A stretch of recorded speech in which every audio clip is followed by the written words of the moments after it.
Justice Watchers, before we begin, I want to make this absolutely clear. The following broadcast contains public domain courtroom footage, commentary, and legal analysis. This content is presented under the fair use doctrine as defined by 17 USC 107 and is protected by multiple Supreme Court rulings, which you see below. This stream is transformative, educational, and journalistic in nature. It includes original commentary, trial breakdowns, legal interpretation, and critical analysis, not raw redistribution. We do not claim ownership over any public domain footage, and all use is strictly within legal bounds. If you're watching this content, you're engaging in a protected, transformative experience, grounded in law, never in speculation. And if anyone has a problem with that, take it up with Campbell, Brady, Miranda, and Irvin. Remember, guys, justice always works better when we watch. So keep watching. See you in the courtroom.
we set up?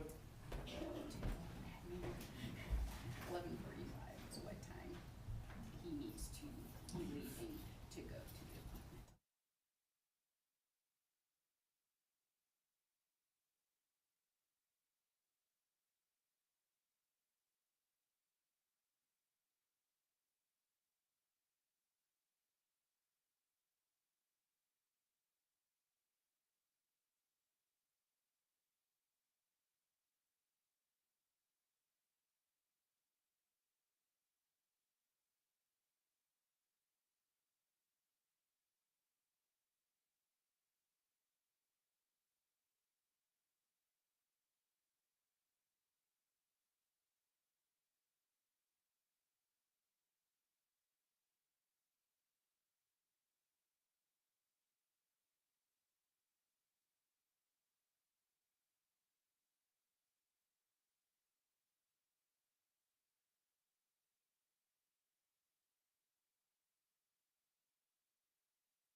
Everyone can be seated.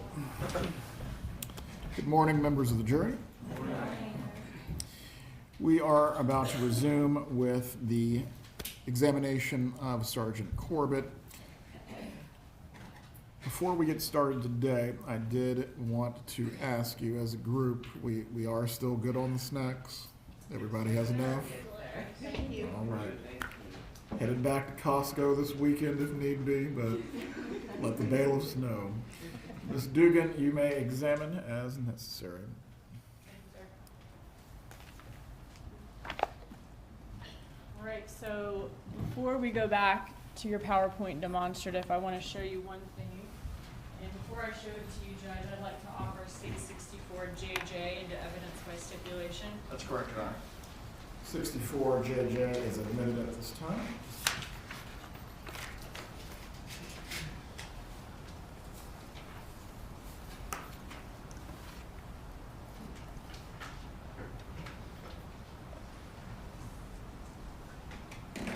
Sergeant Corbett, does this appear to be an email from Donna Harvey at gmail.com? Yes. Okay, subject, bad news. Correct. And it was sent on June 25th of 2013 at about 11 p.m. That would be GMT or UTC time, so we would need to subtract 4 hours from that to be local time, but yes. Okay, thank you. So sometime the night of June 25th of 2013. Correct. And that was the same day as I believe the plan of action email that we saw yesterday from your PowerPoint, which was sent just a couple of days after Wendy's relocation was denied. That's correct. Okay. And so in this email sent about 5 days after Wendy's relocation was denied, from Donna and Harvey to some friends, does it say, not in the mood to talk right now, and hope you'll understand. Wendy's hearing for relocation was denied. No chance at the appellate level for an appeal. We are all very disappointed. We'll talk soon, I promise. Love, Donna. Yes. Does it appear her understanding is it's denied and there's no chance for an appeal? That would be correct, yes. Okay, well, let me switch you back over. Thank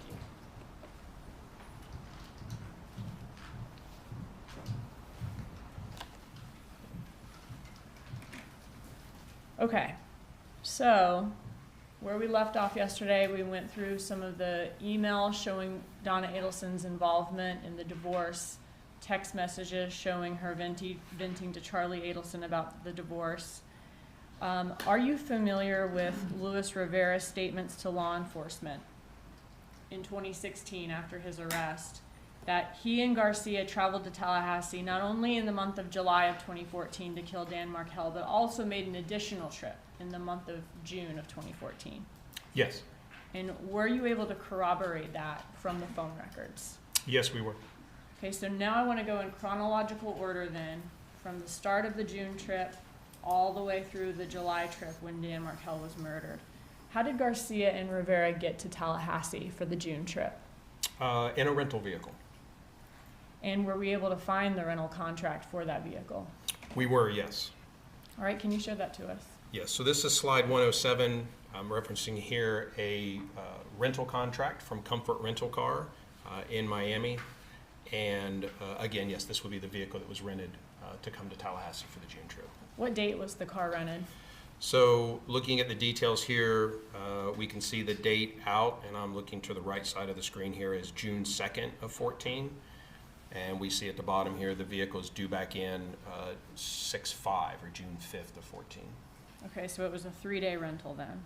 Correct. About what time on June 2nd was it rented? Well, presuming the 24-hour rental periods, as it is due back at 8:50 p.m., then it would have been rented around 8:50 p.m. on the 2nd.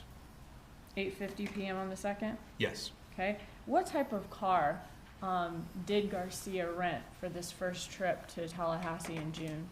Again, looking to the right here of slide 107, it is a silver Nissan Altima. And the contract was signed by Garcia? That is correct. Does Luis Rivera's name appear anywhere on that contract? It does not. Are there any phone records to show how this rental car was picked up? Yes. Did you get location information from Magbanua's records that night that helped shed some light on that? We did, and this may be the time to point out, for Mr. Garcia, his carrier was Metro PCS, kind of transitioning into T-Mobile at that time, and we were unable to obtain location records for his handset for the June trip.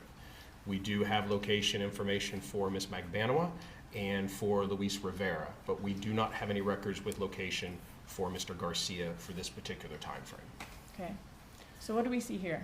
So what we see here is just a map depicting Ms. Magbanua's residence at the time and the location of the Comfort rental car near the airport here. And as I progress to slide 109, this is representing the cell sites that Ms. Magbanua's handset communicated with the evening of June 2nd. And we can see on the right-hand side of this, around 8:25 p.m., her handset was communicating with a cell site that would be near her residence. At 8:34, she's now communicating with a cell site further to the west. And then we see at 8:53 through 8:58, she's communicating with a cell site that would be servicing the area of the airport or Comfort rental car. And this will be consistent with her handset traveling from her residence to the area of Comfort rental car. And would that put her cell phone then consistent with Comfort rental car around the same time that Garcia is renting that car if there's 24-hour rental periods with that contract? Yes, and we see here slide 110, again, we're depicting the particular sector that her handset was using by the large red arrow. And we can see that that sector would specifically be consistent with servicing the Comfort rental car. We see she has events from 8:53 through 8:58 on that particular cell site and sector. And as we recall, the rental contract, vehicle was due back at 8:50. Does she stay in that area for a while, or does she kind of immediately return back to her residence? So what we see next, we saw those events through 8:58, and then we have an event at 9:17, and then another event we see to the right. This is slide 111. To the right side, we see cell sites at 9:43 and 10:01, which will be consistent with her returning to her residence. So she does stay in the area of Comfort for a short period of time. Okay. Did you look at her records to see who she was talking to during this trip to the car rental and back? Yes. Okay. Who was she talking? Okay, sorry. What do we see here? So this is a summary of the call detail records. Previously, we saw the actual raw records as they come from AT&T. We saw that there was a lot of information on the page. So with our analytical software, we're able to produce these summaries, which allow us to assign names. We can convert the date and time to our local time, and it just makes it easier to read those call detail records. So this is just a summary of the calls for the subjects that you see here for the evening of June 2nd around the time of this rental car. So who was she talking to on the way to Comfort Rental? Geico, the 800 number that returns to Geico Insurance. And is that the first line up on the call detail records we see? It is, yes. And does Geico Insurance sell car insurance? They do. Now, obviously we see some of the co-conspirators talking to each other here in the call detail records. Do we expect most of these co-conspirators to be talking to each other on a daily basis, given that some of them are family members, some of them are dating, they have relationships outside of this crime? Certainly. Okay.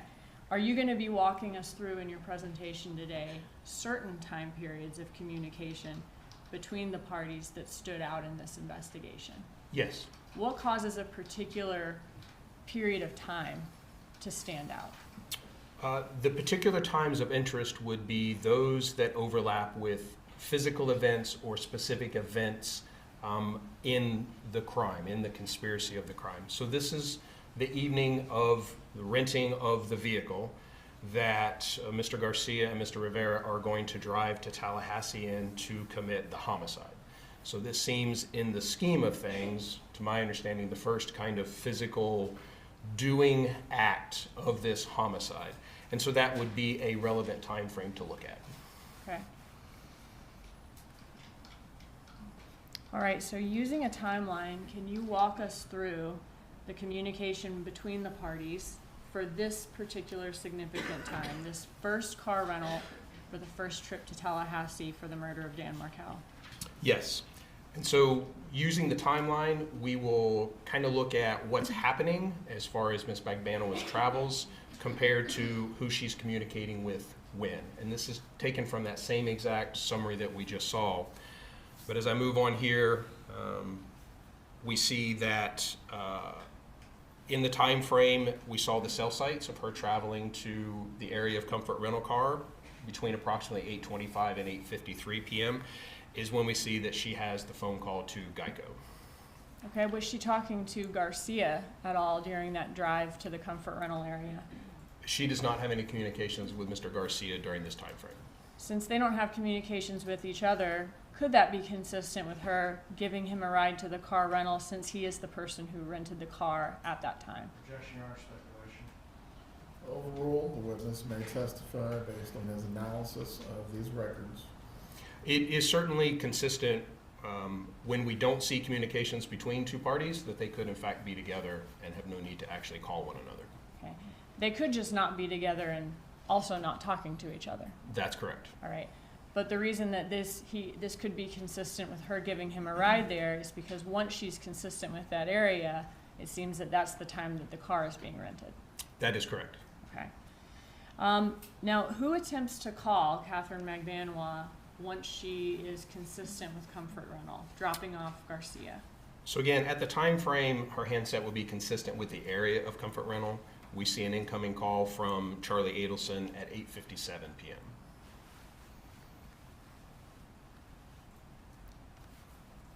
After Magbanua, if she has dropped off Garcia at this point to rent the car, and this car ends up obviously being the one that is driven to Tallahassee to kill Dan Markel, who did she call on the phone at this point after Garcia is dropped off?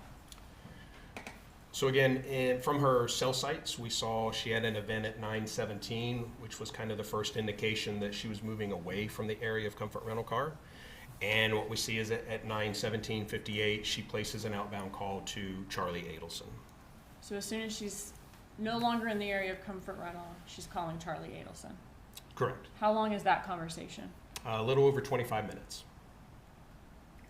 What time do they get off the phone? Approximately 9:43 p.m. Okay, 9:43 in about 25 seconds, it looks like. Correct. Right after Charlie Adelson hangs up with Katherine Magbanua at 9:43 and 25 seconds, who does he call less than a minute later? Charlie calls the Adelson residence. Adelson residence. What do you mean by that? The home phone or landline phone for Donna and Harvey Adelson. Okay, so this is a landline that presumably they would both use that's located in their house. Correct.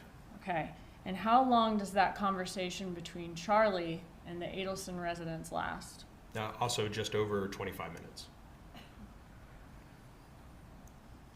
Who does Katherine Magbanua call once she is back in the area of her home?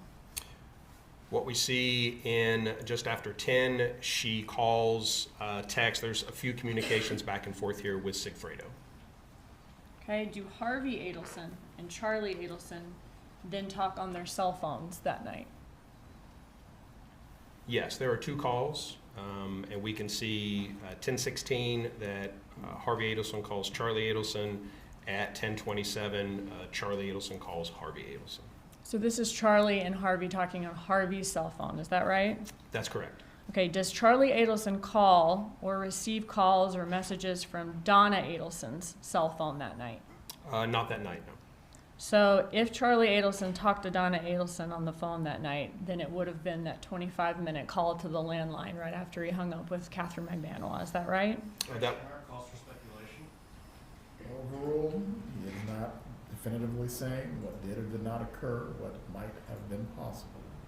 You may continue. So yes, it is possible that he spoke to Donna, and that would have been on that landline call. Because then he talks to Harvey on Harvey's cell phone later that night. That's correct. Can you walk us through any other calls or texts between any co-conspirators that night? So we see an additional text between Katherine and Sigfredo, and then Katherine calls Charlie again 10:41 p.m. For about a 23-minute phone call. Are you familiar with, I want to go back to this landline call. Do you mind going back to the slide right before this?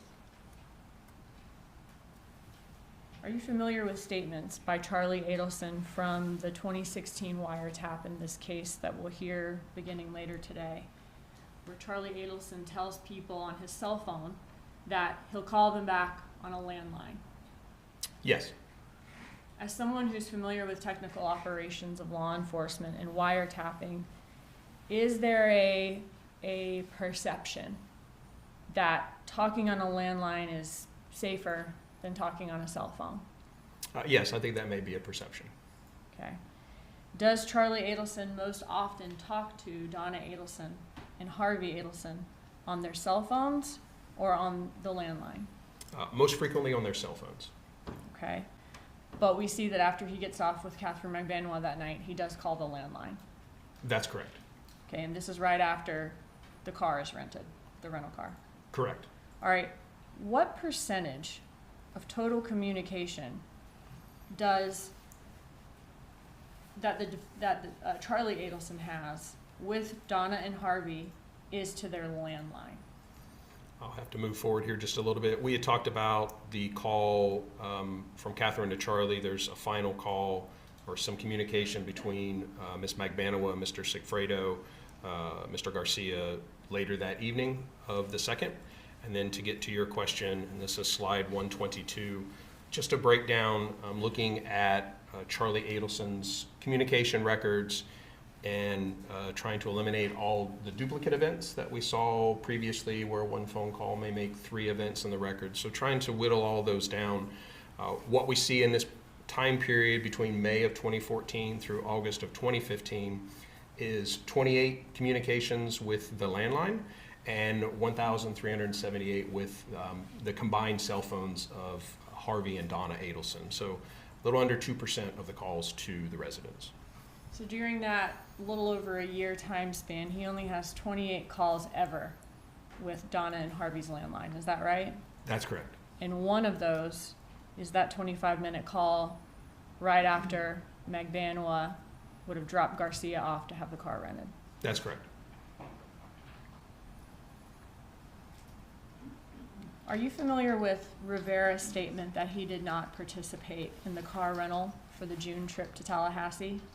Yes. Were you able to corroborate that with the phone records? Yes, so looking at slide 123, we see Mr. Rivera. His cell sites are in the blue, listed by the blue dots here. We see that his cell sites are consistent with the area of his residence and a significant distance away from the comfort rental car. Do we have any other evidence that shows who rented the car for this June trip to Tallahassee on June 2nd? Yes. What's this? So there was a citation issued to Mr. Garcia driving that rental vehicle, that Nissan that we saw from the rental contract at Comfort. And this is the evening of June 2nd. Okay, and what time did he receive this traffic ticket? 9:48 p.m. So would this have been approximately an hour after 8:50 p.m. and about an hour after, or about maybe 45 minutes, I guess, after Katherine Magbanua is leaving the comfort rental area? Yes. Okay, and what kind of car was he in when he received this traffic ticket? It is a 4-door silver Nissan. Okay, so it seems as if as soon as he rented that vehicle, within an hour, he's getting a traffic ticket in the vehicle. Yes. And are you familiar with Jeffrey Lacausse's statement that he drove a silver Nissan sedan at the time that this happened? Yes.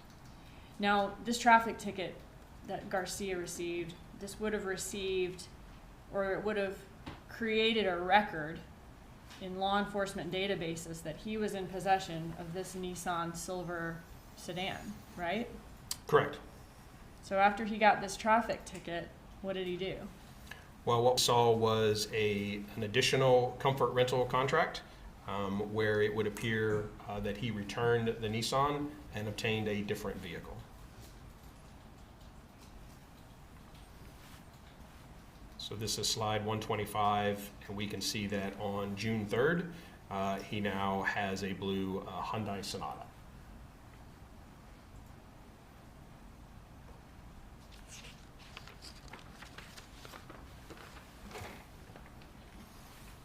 And does Rivera's name appear anywhere on that rental contract?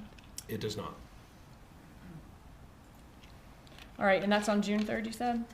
Correct. So what can you tell us about the travel of Mr. Rivera's handset on June 4th of 2014? So what we see, again, just looking at Mr. Rivera's cell sites, represented in blue here, we can see that in the early morning hours of the 4th, on the lower right hand of slide 127 here, we can see he has activity in the Miami area. And as time progresses through the early morning hours until just after noon, he continues to communicate with cell sites that would be consistent with travel from the Miami area to Tallahassee. And are you familiar with Rivera's statement that he and Garcia did surveillance of Dan Markel at a park near Dan Markel's home during that trip? Yes. Was his phone ever consistent with being in a park near his Dan Markel's home on Truscott Drive? Yes, and slide 129 here, we see that, again, the blue dot representing Mr. Rivera's cell site usage is close to Mr. Markel's residence, which is indicated here on the top right by the flag and the address of Truscott Drive. And in addition to his cell site location, we talked previously about having some GPS information from the rental vehicle, and we can see by the square icon there that there is a GPS location for the rental vehicle, again, in close proximity and actually at, I believe that's Winthrop Park there. And if they're located right there where that blue square is on the map, and the killers are familiar with the type of car that Dan Markel drives, would they be able to see then his ingress and egress from Truscott Drive onto Benton Road? They should be able to see him passing on Benton Road, yes. And after this GPS ping near Markel's home, where does Rivera travel at that point? What we see in the next slide, 130 here, is that immediately after that, we see the cell site usage starting at the top around 3:25 p.m. and continuing through until the late evening hours of the 5th would be consistent with traveling back to the Miami area. Does he get back in the, looks like the early morning hours of June 6th? That's correct. Close 12:47 a.m.? Correct. Now, did you look at the communication between all the co-conspirators during this trip to Tallahassee to see if there was any opportunity for information to be relayed? Yes.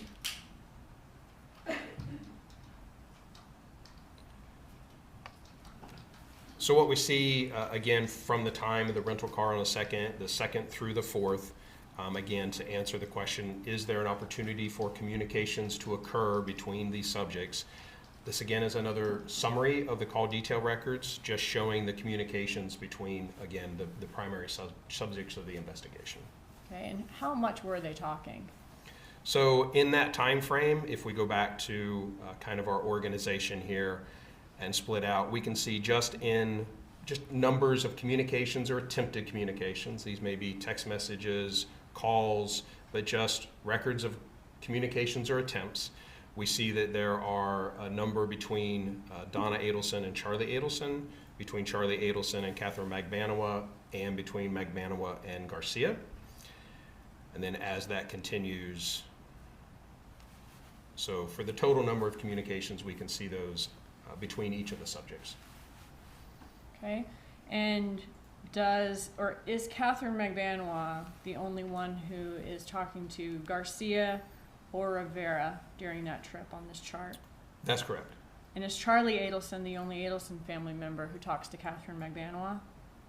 That's correct. And do Donna Adelson and Charlie Adelson also have communication or attempted communication? I'm sorry? Do Donna Adelson and Charlie Adelson also have communication or attempted communication? Yes. Okay. Now, going next to June 7th, which would be the day after the killers arrived back in Miami without having killed Dan Markel on this trip. Earlier in the presentation, yesterday, right before we broke in the afternoon, we saw we're back in March of 2014. Donna Adelson tells Charlie Adelson she has to talk to him about something private while she's on the road on the way to Gainesville, and says to erase this text. Do you remember that? I do, yes. Okay. And then a few minutes after she sends that message, she says the subject of the private call is going to be about Dad's birthday. Correct. Dad's birthday gift, actually. Is that right? Yes. And she does not tell him to erase that text where she's saying the subject of the private call. That was correct. Now, in June, specifically on June 7th, did Donna Adelson and Charlie Adelson exchange texts about this birthday present for Harvey Adelson again? Yes. So slide 137, we see two chats between Charlie Adelson and Donna Adelson, where Charlie indicates he's okay, have fun, still working on Dad's B-Day present. And Donna Adelson responds, I know it's a tough B-Day being 70 and all, but I know you'll come through.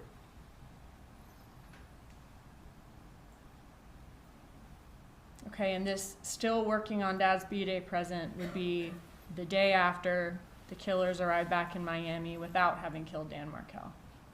Correct. Okay, and this birthday present was mentioned back in March. About, would that be about 4 months before Harvey Adelson's birthday? Yes. All right, going forward to July 3rd. Was there an evite to Harvey Adelson's birthday sent to Wendi Adelson that day? Yes, a reminder email that was sent on July 3rd. Okay, and when is the party? So as we see, kind of focusing in here on the details of this email, the party, a friendly reminder that Donna's event is coming up on Saturday, July 5th, 2014 at 7:30 p.m. Okay, and was it addressed to Wendi, and we blurred out their names, but her two sons, and listed Wendi and her two sons' last name as Adelson? Yes. Was Dan Markel still alive on July 5th of 2014? He was. And what last name, or an Adelson though, is listed as the boy's last name here when this is sent? And I'm sorry. Sorry, Adelson is listed as the boy's last name though, regardless of the fact that Dan Markel is still alive on this date? That's correct. And this was about 2 weeks before Dan Markel was killed? Yes. Now, Donna is listed as the host here, but was there further evidence in the records that Donna Adelson was not only the host, but was also the person who sent these evites? Yes. Okay, can you tell us about that? There was at least one other email from the Donna Harvey at Gmail account to Evite inquiring about whether the evites had been sent. The title of the email, I believe, is Have My 14 Invitations Been Sent? She's following up. It is signed by Donna Adelson, following up on whether those evites have actually gone out, and it indicates that basically she's unfamiliar with the process, but she had listed the attendees under the contact section on their form. So she's the one that's listing the invitees for the contacts for Evite. Per that email, yes. And checking to make sure the invitations did get sent through the Evite service. Correct. And does she also send a message to another person saying, did you get the Evite? Did you get my Evite? Yes. All right. I want to move on to then a couple of days later, July 6th. So would this be the day after the party? Yes. Okay, what message was found in the cell bright of Wendi Adelson's cell phone on July 6th? So this is slide 142. There is a text message from Wendi Adelson to Dan Markel asking if he is in Tallahassee for the dates of July 14th through the 18th. And she says she wants to know because she wants to know if she can have the kids on the 16th. Correct. And he replies, yes, you can. Correct. So chronologically, this would have occurred after the trip to Tallahassee in June by the killers, but before the July trip to Tallahassee when Dan Markel was actually murdered. Correct. Now, the dates that Wendi Adelson is asking Dan Markel about, what is significant about those dates? What happened on July 15th? Those dates encompass the rental car and the trip to Tallahassee and ultimately Mr. Markel's death. Okay. So July 15th was the day that the killers rented the car to come to Tallahassee. Correct. And then they were in Tallahassee from the 16th through the 18th, Correct. with Dan Markel being killed on the 18th. Correct. And where was Wendi Adelson when she sent this message? So Oh, thank you. Let me ask you about this. Was there already a schedule in place as to who would have the kids during those dates that Wendi Adelson asked Dan Markel about?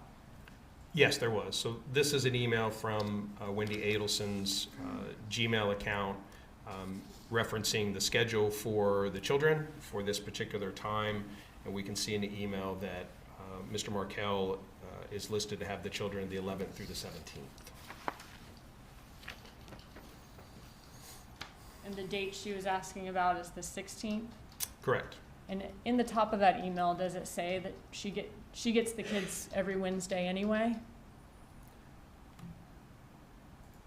That she has the children every Wednesday anyway? Yeah, the last sentence. I imagine you'll have the chance to have them on Wednesday nights during the weeks in May, June, and July? Yes, that you would imagine to have the chance. Okay. So what she was asking about seems to already be established in this schedule that was already established in January, 7 months earlier.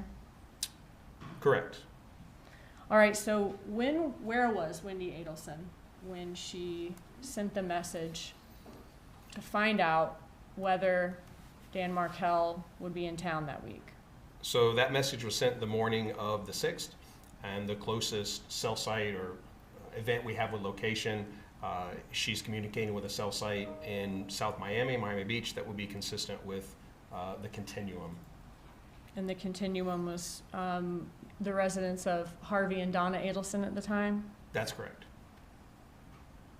And this would be the day after the birthday party? Yes. All right, what did Wendi Adelson do after sending that message? So this is slide 146. There is a calendar entry which created an event for July 7th of 2014, which indicates cancel cable and get Apple ID and Netflix instead. Okay, obviously, this is something a lot of people do, right? Cancel cable and end up getting streaming services? Yes. All right, but you can stream from anywhere, right? Is that one of the perks of having streaming over cable? It would be one of the perks, yes. Cable is typically, especially back in 2014, was maybe confined to a more fixed spot like a home. Correct. And this was on July 7th then. So was Wendi Adelson still living at the Awkward Ridge Drive in Tallahassee at that time? Yes. But by the following month, she had relocated to Miami and was no longer in that home. Oh, that's correct. All right, moving on to July 11th. What do we see on July 11th? So on July 11th, again, I'm on slide 148. This is an email from Donna Sue, the Donna Harvey Gmail, to Wendi Adelson regarding a Best Buy service or service for the television. And what does it say? It says, if you can't keep Friday, July 18th between 8 a.m. and noon, call to reschedule. It states, we took this the contract we took out is repair in-house if possible. If not possible, they will take it no charge. And here, Dad is being referred to in the third person. Contract is under Harvey Adelson with Dad's cell phone number. Yes, Okay, and it's from Donna Sue at the top. correct. If they need the purchaser, that's my name with my cell phone number, it says. Is that right? Correct. And what does Donna Sue say the contract is? Repair in-house if possible. If not possible, they'll take out at no charge. Is that right? Correct. All right, did you find any more information about, besides this email from Donna, about this TV repair that was supposed to take place on the morning of July 18th? Regarding, The Best Buy repair? I mean, we know that it occurred, that technicians come to her house that morning. Okay. And was there also emails between, or messages about the TV being in Harvey Adelson's, as it says here? I guess just consistent with this, some Best Buy documents that were consistent with this about the contract being under Harvey Adelson's name that Donna's then communicating to Wendi? Correct. Okay, thank you. All right, moving on to July 14th. Was this the night before the car rental for the killer's July trip to Tallahassee? Correct. All right, were Charlie Adelson and Magbanua together that night? They were, yes. Okay, and how do we know? We have communication, so then again, this is slide 151, a summary of communications between Ms. Magbanua, Charlie Adelson, Sigfredo, Garcia. We see some voice activity and a text between them, and then we also have text messages recovered from Mr. Adelson's iCloud account, kind of go along with these. So we see that there is a phone call from Mr. Adelson at 8:53 p.m., and then we find a text message chat that says, just tried calling you at 8:56. And do they appear to meet as far as their phone locations are concerned? Yes, so this continues on. Ms. Magbanua basically indicates for Mr. Adelson to come down to her location. She lives south of him in South Florida. He responds or updates with an ETA of 5 men. And then he again updates his location as he's getting closer. We see here on slide 153 at 9:27 p.m. Mr. Adelson has an event with a cell site consistent with Ms. Magbanua's residence. And after leaving the area of Magbanua's residence that night, does Magbanua contact Garcia? She does, yes. Okay, so what do we see here? So this would be after Mr. Adelson was in the area of her residence. We see events after midnight, 12:42 a.m. and 1 a.m. that would be consistent with him leaving that area and potentially returning to his home. Okay, and can you tell me about the communication after that? I can. So what we see July 15th is the rental of the Prius. And to your point, again, and I'll stop here real quick, this is just another summary of the events between our primary subjects, and I'll highlight some of these as we talk about them. So these are events from the early morning hours of after the morning of the rental vehicle. And yes, we see that Ms. Magbanua makes a number of outgoing calls to Mr. Garcia between 12:48 a.m. and 1:56 a.m. And who does Garcia call first thing in the morning? Well, one of his first calls in the morning is to Comfort Rent-A-Car.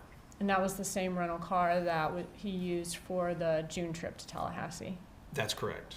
Okay, but also the same one where he had to rent the second car, use the same service again. That's correct. All right. Now, did he end up calling another rental car company a little later in the day? Yes, as we again look at the calls throughout the day, we see that at 4:28 p.m. He makes an outgoing call to Save Gas or Hybrid Rental, another rental car agency. Okay. And were we able to, now throughout that day, when he's calling Comfort and then calling Hybrid, are he and Luis Rivera in communication? Yes. And are he and Magbanua in communication? Yes. All right. Was law enforcement able to find a rental agreement from Safe Gas? We were.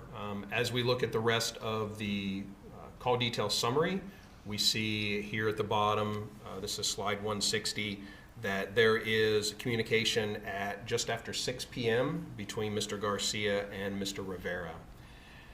And as asked, we were able to locate the rental agreement for Hybrid rental. And what we see is at 6:15 p.m. is the time out for this vehicle. We see that they rented the Toyota Prius. Okay, and who rented the Prius? It's in the name of Luis Rivera. And whose number is listed at the top under the name Brother? Mr. Garcia's. Okay. And were their locations also consistent with Save Gas? Yes, if we look at both Mr. Garcia and Mr. Rivera's cell site locations, they are consistent with the area of the Save Gas or Hybrid rental. All right, right after this car is rented around 6:15, this car that is the car that's going to make this final trip to Tallahassee to kill Dan Markel, are Magbanua and Charlie Adelson playing phone tag around that time? Yes. And did they finally talk on the phone about 15 minutes later at around 6:30? Yes. So again, we're now looking at a call detail summary. This is slide 163 that shows the communication between them, our subjects, the evening of the 15th. We saw the communication between Mr. Garcia and Mr. Rivera just prior to the rental car pickup. As you mentioned, there is an attempt between Ms. Magbanua and Charlie Adelson. We see there's a very short duration calls.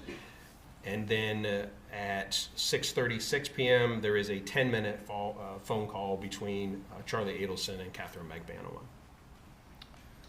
After that call, the 10-minute call with Magbanua, who does Charlie Adelson call within, I guess, about an hour or so after this car is rented and after he talks to Magbanua?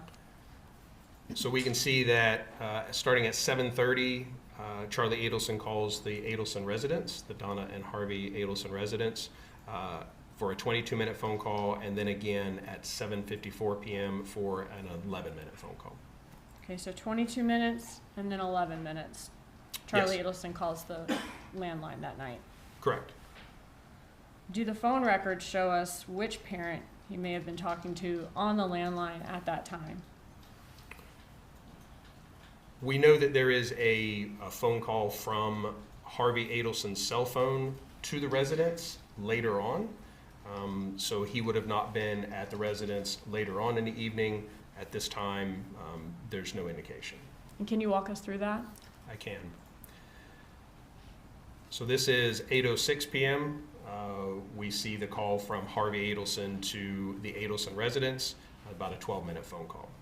Okay, and that would have been, is that about the last phone call from Charlie Adelson to the Adelson residence was at 7:54 p.m.? Correct. And they talked for 11 minutes? Correct. Okay, so at that point, it's going to be about, is that 8:05 when they get off the phone? Approximately, yes. Okay, and then who calls the Adelson residence at 8:06? Harvey Adelson. Okay, so it was 1 minute later that he called the Adelson residence. Correct. So would that be consistent with Charlie Adelson talking to Donna Adelson at the residence, since Harvey Adelson wouldn't be calling himself at the Adelson residence 1 minute later? Could be, yes. Earlier we talked about how rare it is that Charlie Adelson calls his parents' landline. He only calls 28 times total in the, I think it was around 15 months in your time span around the time of this murder. So we saw during the June car rental there was one call to the landline, is that right?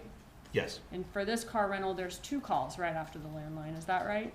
Correct. Sorry, two calls to the landline right after the car rental, is that right? Yes. Thank you. So 3 total of those 28 were right after these cars were rented. Yes.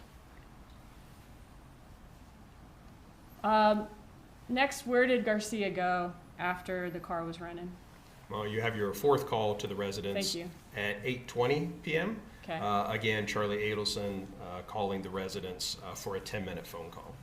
All right, so 4 total of the 28 then, Correct. around the time of the car rentals. All right, what do we have next? So on the 15th, continuing, we see that there is a number of communications. This again is after the time of the rental car.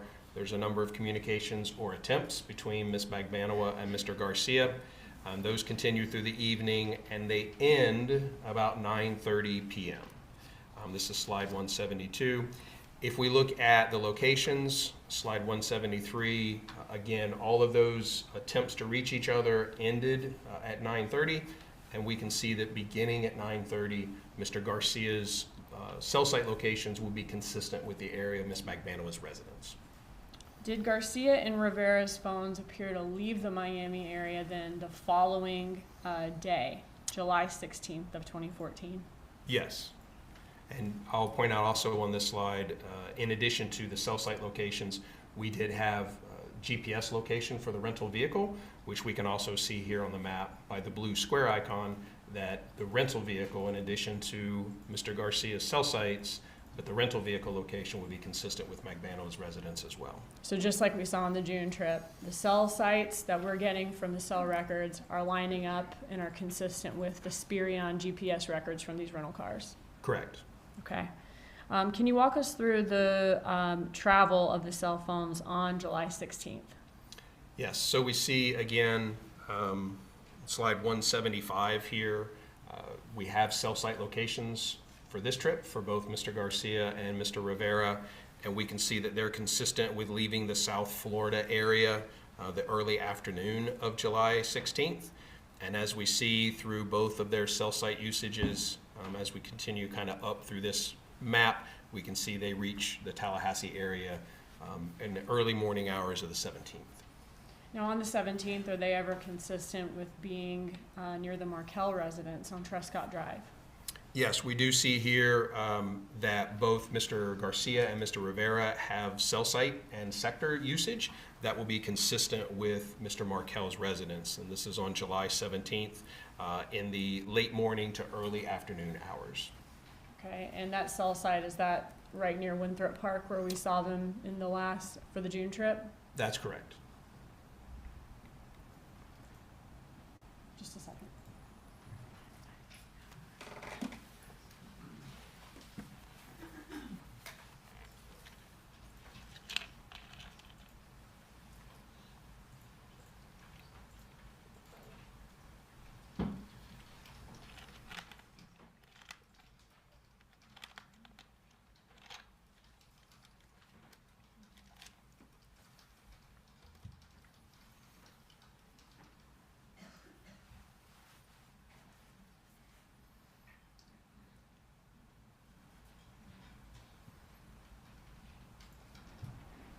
I wanted to ask you one more thing about the June trip. Law enforcement didn't know about this June trip before Luis Rivera informed them there was actually another trip to Tallahassee. Is that right? That's correct. Staying, please rephrase your question. Did law enforcement know about the June trip before Luis Rivera's statement? Not that I'm aware of. Okay, and so once we found out about the June trip, were we able to get Rivera's records? And Rivera had records that showed his locations for both June and July. That's correct. But Garcia's records had locations for July, but because it had been so long since this trip, they didn't have locations for June anymore. Is that correct? It wasn't the delay in getting the records, it was the transition of the companies that those records were unfortunately not available to us. Thank you. Okay, so we just talked about their locations were consistent with being near Markel's home on July 17th. Are you able to show us the communication on the call detail records between all the co-conspirators on the 16th and 17th during this trip to Tallahassee? Yes.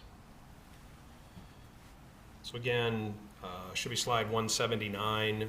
We are looking at another summary of the communications between the subjects and this spans July 16th in the morning through the early morning hours of July 18th. Okay.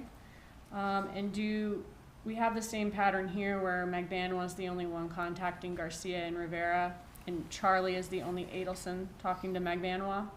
That's correct. If we go back to kind of the tally of communications, again, we can see the highest number of communications between Charlie Adelson and Katherine Magbanua, between Magbanua and Garcia, and then as the others, as the others have communications as well. Okay. And these communications, they also cover attempted communications, is that right? That's correct. Okay. And some of these communications may be text, some may be calls, some may be mundane. Some of these people have relationships anyway. We're just showing all the communications that, or attempted communications that did take place. That's correct. Okay. All right. So I want to focus on the night before Dan Markel's murder, late that night. Using a timeline, can you walk us through the communication that evening on July 17th, going into the early morning hours of July 18th? Yes. So again, kind of same format here. We see, this is slide 185, we see calls between Charlie Adelson and Donna Adelson at 10:18 and 10:29, both of them for just over 4 minutes. Okay, and what's next? We see at about 11:40, there is communication between Mr. Garcia and Ms. Magbanua. Okay, and what happens after that? Additional communications between Katherine and Sigfredo, and then Charlie calls Katherine just after midnight. Okay, and is there any more after that? There is, we see that Ms. Magbanua calls Charlie again at 12:34 a.m. for a short duration call. And then Charlie calls her back at 1:03 a.m. Okay. And the Charlie calls Donna at 1:02 a.m. Was there no duration on that? No duration on that. Okay. All right, so then moving on to later that morning, which is going to be the morning of July 18th when Dan Markel was murdered. What can you tell us about all the co-conspirators' communication that morning between 8 a.m. and 12:30 p.m.? So again, another call detail summary between those subjects. Here, slide 192, we're referencing the time when the shooting of Mr. Markel occurred. And in combination with the iCloud return with text message content, in the forensic examination of Wendi Adelson's phone, the communication records from the carriers, we kind of have a more complete idea of the communications between these persons the morning of the 18th. Okay, and the yellow line there shows out what time in the call detail records the homicide occurred? Yes. Can you walk us through all the cell phone evidence that morning?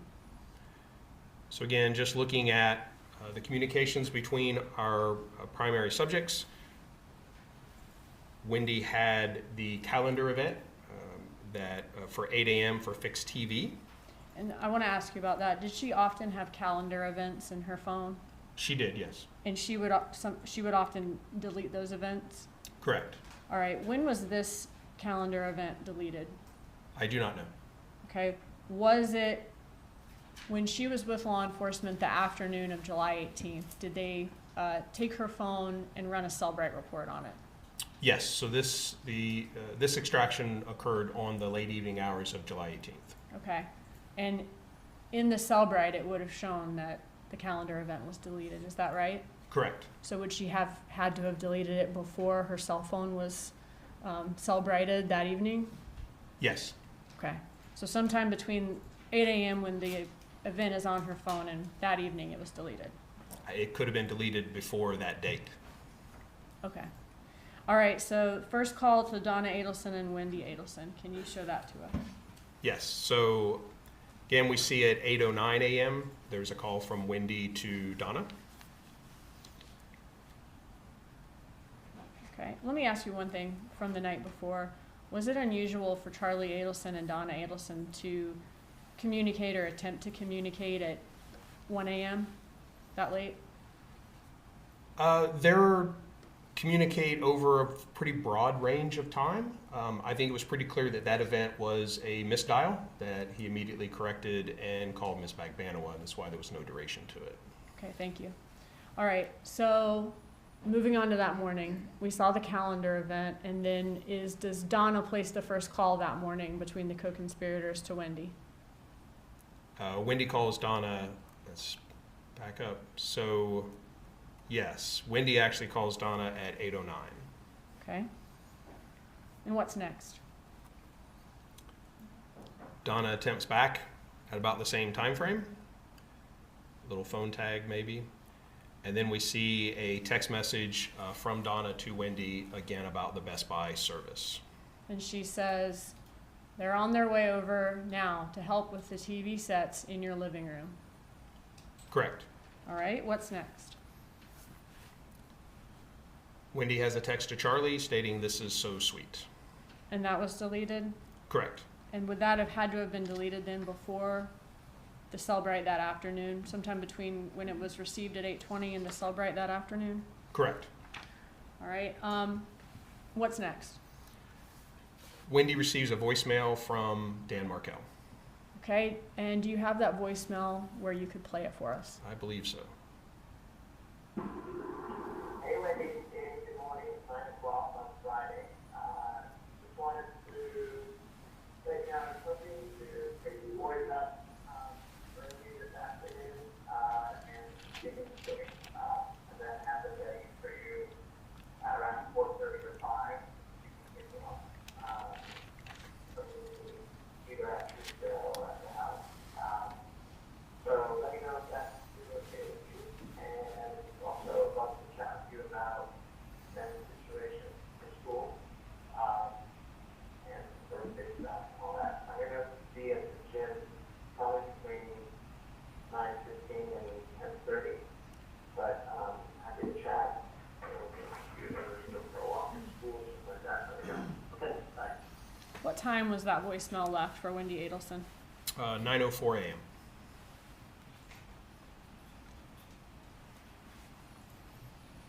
Okay, what happens after that?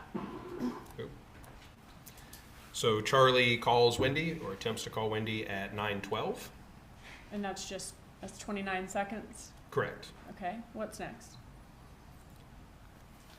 Wendi texts Dan Markel, stating the repairman at my house now. I am picking up the boys at 3 p.m., so your swim idea is a no-go today. So do we know exactly what time she listened to that? Was it 9:04? 9:04 was the voicemail. Do we know exactly what time she listened to that 9:04 voicemail? We do not. But it seems she would have listened to it before this text at 9:12. She does seem to acknowledge the content of the voicemail in this text message reply.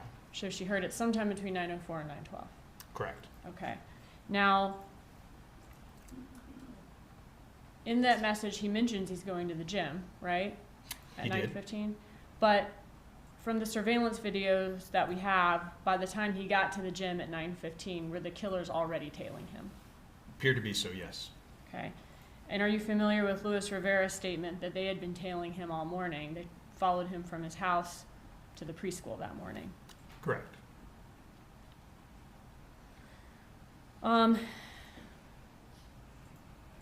All right, so can you walk us through these messages starting at 9:12 a.m. that Wendi Adelson has with Dan Markel? Yes. So, again, she indicated that the swim idea was a no-go. Mr. Markel responds about his day ending at 4:30. Meaning that he gets to keep the boys under the schedule until 4:30. Correct. Okay. As again, in this message, he says, under our schedule. And he continues, and you had them until 5 last week. And this is at 9:13 a.m. Okay. Wendi Adelson responds, because you needed to food shop. This is at 9:15. Mr. Markel replies, you weren't making them available until 5. And at this point, he's already in the Premier parking lot around that time. Would be correct, yes. Okay. Wendi did responds, if it was 4:30 last Friday, you should have told me that. Why tell me now? This is at 9:19, and also at 9:19, Wendi receives a call from Charlie, lasts a little over 18 minutes. Okay. So at the point where Dan Markel's already at the gym at 9:19, right? Yes, And the killers have already followed him to the gym at that point, right? correct, And this is per surveillance footage from Premiere. correct. At this point, Wendi and Charlie have an 18 and 17 second phone conversation. An 18-minute and 17-second, yes. Okay. What happens next after this phone conversation? So after the phone call started, Wendi would have received the incoming text because I was being nice. And then about the time that phone call would have ended, Wendi texts Dan back. And does she say, nice was fun while it lasted. See you at 4:30 today at my house then? Correct. So after this 18-minute phone call with Charlie Adelson, does she seemingly change her stance in the argument? She kind of concedes the argument and agrees with what Dan Markel is asking. He can keep the boys until 4:30. Correct. And then within about an hour of this message was Dan Markel killed. He was shot, yes. Shot, thank you. Walk us through what happens next. So there are additional communications. Charlie attempts to call Donna at 9:38. Charlie attempts to call Katherine at 9:57. Return attempt just after. And then Charlie and Katherine talk for almost 7 minutes at 9:58. Okay? Charlie calls Wendi 10:06, short duration. Katherine attempts Charlie again, 10:07, 10:08. The return call at 10:09 for about 6 minutes. And that's the last of the communications prior to the shooting. Okay, is Charlie also that morning playing phone tag with the attorney representing him in the divorce, Stephen Webster? Dan Markel is. I'm sorry, Dan Markel, thank you. And did Dan Markel have communication where he's playing phone tag with Stephen Webster? Yes, this is slide 220, and we see from Mr. Markel's records several incoming, outgoing text or voice attempts with Stephen Webster. And are they basically setting up a time to talk later in the morning? Your Honor, facts not evidence, calls for speculation. Sustained as the facts, not evidence, unless you can lay a foundation for this was Dugan. Have you reviewed the text in these call detail records? Briefly, Did it appear that they were setting up a time to talk later that day? yes. Okay. Is the last outgoing communication from Dan Markel 10:34 a.m.? Yes. And Dan Markel would have been killed within a few minutes of sending that outgoing message? Correct.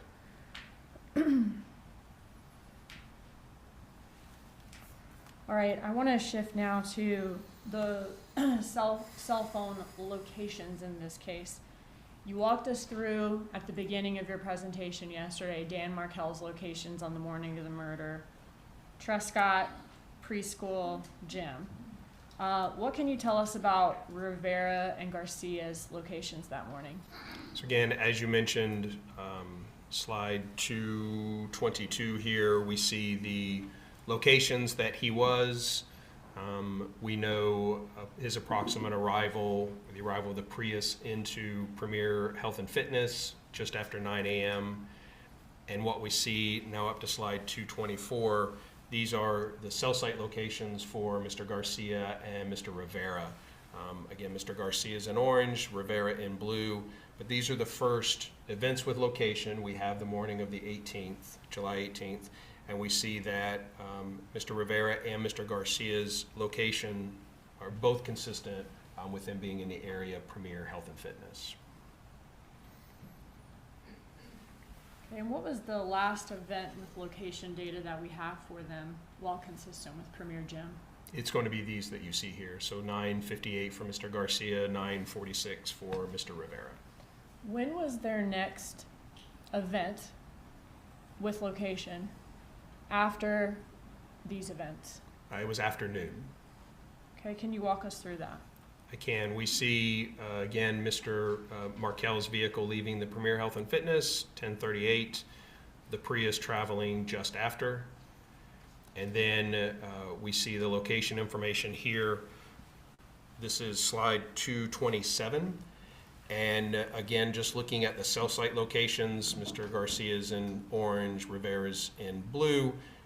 We see that those events we just saw at Premier Health and Fitness are at the top.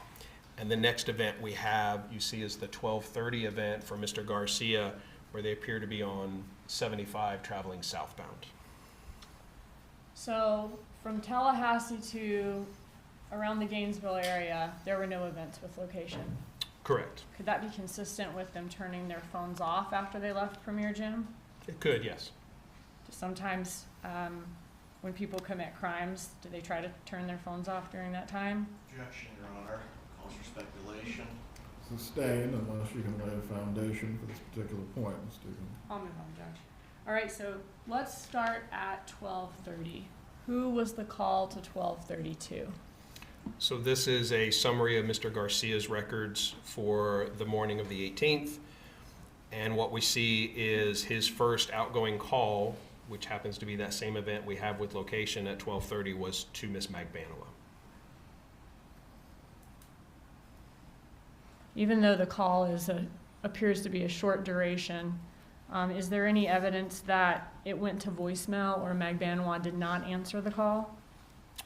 There's no evidence it was not received. What do the phone records indicate about the status of Garcia's phone from the last event at Premier to the time he called Katherine Magbanua at 12:30? Well, we do see at 12:18 and 12:19, we see 2 incoming calls that do not create locations, which means they did not actually reach the handset. The handset was not in communication with the network. So we know, at least for those times, that the handset was not, again, in communication with the network. Power down, battery dead. However, and then we also see these short codes, this 122 and 129, that are coming into the phone at 12:29. And these are consistent with notifications to the handset about missed calls or voicemails or other things. So those events would be consistent with that phone being powered back on or returning to the network at about that 12:29 time frame. Okay, and once it comes back on at 12:29, the first call is to Magbanua? Correct. Switching gears here, I want to talk about Wendi Adelson's locations during that morning and early afternoon time frame when Dan Markel was murdered. Are you familiar with Wendi Adelson's statement about her locations on the day of Dan Markel's murder and the route that she took on July 18th after her TV repair appointment? Yes. Okay, can you walk us through that? So again, we see her residence here at the time, the Aqua Ridge Way. This is slide 230. Again, just the flag there indicates the area of her residence. So is Aqua Ridge kind of off Centerville Road, north of I-10? Yes. All right. Based on the location info from her call detail records, can you determine the approximate time she encountered the roadblock on Trescott Drive? I can, yes. Okay. So we also have a receipt from ABC Fine Wine and Spirits that is time-stamped at 12:49 p.m. on the 18th. So looking at communication records with location, we see that she begins a voice call at 12:31 p.m. Her cell site is listed as the purple dot and starts at 12:31. We can see, this is slide 232. As we come down to about the middle here, she has an event at 12, or communication during this phone call with a cell site at 12:35, and then that call ends at 12:47. So we see again that would be consistent with her leaving the area of her residence sometime around the 12:31 time frame, and being in the area of, and this 12:47 cell site could be the ABC Liquors as well. We know the receipt time's just a couple of minutes later. So with that, and to slide 233, with that receipt being at 12:49, the voice call ending at 12:47, she would have passed by Mr. Markel's residence just prior to that. Okay, meaning maybe somewhere around 12:35 to 12:45. Correct. Did Dan Markel have he and Wendi Adelson's children the morning of July 18th? I'm sorry? Did Dan Markel have the children the morning of July 18th and he took them to school that morning? He did, yes. Okay. Looking at Wendi Adelson's call detail records, were you able to see her calls, who they were from and to, and the times on July 18th of 2014? Yes. So slide 234, a summary of her calls that morning. And we can see in the highlighted sections here calls that would have been made or received after the time that she would have passed by the Markel residence. When she encountered that roadblock, the crime scene tape with the police cars behind it in front of the Markel residence, did she attempt to call Dan Markel to make sure he or the kids were okay? She did not. Did she attempt to call the children's daycare, creative preschool, to make sure that they made it to school and there wasn't some type of incident? She did not. Did she attempt to call 911 or law enforcement to see what was going on, since her children had been staying on that street? She did not. Did she just continue to the liquor store and then on to lunch? Correct. Are you familiar with the area of Thomasville Road and I-10 where the restaurant Mosaic used to be, which was the restaurant she went to lunch at that day? I am. Were there any liquor stores in that area back in July 2014? There were, yes. Okay, can you walk? Thank you. So what we see, slide 237, again, we are showing the residence, her residence at the time on Aqua Ridge, and her ultimate destination, which was Mosaic off of Thomasville Road. So clearly the next slide here shows, as calculated by the mapping software, the most direct route between those two locations as far as where she was heading. And then were there any liquor stores in the area of Mosaic at that time? There were. So at that time there was Publix Liquors on Thomasville Road there, very close to Mosaic. There was Market Square Liquors off Thomasville, and also another ABC location a little further north on Thomasville Road.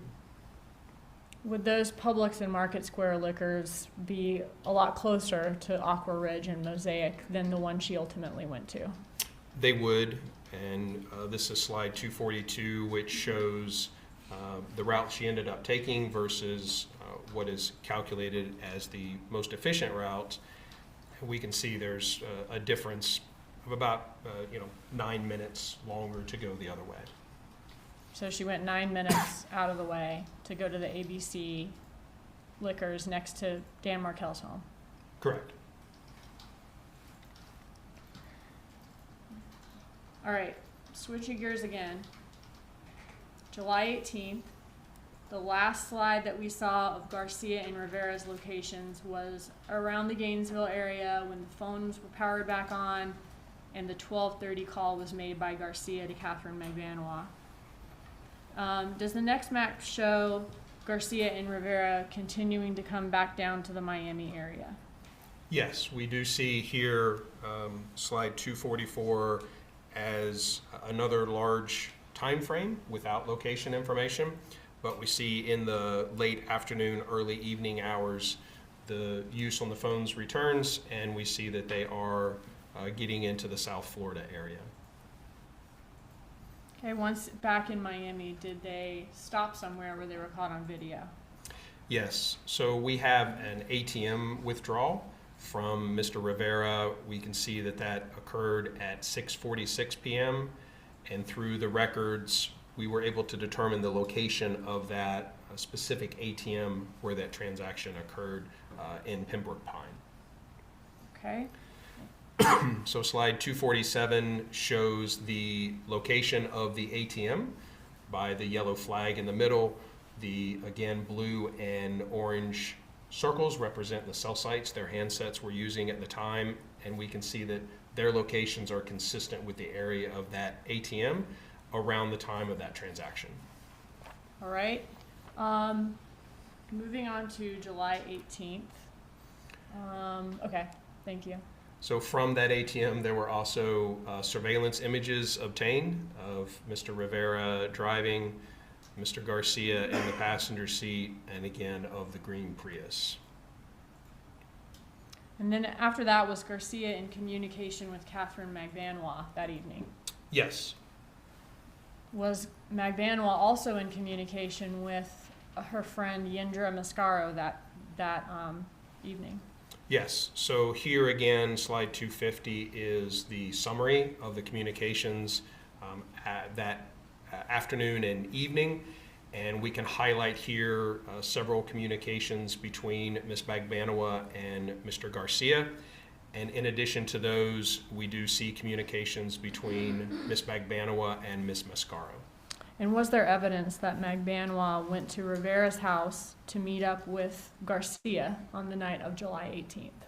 There was, as we see again, Ms. Magbanua's cell sites represented here in red. She has events up to 8:46 that are consistent with the area of her residence. And we can see as we move across the slide here, 253, events at 9:20 and 9:23, and ultimately 9:42, that will be consistent with her traveling away from the area of her residence and toward the area of Mr. Rivera's residence. And are you familiar with Magbanua's statement that she dropped her kids off at Yendra Mascaro's residence for the night that night, on the night of July 18th? Yes, And whose residence is on the way to Rivera's? Ms. Mascaro's. And is Magbanua then at Rivera's residence by around 9:42 p.m.? I'm sorry, you have a question. Your Honor, there's a question from the jury. You use the bathroom. Thank The you. bailiff will take you to the restroom.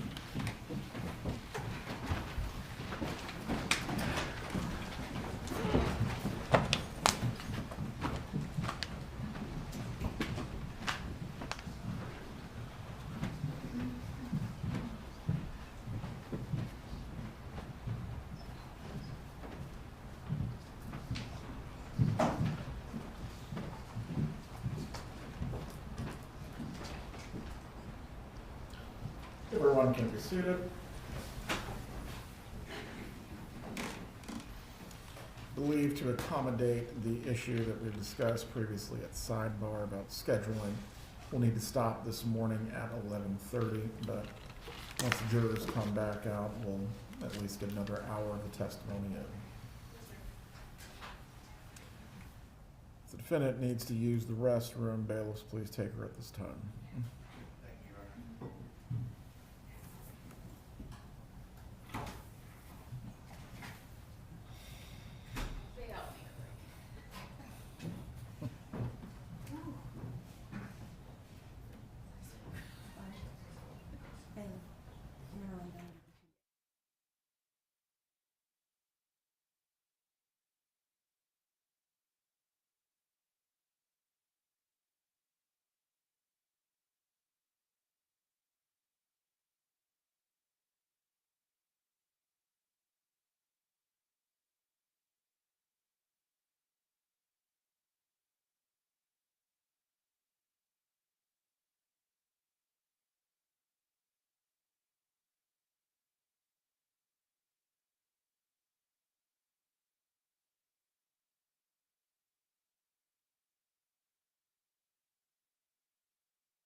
can be seated. Are they good to go? Okay, Okay. you ready when you're ready? Yes. Okay.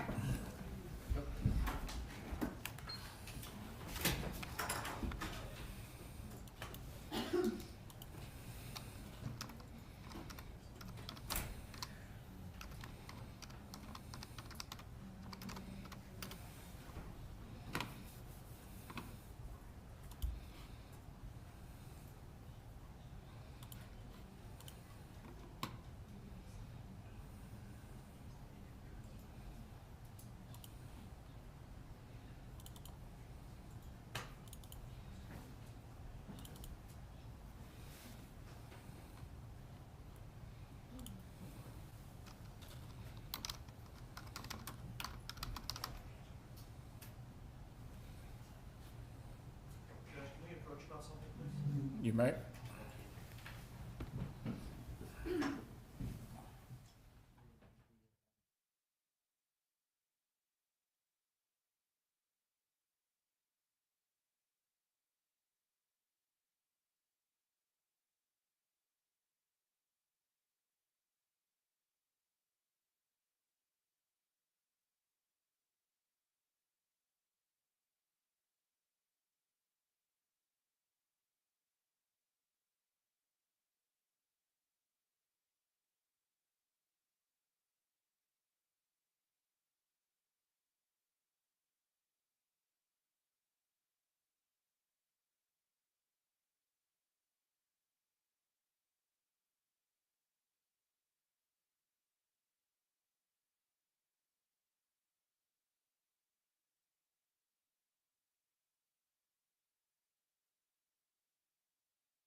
All right, you're in the courtroom.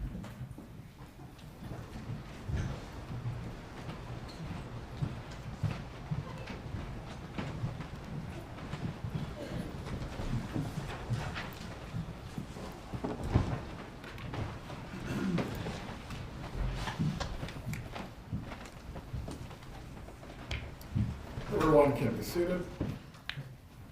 Ms. Dugan, you may continue with the examination of Sergeant Porter.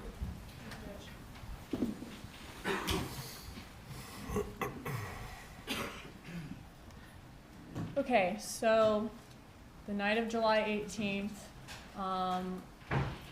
was Katherine Magbanua's cell phone consistent with Rivera's residence by around 9:42 p.m.? Yes, just after that. We see from the call summary, the last communication between Ms. Magbanua and Mr. Garcia was at 9:46 p.m. And what we see as her events at 9:46 and 9:47 are very consistent with Mr. Rivera's residence. So that kind of coincides with the end of their back and forth communication with her location becoming consistent with Rivera's residence, where Mr. Garcia's location was also consistent. Okay, and could that be consistent with her communicating with Garcia? That communication ends once she arrives at Rivera's residence, where Garcia and Rivera are also there. Correct. Now, after being there for a little while, does Katherine Magbanua communicate with Charlie Adelson? She does, and again, back to the summary, we see that there is an outgoing call from Mr. Adelson at 10:12, very, very short duration, and then Ms. Magbanua calls Mr. Adelson back at 10:20 for about a 2-minute phone call. And tell us about Katherine Magbanua's location for that 10:20 call to Charlie Adelson. So what we see, the 10:20 and 10:22, is the last times that her location is consistent with the area around Mr. Rivera's residence. Were we able to find any other evidence of her and Charlie Adelson's plans for the night of July 18th. Yes, and again, that was slide 257 we just spoke of. This is communication from Mr. Adelson's iCloud, and the afternoon and evening of July 18th, where she asked, how's work been, hon? He says, been busy. And then later, about to start a big case, which she acknowledges. Okay, and did they discuss their plans for that night? They did. 8:22 p.m. She texts, "You're still at work." Mr. Adelson, Charlie Adelson, responds, "Just finishing. I'm not really feeling good. Maybe we can just hang at my house." And that message from him is at 8:23 p.m. to Katherine Magbanua? That's correct. Okay, and he says he's not feeling good before she comes to his house. Correct. All right.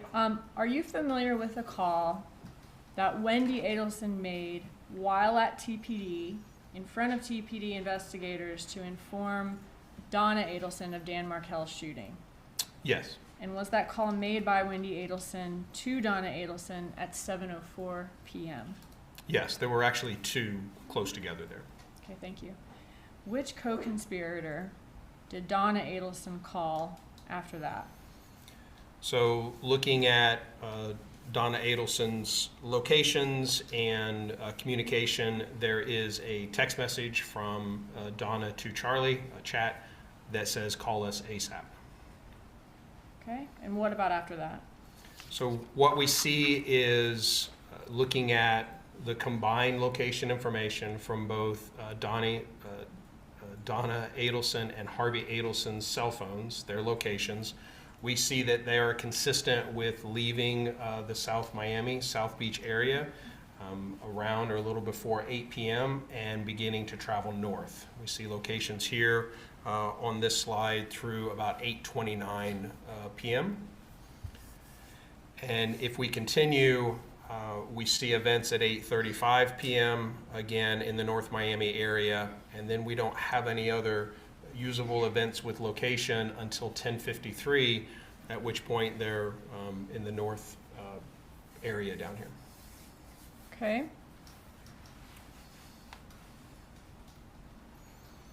Can you go back to just the slide right before this? Okay, so she receives a call from Wendi Adelson around 7:04 p.m.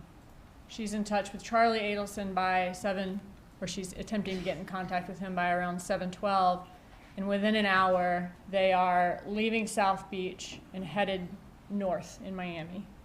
Correct. They being Donna Adelson. And Harvey Adelson, And Harvey yes. Adelson. Thank you. All right, so can we go to your next slide? You said that their last cell phone communication with location data was in North Miami at 8:35 p.m. and their next event with location after that was at 10:53 p.m. Are you familiar with Katherine Magbanua's statement that Charlie Adelson told her that his parents had just been at her home the night of Dan Markel's murder before she arrived at the home? Her home or his home? I'm sorry, his home, Charlie Adelson's home. Yes. Charlie Adelson's parents had just been at Charlie Adelson's home before Magbanua arrived that night. Correct. Okay. Is Charlie's home located between the location we see there for the cell site at 8:35 and the location for the cell site at 10:53? Yes, we see here the location referenced by the flag of where Mr. Adelson's residence was at the time. Is there evidence in the phone records that Donna Adelson went to Charlie Adelson's home on the night of Dan Markel's murder? So there is another communication from Miss Donna Adelson at 8:59 p.m. stating outside your house. Outside your house, and she's sending that message to Charlie Adelson, is that right? Correct.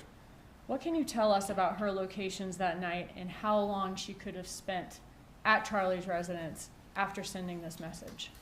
Your Honor, I'm going to object, calls for speculation. Overruled, he may answer based on his analysis of the records. However, Sergeant, you are not to speculate or offer any opinions beyond anything that you have not directly researched through these matters. You may answer the question. Yes, sir. So the question asked of me is, it possible for, given the cell site locations and times, is it possible there was a period of time where Donna and Harvey could have stopped at Charlie Adelson's residence?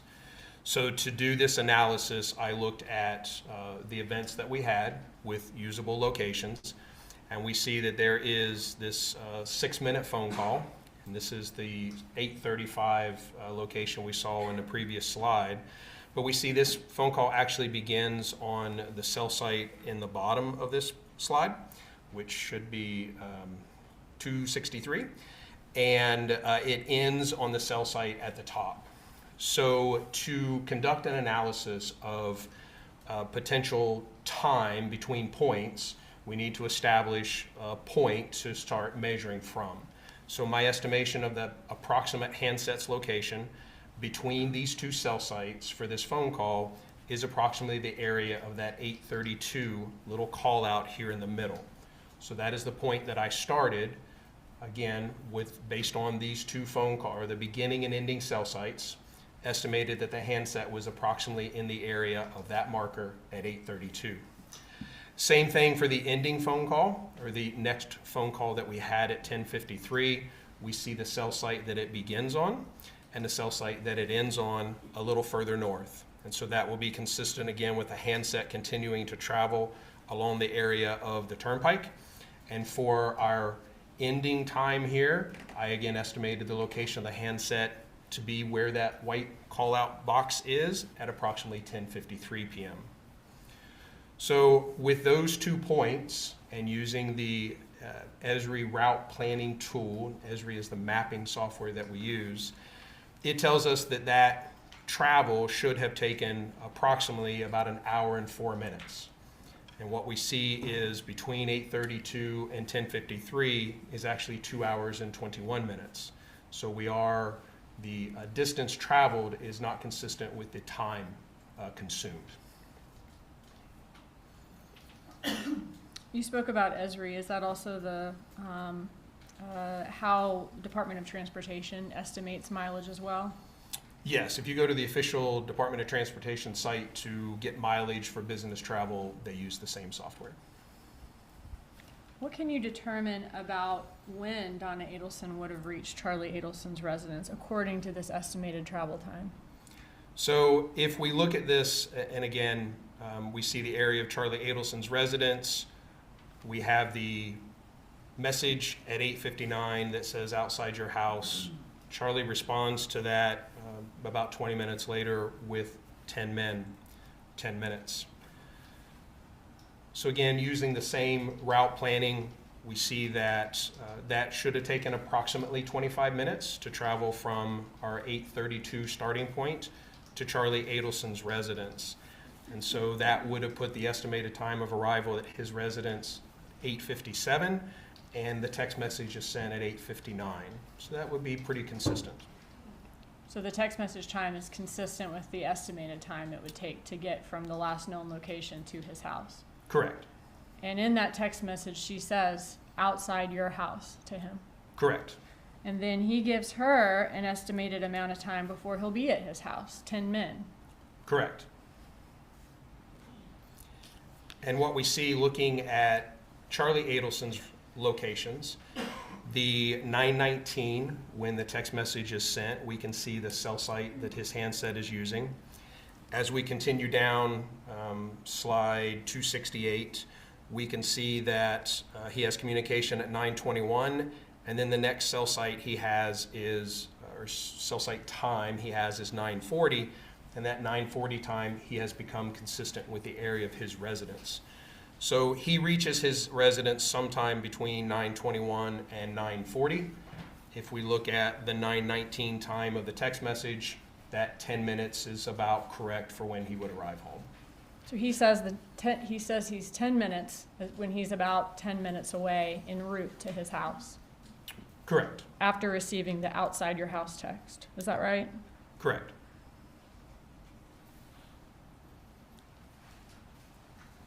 And what do we see here? This is just a close-up of that, again showing the cell sites when he would be consistent with his residence, arriving sometime before 9:40. And where was Donna Adelson's next event with actual location data after she said she was outside Charlie Adelson's house and he responded 10 men? Again, the next event that we have is the 1053 events, looking at their combined records. Is the next usable location event that we have. So if we look at the time that it would take to travel from Charlie Adelson's residence to that point, we see that based on the route planning, approximately 48 minutes. And again, the actual travel time based on those cell site usages was 1 hour and 54 minutes. So we have about an hour of unaccounted for time. So it took her 1 hour and 54 minutes to travel to the 1053 location from North Miami, which left 1 hour and 6 minutes unaccounted for. This would be the travel time from Charlie Adelson's residence Thank to you. that 1053 point.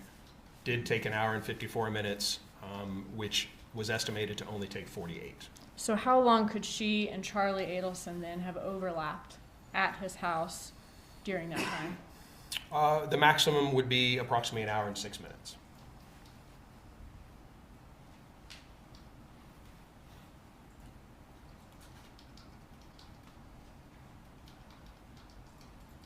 And that would be including the time that she would have been waiting for him to arrive? It would, yes. Okay. So let's say she waited 10 minutes or so for him to arrive. Actually, he sent it 20 minutes after after he received the text, right? Correct. Charlie's response to Donna was about 20 minutes after she had texted outside your residence, and that indicates a 10-minute estimated time of arrival. So about 30 minutes would be probably the shortest that she would have waited, but you still have a little over a half hour of overlap. Okay, thank you. So total amount of time, 1 hour, 6 minutes, and they could have spent about 30 minutes or so together during that time at his residence. Could have, yes. What else do you know about Donna Adelson's travels that evening? So we have an additional chat later on. Does he where- check back in with her to see if she got there okay? Yes. At 11:56, Charlie texts, "Did you get to your hotel okay? Love you." She responds, "Thank you for asking. We have it on MapQuest. Hilton Inn on International Drive. We should arrive at 1:25 a.m. Get some rest. We'll talk in the morning." So again, looking at the point of the 1053 estimated location to the location she states she's going to, we see that should have taken about 2 hours and 20 minutes, and which would have made the arrival time around 1:13. Her stated arrival, estimated arrival was 1:25. So again, these are pretty close. So no large amount of time unaccounted for during that journey. That's correct. The large amount of time that you have unaccounted for where she says she's outside Charlie Adelson's house is from the 8:35 spot to the 10:53 spot. Correct. Okay.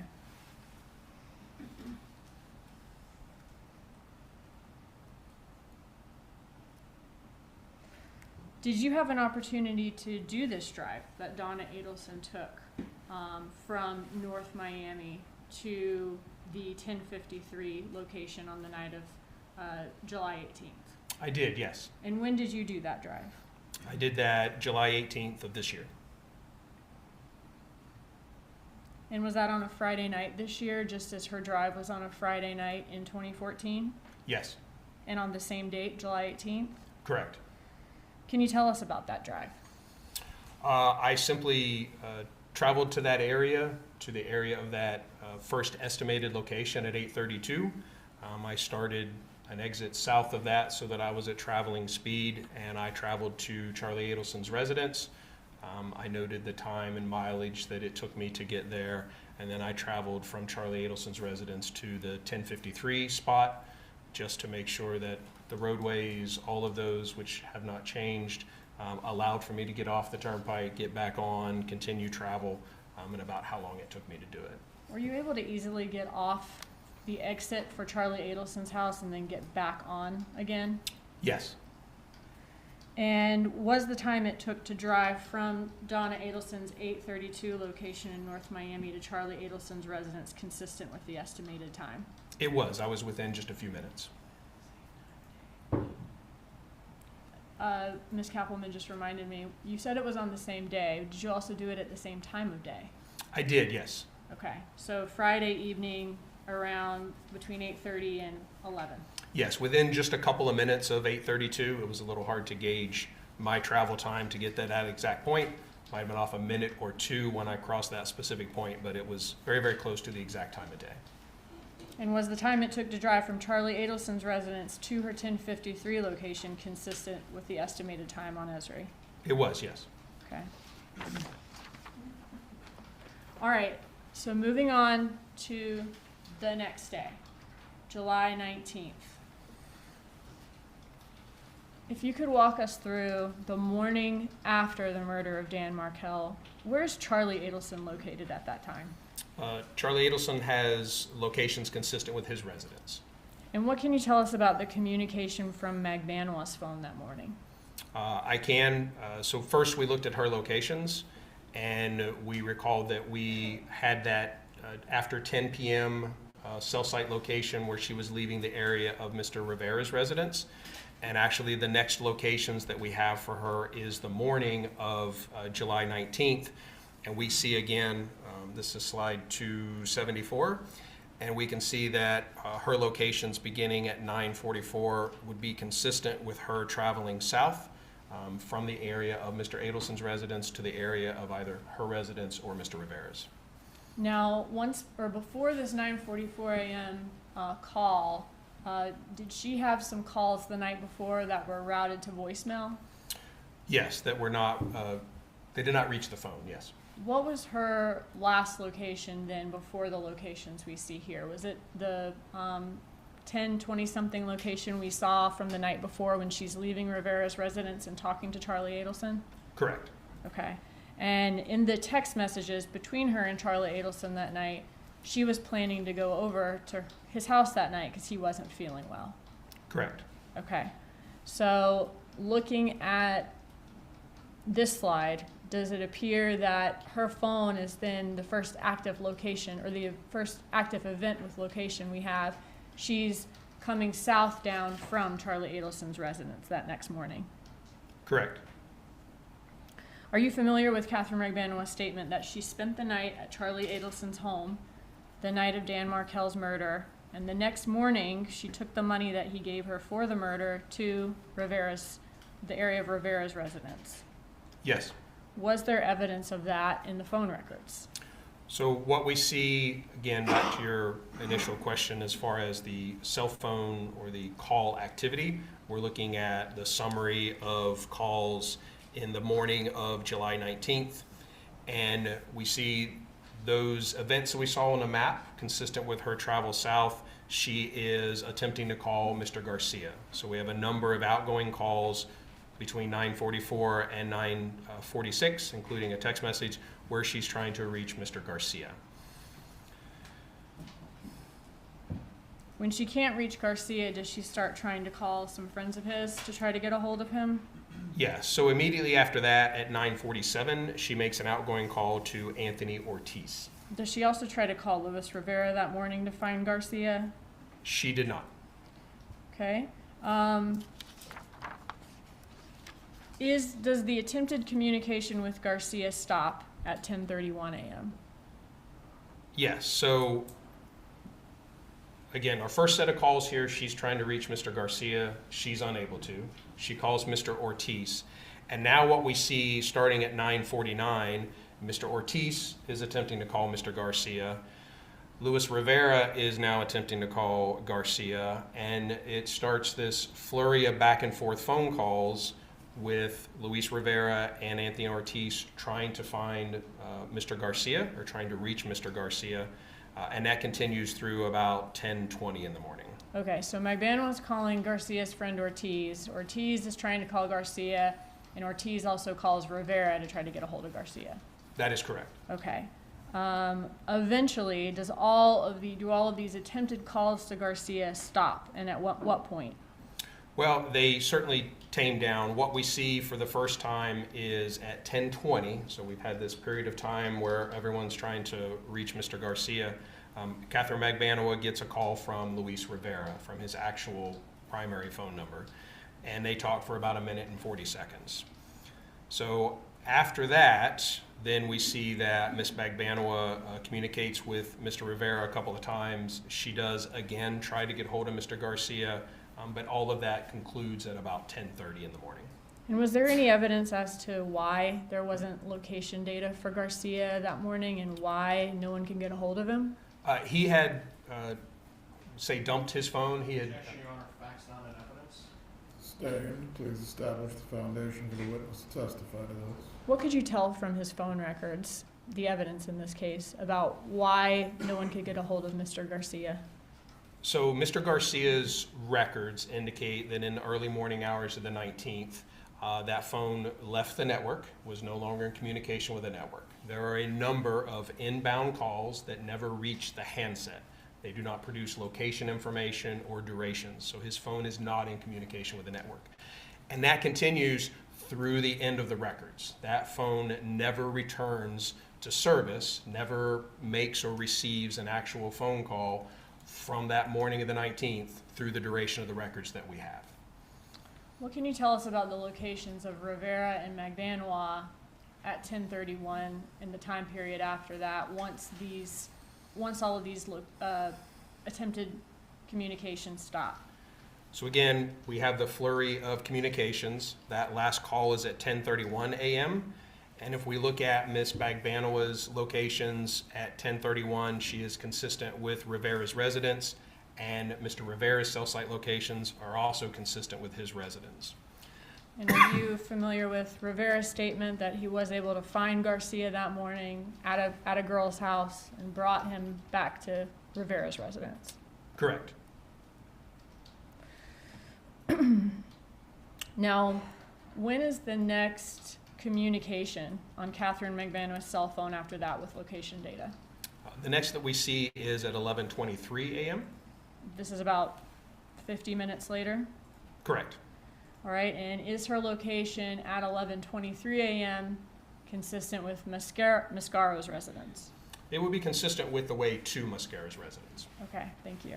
Could this be consistent with her then leaving Rivera's residence after a period of time and heading back towards Mascaro's residence to pick up her children? It could be, yes. All right, switching gears again. Were you involved in securing a wiretap of some of the suspects in this case back in 2016? I was. What is a wiretap? A wiretap is an active way for law enforcement to be able to gain information or intelligence. Everything that we've talked about in the historical records are just that, historical. We're getting records that already existed and having those provided to us. A wiretap is an ongoing intercept where we are able to, in real time, see the calls that are being placed, the outgoing, inbound, durations, all of those things, in addition to the content of most of those. So text message content and voice content, we're actually able to listen to those calls in real time while they're occurring. So this is a real-time, ongoing, active monitoring of the communications. In order for a wiretap to be in place, does there have to be an order signed by a judge? That order has to be sent to the phone carrier so that the calls can be monitored by law enforcement. Correct. Were we able to monitor the content of the calls between the subjects in this case back in the time that these events happened, back in June and July of 2014? No, again, we were investigating after the fact. All of that was historical. The carriers do not retain the content of voice calls. They don't record everything that you say and make it available to us. So we had no option to listen or know the content of those communications back then, outside of what we recover in text messages. Okay, so the wiretap in this case is during the investigation, once law enforcement had identified the identity of these subjects and was trying to listen to see whether they talked about the crime. That is correct. It is prospective. It is ongoing, real time. All right, can you explain to the jury what type of equipment is needed for a wiretap? Well, we use a variety of equipment. There is carrier-based equipment. They have equipment that is able to basically mirror those phone calls, that traffic, and provide it to law enforcement. We have equipment, computer servers, that are able to receive that communication and then provide it to monitoring stations, which are essentially laptops. We have headphones and software that allows us to see this information. It decodes the information that is sent to us from the carrier. So we can see in real time, it pops up with the time of the call, the phone numbers, cell site locations sometimes, and other information. And if it is a call that has audio, then there's an indication that there's audio, and we're able to actually listen to that through the headphones. Does the software give the listeners, law enforcement, the ability to stop and start the recordings? It does, yes. And are synopsis of the recordings done by law enforcement? Yes. Is there any involvement by the actual phone carrier, like the company? There is, yes. Is monitoring of the calls done live and in real time? It is. And do the people who are monitoring these intercepts have to go through a certain type of training in order to do that? They do. They have to go through what we call minimization training. The interception of communications requires that non-relevant or communications that are not pertinent to the actual crimes be minimized or not listened to. So we call that minimization training, and everyone who listens to or has opportunity to hear any audio from the wire has to go through that training. Okay, and are the people monitoring it also thoroughly briefed on the case? They are. Part of that training is a requirement to read the affidavit that was authorizing the wiretap and to get a briefing from the case agents so that they know in great detail all the elements of the case so that they're able to detect during the phone calls if that conversation is actually relevant to some part of the investigation. They need to know financial things, relationships, hierarchy, those kind of things. So again, they are briefed by the case agent and they're required to read the documents. If the phone conversation is not relevant to the crime or is privileged in some way, is there a mechanism to stop that recording by law enforcement? Yes. And is that the purpose of that to protect people's privacy if they're not talking about something relevant to the crime? Yes, the purpose of that is to allow us to minimize those parts of the conversation that are not pertinent to the crime and in compliance with the order. Is minimization a choice by law enforcement, or are they required to minimize irrelevant portions? It's a requirement. Okay. Are you limited in time, or is law enforcement who's listening limited in time, in the time that they have to decide whether what they're listening to is relevant to the crime or not? There are a number of things that go into that. Time is one of them, yes. We have a guideline for how long we should listen to make that determination, and then we have some guidelines for how frequently we can come back and check the ongoing conversation to see if that conversation has turned criminal or turned into something relevant to the investigation. So the officer can then go back in and listen in again to see if they are now talking about something relevant. Correct. We call this spot checking. And can the listeners of the call tell if a law enforcement officer is doing that? The listener of the call, I'm sorry? Can we, as the listeners here in the courtroom, tell if an officer is doing that? Yes, in certain versions of the software, there's an audible tone to indicate that it's been minimized. There's printouts from the software that tells us when audio was listened to and when it was minimized. And there's just absences in the conversation, blank spaces where that recording did not occur. And is the portion of the call, so the portion of the call that's minimized then is not recorded? Correct. When listening, though, and trying to decide whether something's relevant or irrelevant, are law enforcement officers also on the lookout for suspects trying to mask the meaning of what they're saying in case law enforcement's listening? Maybe they are talking about the crime, but they're using words that don't sound criminal in order to do it. That's correct. Is that quite common? It is, yes. Which phones were tapped in this case? Mr. Charlie Adelson's and Ms. Katherine Magbanua's. And was that Charlie Adelson's phone number ending in 9223 and Magbanua's phone ending in 1312? That's correct. Okay.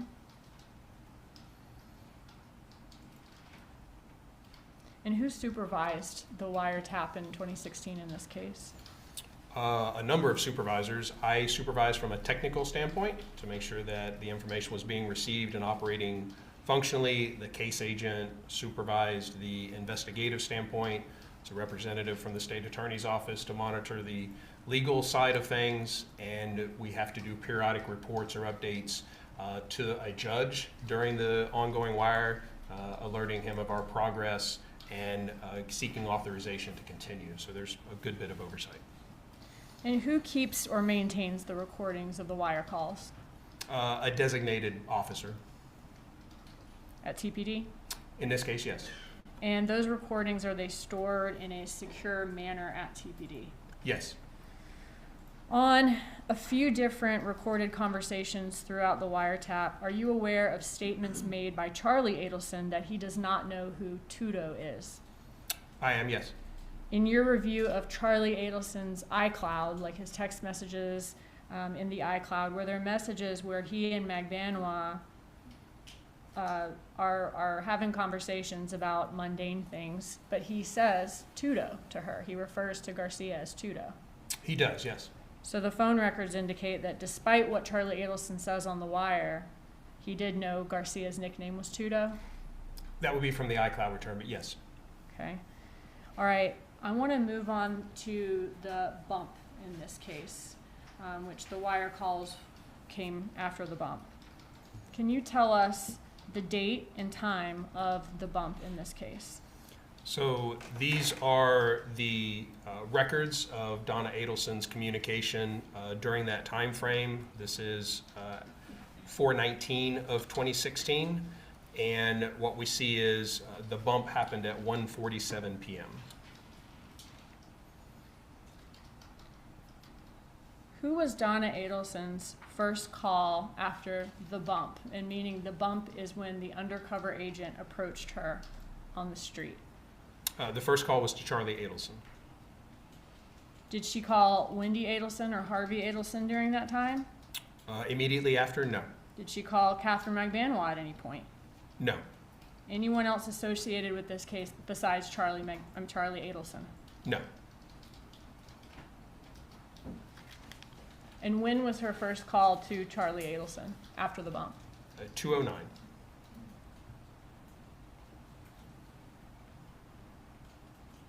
So about a little over 20 minutes later? Yes. All right. Was Donna Adelson detained and charged in this case? I believe it was on November 15th of 2023. Yes. And we'll get into the details of that later, but what I want to talk about now is whether we were able to, on the day that she was detained and charged, was her cell phone taken by law enforcement and a cell bright done on that cell phone? Yes. And in the cell phone that was in her possession, was there evidence that Donna Adelson and Wendi Adelson talked about Charlie Adelson's trial, his November 2023 trial, and the verdict as it was happening? Yes. Are you familiar with Charlie Adelson's testimony in his trial that Garcia and Rivera killed Dan Markel on their Objection, Your own? Honor. Facts on evidence, counsel is testifying. Sustained as the counsel testifying, please establish the foundation for your question. Okay. Judge, may we go to sidebar, please? Thank you.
this time, we are going to take our lunch break for this morning. Once again, I'm going to instruct you not to discuss this case with each other or any other person. Also, as well, do not look at any other outside information or news on this matter. We will resume with the trial this afternoon at 1:20. Please be back by 1:15. Enjoy your break.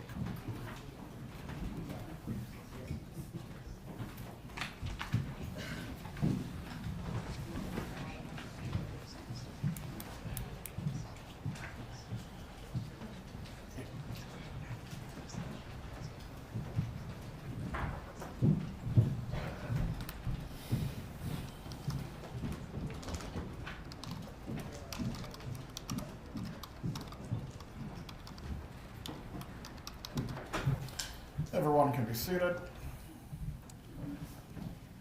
During the break concerning the evidentiary point for which this testimony is seeking to be admitted, we'll review while we're on break as well. Are there any other matters that we need to address? Nothing from the state, Judge. Not from the defense this time, Your Honor. Please report back by 1:15 as well. At that time, we will continue with Sergeant Corbett's examination. After this portion of the examination, Ms. Dugan, will the state's direct be coming to a conclusion? Will you repeat that, Judge? After this part of the direct examination, will the direct be coming to a conclusion of Sergeant Corbett?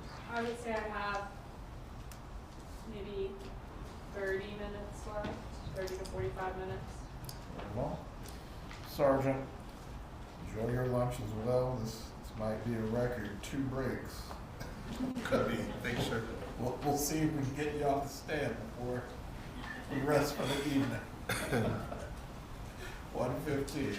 Enjoy your break, everyone. Thanks, sir.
afternoon. Everyone can be seated.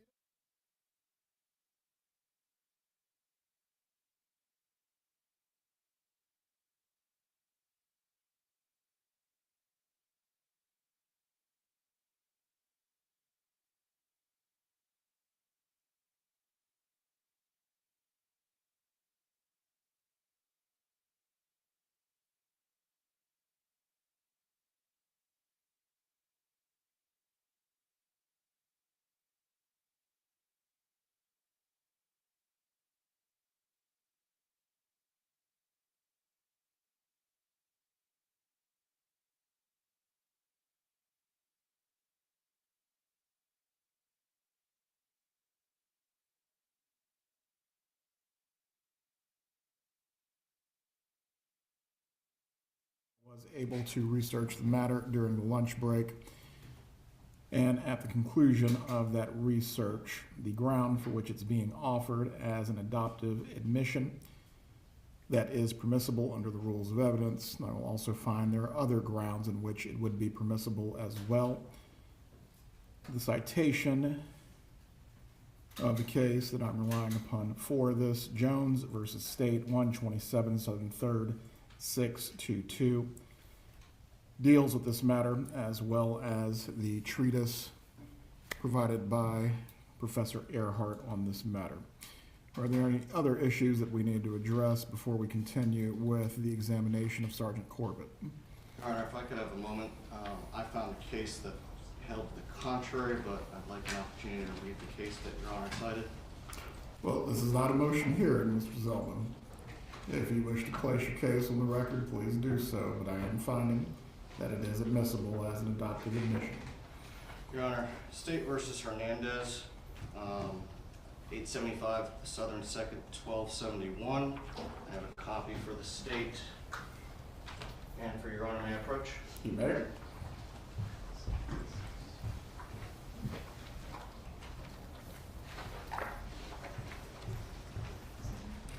Creates a Crawford issue, Your Honor. I read Hernandez as well while researching this matter. I believe Hernandez dealt with the aspect of silence as opposed to affirmatively making a statement, agreeing with the statement of another. These are distinguishable, but you may briefly speak about Hernandez before the jurors come into the room. Well, Your Honor, again, I hadn't seen Jones. However, this case specifically holds that adoptive admission must still satisfy Crawford. Again, haven't read Jones, so I don't know how that applies. But I do object, certainly respect the court's ruling. Objection is noted for the record. The testimony of the sergeant will be permitted as an adoptive admission. And again, I will find there are other admissibility theories as well concerning this line of questioning. However, as to the one raised by the state adoptive admission specifically, I will find it is permitted. You may bring in the jurors. Judge, before we do that, one additional issue. The statement under an adoptive admission has to have been heard, I believe, by the party that is allegedly adopting it. There's no evidence that my client watched the trial or heard her son's testimony. As to the foundation of that, Ms. Dugan, you certainly need to lay it. An adoptive admission occurs when there is an express statement agreeing with the statement of another. Concerning any statement by your client that was made in which she agreed or otherwise it stated in some way the testimony of another person at the trial of Charlie Adelson, namely Charlie Adelson was true. This qualifies. Please bring them up.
everyone can be seated. Members of the jury, I hope you enjoyed your lunchtime rest and break. We will continue with the examination of Sergeant Corbett at this point. Ms. Dugan, you may continue with your examination. No further questions at this time. Thank you. Cross-examination. Just a moment, Your Honor.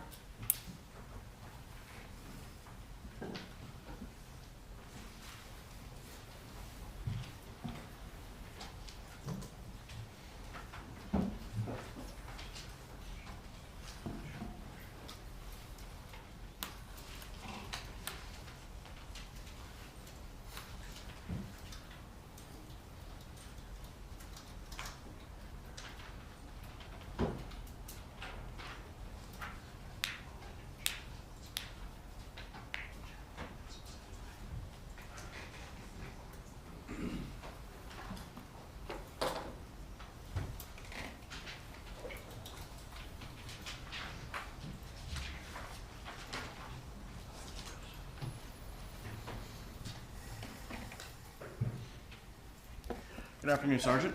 Good afternoon.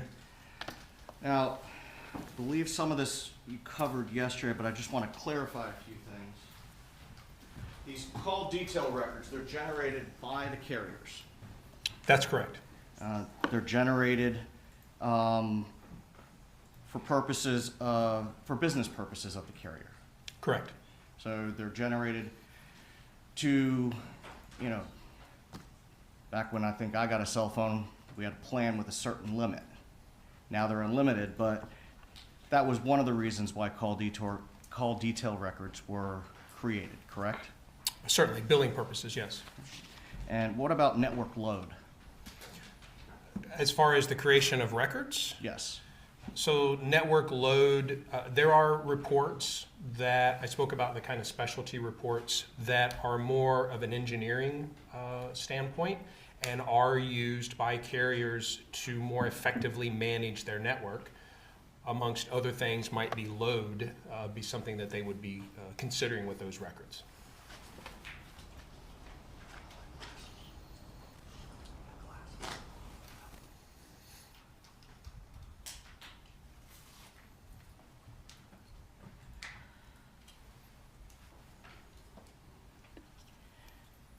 Now, the call detail records that you've testified about extensively over the last couple of days, they do not contain precise geolocation data for a handset, do they?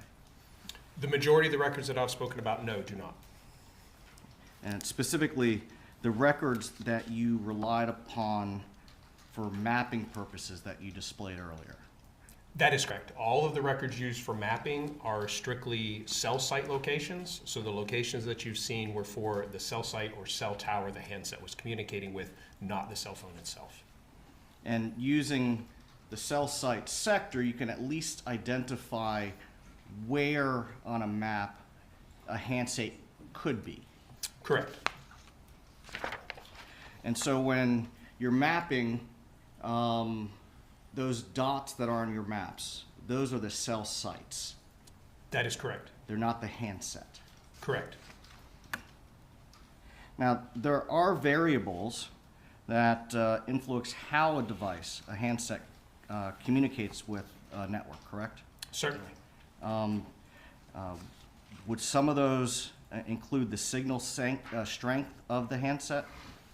Signal strength, or really signal quality, is one of the primary things that a handset uses or the network uses to determine which cell site a handset may communicate with. So the signal quality is largely affected by signal strength, as you ask, meaning the closer you are to the tower, the stronger the signal is, generally the better quality the signal is. Now, what can interfere with a phone or device connecting with a tower? A number of things, primarily structures, buildings. Here in downtown, we have a number of cell sites around the area, and if you were behind this courthouse, a very large, substantially built building, and there were a cell site on the opposite side, the density of this building would probably prevent your handset from being able to communicate with that cell site. And you may choose a cell site that's somewhere else that your handset is better able to see. Topography, hills, valleys, cell sites that are on the other side of a mountain, your handset may not be able to see or communicate with. Those are really the primary things, bodies of water, but the physical obstruction, topography is probably, to me, the greatest effect. What about network load on a specific cell site? So load can be a factor. The handsets, as they're creating energy, this radio frequency, the signals that are going back and forth, it is a bit of noise. And so the towers, if there's a lot of handsets, that can create a lot of noise, which can affect that signal quality that I've been speaking about. So towers can choose to adjust. Breathing is sometimes what it's called, but there may be an adjustment by the tower or the network. If there is high density, then handsets can communicate with other cell sites. Generally, no matter where you are, your handset is able to see multiple cell sites and sectors at the same time. And there's a lot that goes into the choice of particularly which one of those your handset is directed to communicate with for any particular event.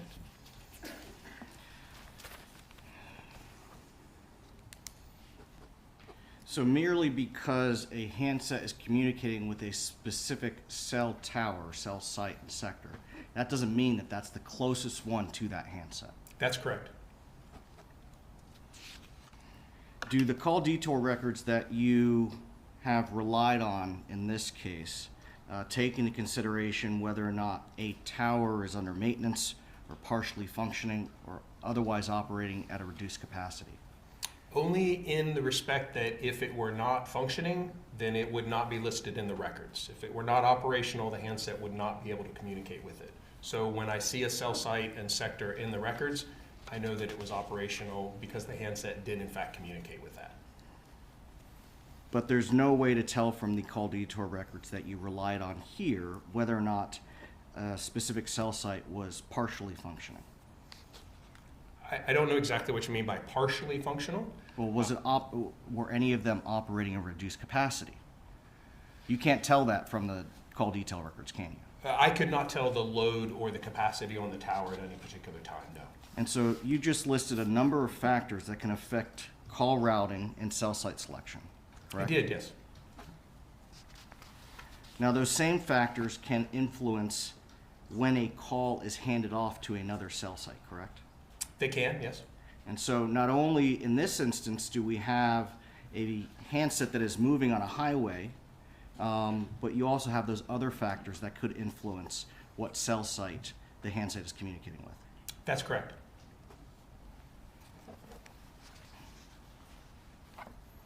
And understanding all of those variables, that's critical to you analyzing and interpreting the data. It is, yes.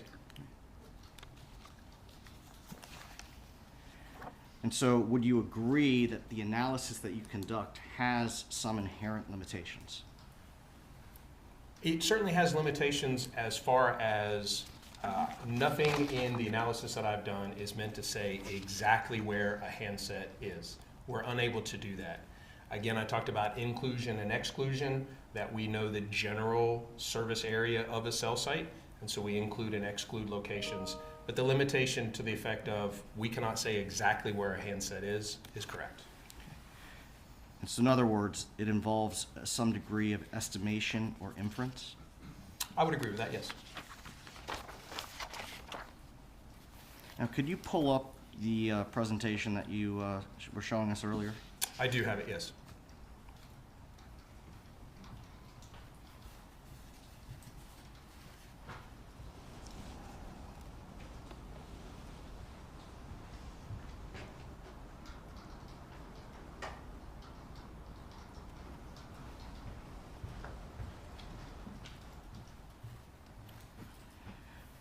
I want you to turn, let's start with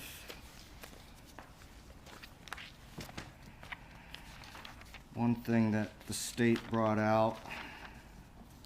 Let's go to the frequency report. I believe it's on slide 28.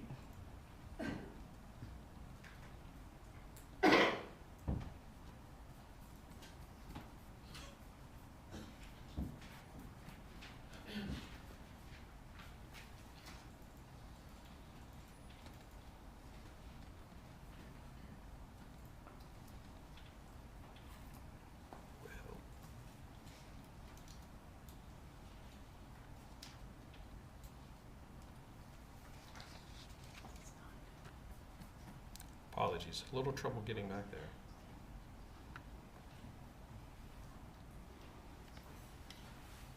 Slide 28, the frequency report for Donna Adelson. Okay. Can you explain to the jury again the process of creating this report? I believe what you said yesterday was that you put the data from the carrier into a tool. A program, yes. Okay. And then you did the same for Charlie Adelson's CDRs? Correct. Katherine Magbanua? Correct. Sigfredo Garcia? Yes. Luis Rivera? Yes. Anyone else? Really, most any set of records that we had, the frequency report is one of the first things and most basic things that we do with the records. Now, there's a process that you have to go through called, I believe it's called deduping. Are you familiar with that? It depends on which way you're referring to it. Okay. Well, when you're talking about call detail records and frequency analysis, there's a way, and I think you gave us an example yesterday on some of your slides about how one communication event can show up multiple times. Correct. So we do see with certain carriers that a call that comes in that is routed maybe to voicemail creates multiple events, and it creates multiple records, and some of those will be tied to the same number. Some of them are tied to kind of a not fictitious, but a routing phone number, so they will really count against the frequency for a particular target. But as I mentioned, these frequency reports are very general ideas of relationships and associations. So for these, we mentioned that it does include things like miscommunications, calls that went to voicemail. It may include the multiple events, because those things are generally distributed equally across all the calls. It's not just one phone that's going to create those multiple entries. All phones calling in should create about the same things. So it's certainly not meant to be an exact number of communications. It's just an idea of, again, kind of relevance and association. Okay, so in that vein, if you could look at, let's see.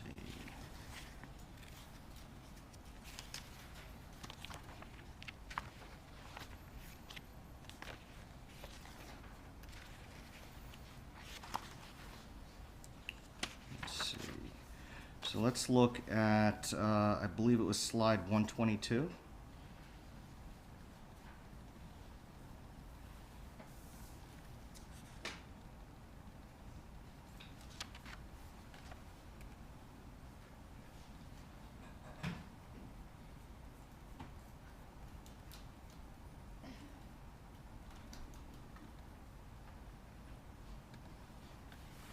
Yes, sir. Okay, now with respect to this slide, have you gone into the data and manually removed duplicate events? I have, yes. And the same with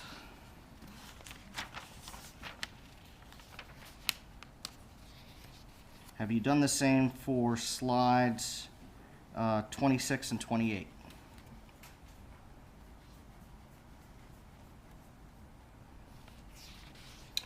Slide 26 is the frequency report for Charlie Adelson, and I believe that 28 is, again, Donna Adelson's. No, I have not removed duplicate events from these frequency reports. Okay. So those aren't accurate. They are accurate. They accurately represent from the call detail records every time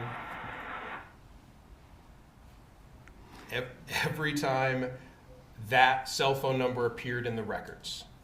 Okay, it was a poorly worded question. I apologize. It's not accurate in the sense that there are not 80 actual communications between my client and her son. There may be fewer. Again, this includes those routed events, the not answered, going to voicemail. All of those are included. Text messages, voice calls, all of those are included in this tallying. It is just from the raw records. Okay. And so in other words, you see the 80 up there. You recall, I believe it's the AT&T records, could have 3 separate events for one communication. Is that correct? They could. That would generally only tally 2 for a particular phone number, because that third event is generally going to have a routing phone number in it. Okay. And so this does not account for that. It does not.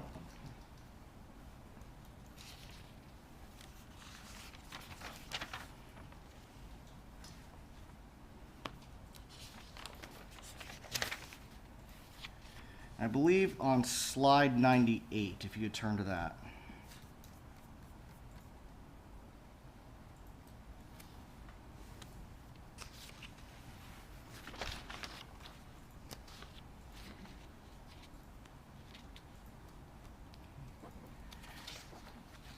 Can you keep going? It might have been the next one. Erase this text after you read it. Was the text erased? The text was still in the iCloud return, so I could not tell you if it was deleted from the device or not. You never got the handset that iCloud is associated with, That is correct. and that would be Charlie's phone. Correct. Okay.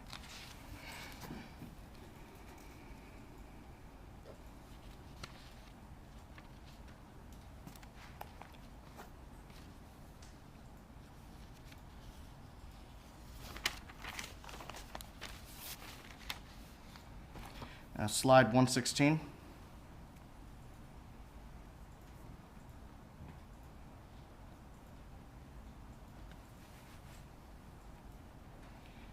Okay, looks like on this one there are 2 conversations between Charlie Adelson and Katherine Magbanua, correct?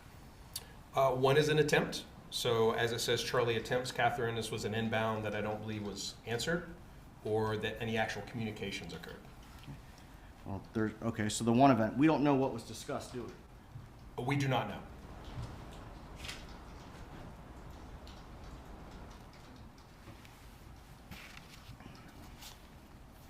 know. Slide 117.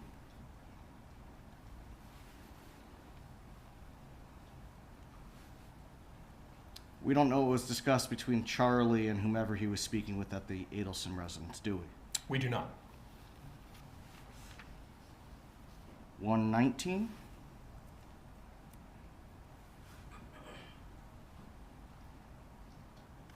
We don't know what was discussed between Harvey Adelson and Charlie Adelson. We do not. 120.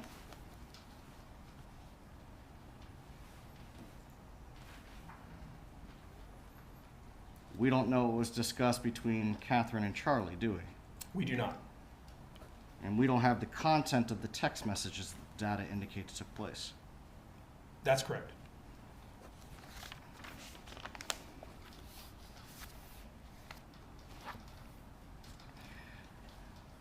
Now, with respect to the calls to the landline,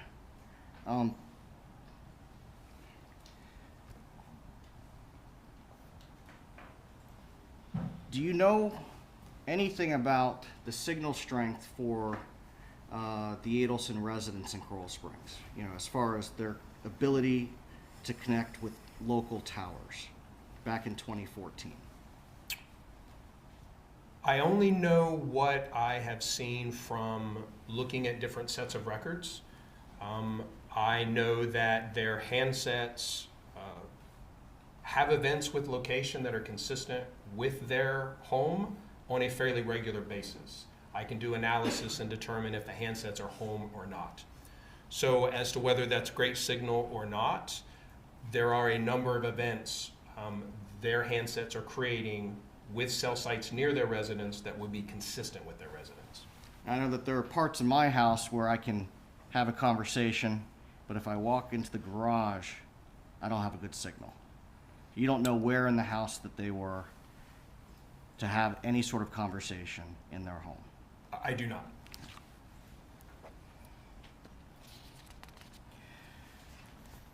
Now, if you could go to 135.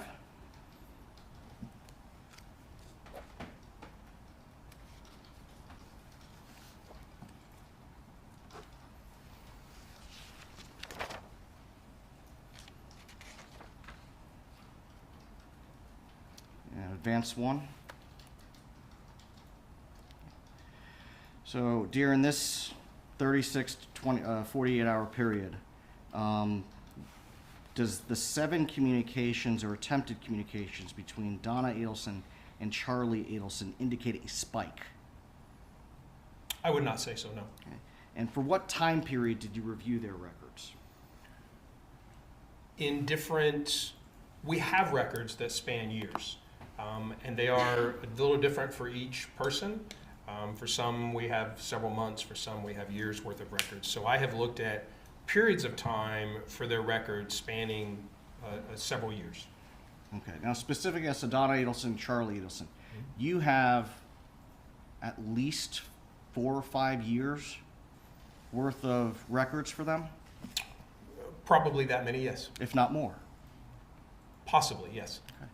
And so the amount of communications or attempted communications that are indicated during the June 2nd and June 4th, as you refer to it, flurry of communications, 7 is not a spike. I do not consider it an abnormally high number of communications.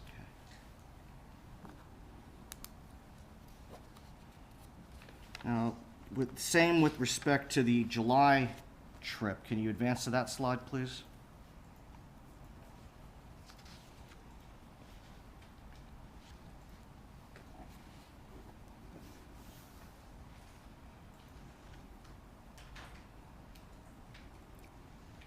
Apologies, it'll take just a second.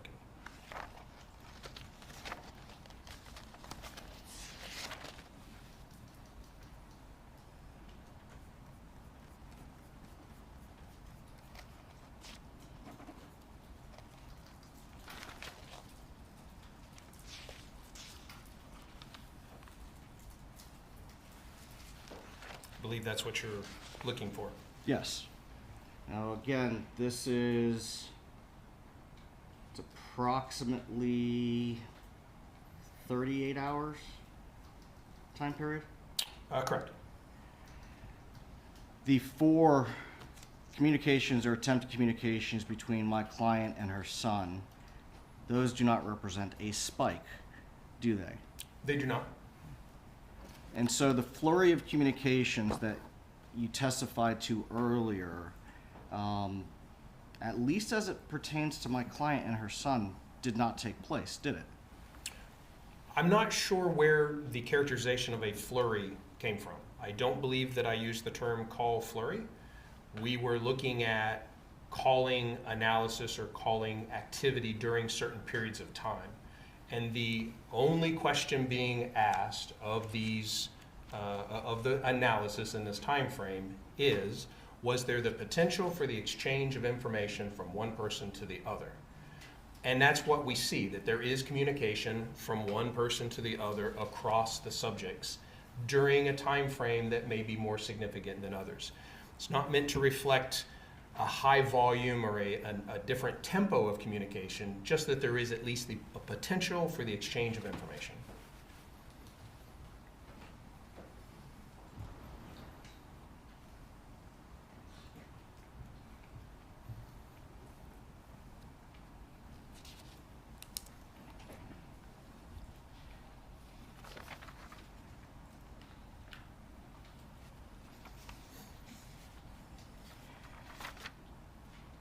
Now,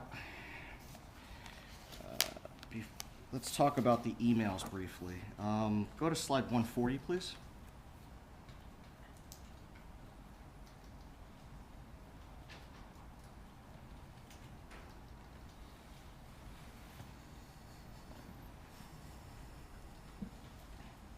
And you testified this morning that this was sent out. Now, Evite is an online platform where anyone can go in and create an event and send out invitations, correct? That's correct. Back in 2014, do you have any personal knowledge as to how that website operated? In 2014, I do not.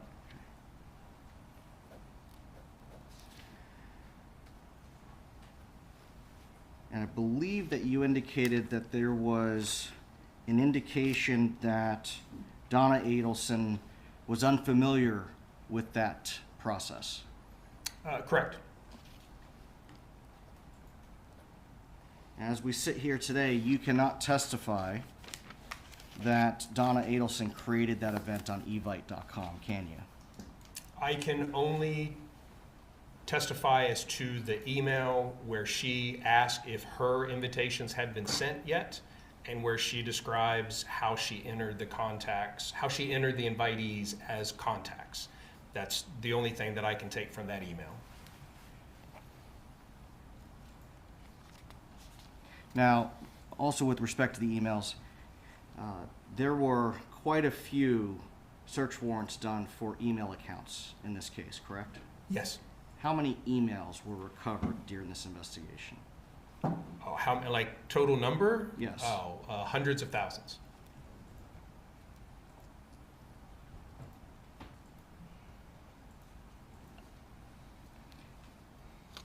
Specific as to donnaharvey@gmail.com, how many emails were recovered? I do not recall the total amount. In excess of 50,000? I believe so, yes. In excess of 70,000? I don't recall, and I've only seen a subset of those. Who decided Emails. what subset you would review? Florida Department of Law Enforcement.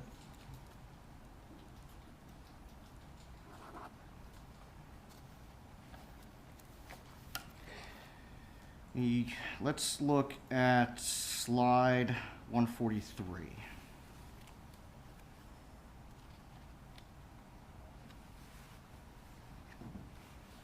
You testified earlier that this was an email from Dan Markel to Wendi Adelson in January of 2024 concerning their schedule with the kids beginning in April.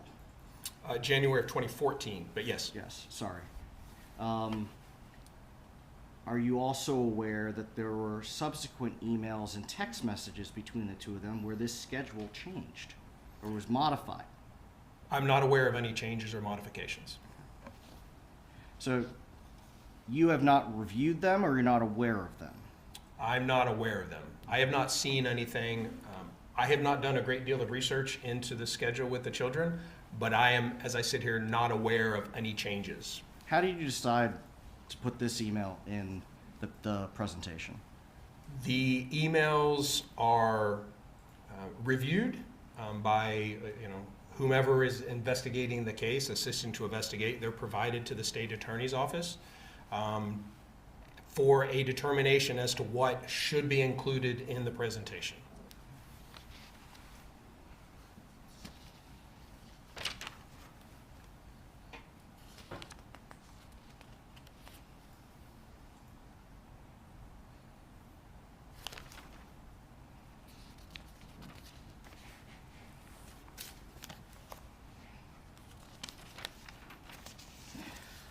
With respect to Wendi Adelson's phone, are there different types of extractions that can be done on these devices?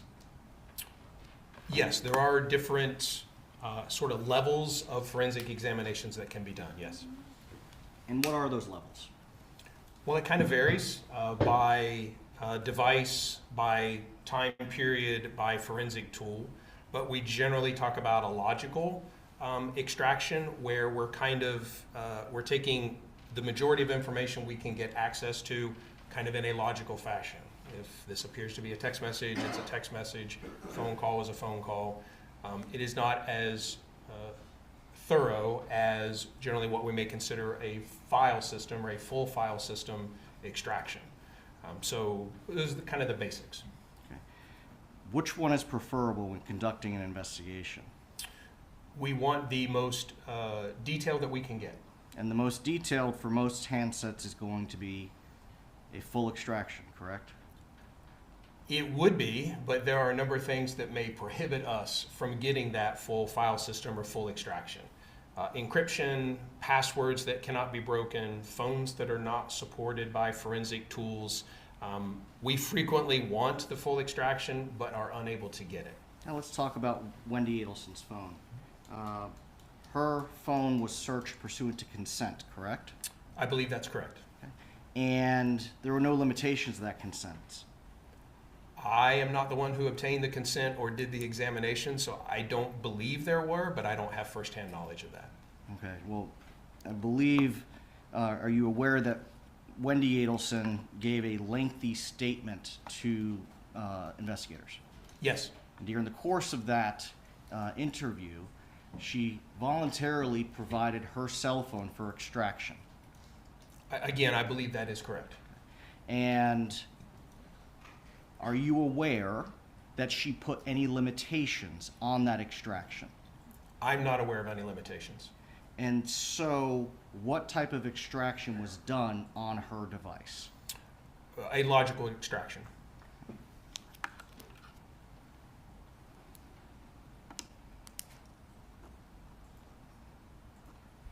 And as we've discussed, a logical extraction is not a complete extraction from a device. It generally has less information, correct? In this case, if you look at the extraction, the forensic extraction, there's significantly less data in her phone extraction than in other devices' extractions in this case. Yes. Yes, there is less data, but that may be an indication of less data on her device as well.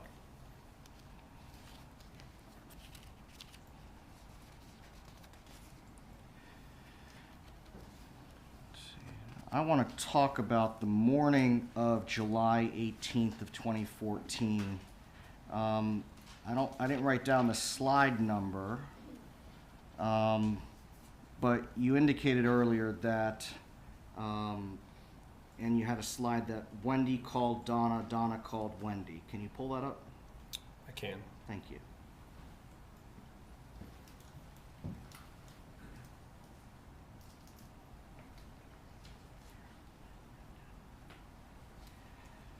What slide number is this?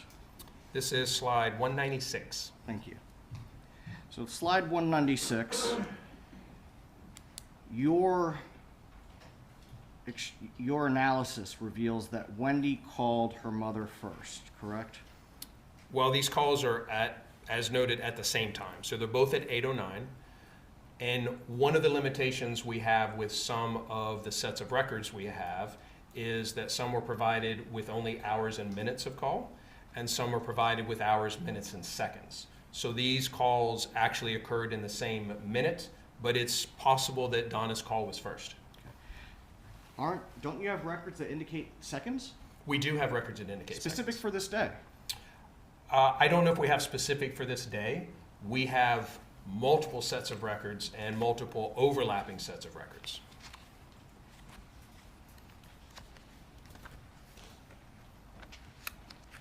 You have been involved in this case since its inception, since Mr. Markel was murdered, correct? Yes.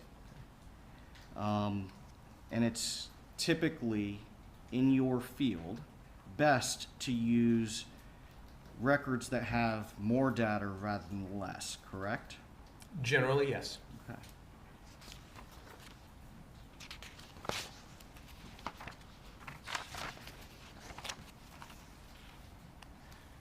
Have you gone back to determine who called whom first? I have not, but I could. And so, if I were to tell you that records with seconds reveal that Donna Adelson gets a call from Geek Squad and immediately calls her daughter, and then while Donna is calling her daughter, Geek Squad calls her daughter, would that also be consistent with both calls happening at 8:09? Yes.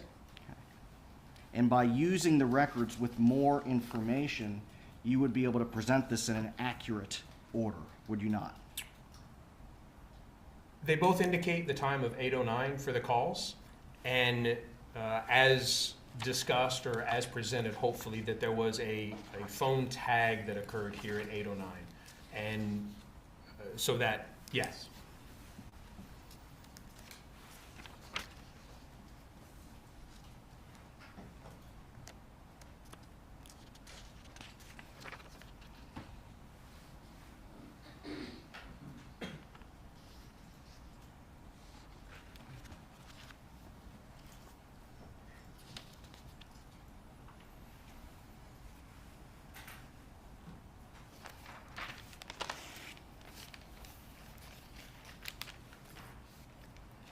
believe you had moved to slide 210.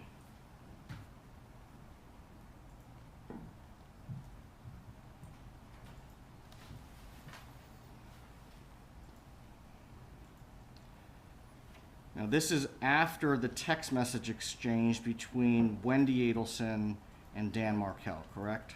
Correct. And that's the one where, after Mr. Markel had left a voicemail for Wendi texts him and saying, swimming won't work today because I'm picking the kids up at 3:30. Correct. And then they kind of have a disagreement about the time that Wendi can pick the boys up. They do. After Wendi gets that information from Mr. Markel, she then calls her brother. Correct?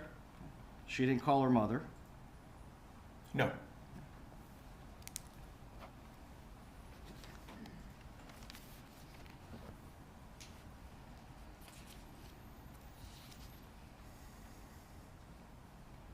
Now, I believe after this call between Wendi and Charlie, I think it's on slide 213, he tries to call Donna.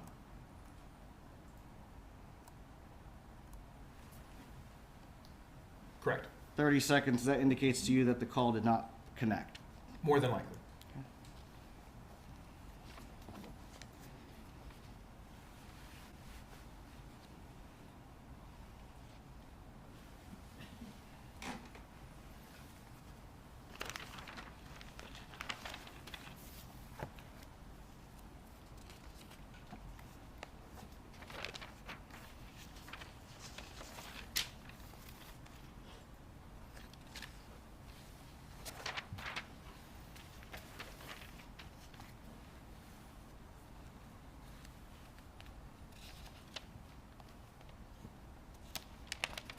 I believe, if you go to slide 272.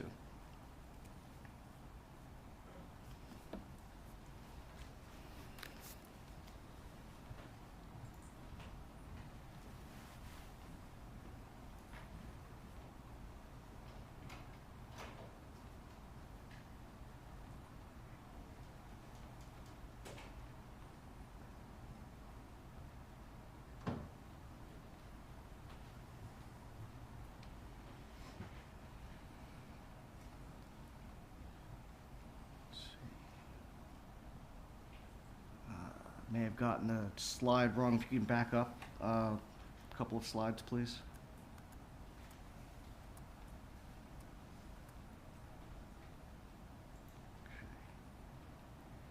So the text, I believe that the state inadvertently mischaracterized the evidence and testimony in the questioning. The last connection to a cell tower for Donna Adelson was at 8:59, not 8:35, correct? For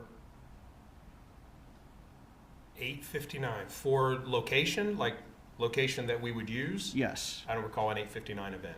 Okay. I'm sorry. So you have the 8:59 as the text message, That's correct. and that's from Charlie Adelson's iCloud, That is correct. and you don't get location from that. We do not. And so, probably important to point out, some of these are chats, so they're actually occurring over the data network. They're iMessage versus carrier-based text messaging, where we're more likely to see locations associated with text. So with the iCloud, and knowing that those are traversing the iMessage or the Apple network, it's common for us not to have locations attached to those. So in that regard, iMessages aren't going to show up in call detail records. They do not. Other apps, communication apps, are not going to show up in call detail records. That's correct.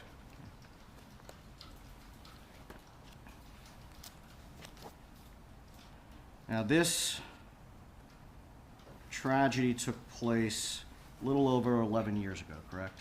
Yes. And up until your July 10th, 2025 deposition, you had not done the drive yourself, had you?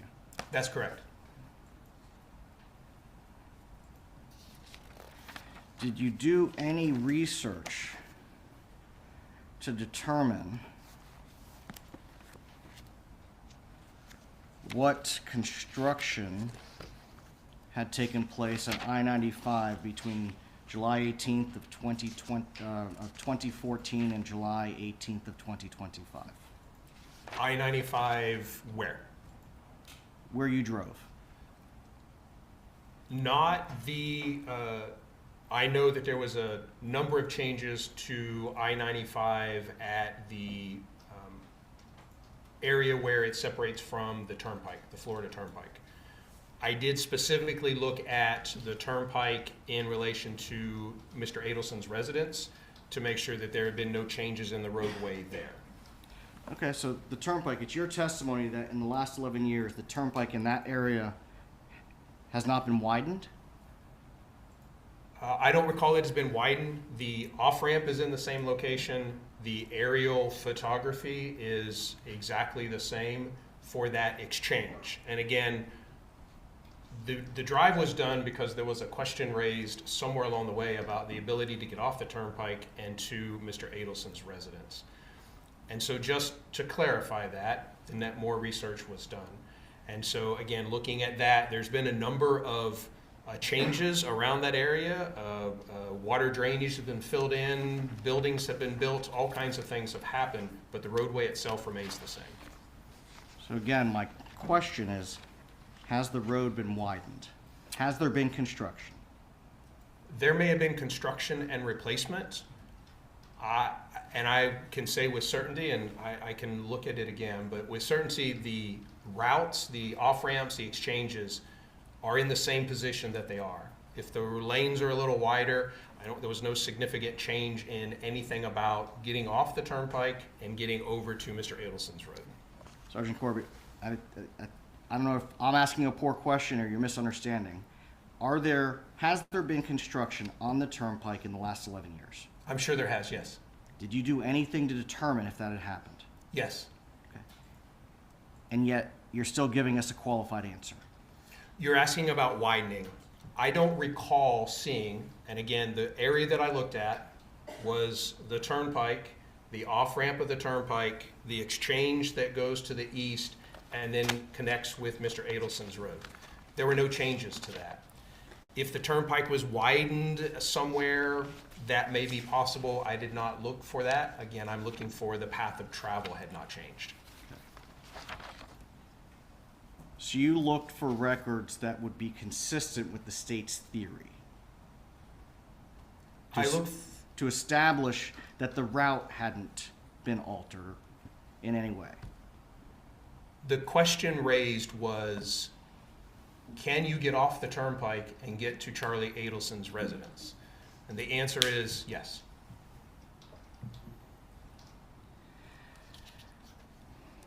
Now, what were the traffic conditions on July 18th of 2014? I do not know. Did you do anything to try to find that out? I did. And what did you do? I tried to research through Department of Transportation if they had traffic and crash data going back that far, and I did not find any. Is that because the retention period had been exceeded? Most likely, yes. What is a retention period? I do not know the exact retention period. No, tell us what is a retention period. I'm sorry, a retention period would be a policy of a holder of information for how long they hold that. And so carriers have retention periods for their cell phone records. It may be 1 year, and after 1 year they purge that data. Could be 2 years, could be 10 years, but that retention period or is a policy for how long they retain records.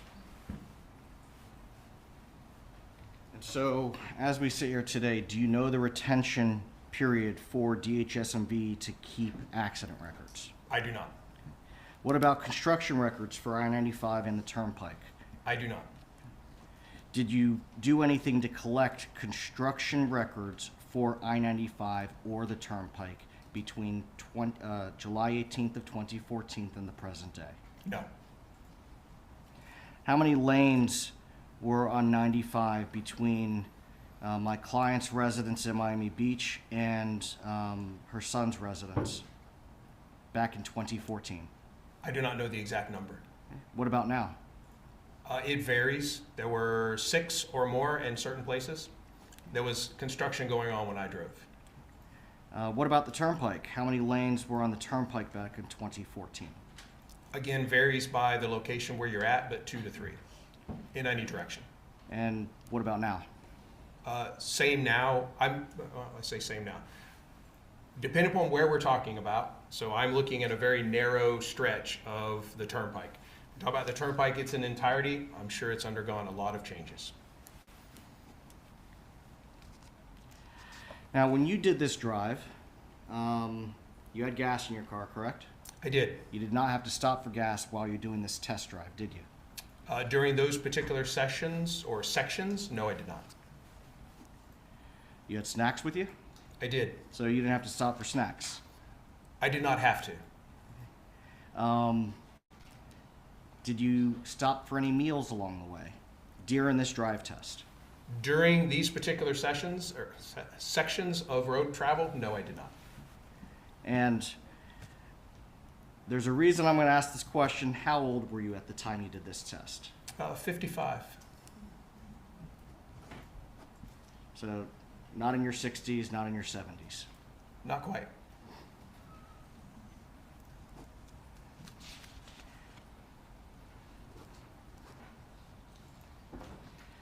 Now, have you ever been on the highway, got behind a slow-moving vehicle? It frustrates you, right? It may, yes. And you have an opportunity to pass them, you drive by and you see someone older driving. Sometimes, yes. Do you know how fast Harvey and Donna Adelson were driving on July 18th of 2014? I do not. And so, not knowing how fast they are driving, can you give an accurate estimate for how long the drive would take them? I think I can give an accurate estimate based on speed limit and distance, but as far as how which is, I believe, substantiated by segments of travel. So the travel from the 832 point to Charlie Adelson's was very consistent with the estimations. The travel from 1053 to the hotel, consistent with estimations. Well, I want to stop you right there. The 1053 point, can you pull that up, please? I believe it's actually here. Go to the next slide or series where we show 1053 to Orlando.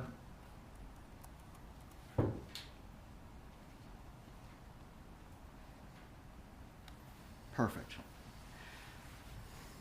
That section of the turnpike is not as in an area that is as densely populated as the section to the south, is it? It's not. Okay. And so the section south on the turnpike, you're going to get more commuter traffic than you will in this section, correct? I would agree with that, yes. And so you're not going to necessarily be in as stop and go traffic as you would if you were to the south. Usually, yes, I would agree with that. Now, was anything done, or let me ask this differently. Do you know whether or not at the time Donna and Harvey Adelson left their apartment on Miami Beach to start driving north, had they eaten dinner? I do not know. Did they have a full tank of gas? Do not know. How many times did they stop to go to the bathroom? Do not know. Did they stop to get coffee? They may have. This was late night. I did. And you're much younger than they were at the time. You stopped for coffee. I did.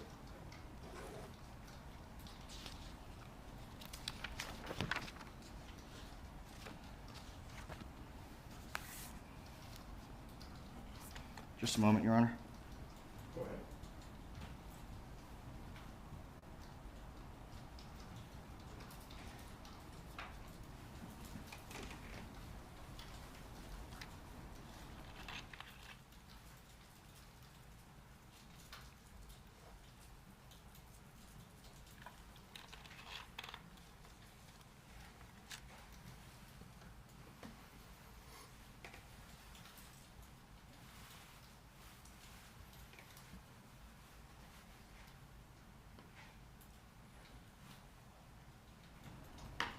Sergeant Corbett, you just made a statement that I believe your deposition testimony contradicted. You said the time that it would take to get from their residence to Charlie Adelson's residence.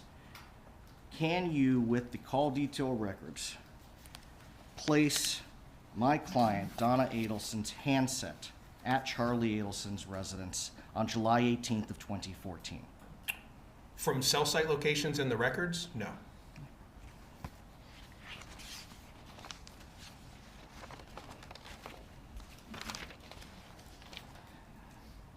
And at no point on July 18th of 2014 can you place Donna Adelson's handset and or Harvey Adelson's handset connecting to the same cell site at the same time as Charlie Adelson's handset.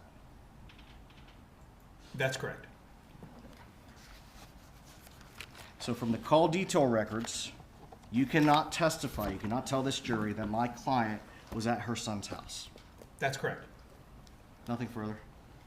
Correct. Yes, sir. Did the text messages place Donna Adelson at Charlie Adelson's house? I believe the outside your house text message is indicative of her being outside his house. Okay, that's what Donna Adelson tells us in that text message, right? I believe so, yes. And then she has an hour and 6 minutes, was it, of unaccounted for time on the stretch of the drive that's on the same stretch of the drive where Charlie Adelson's house is, right? Correct.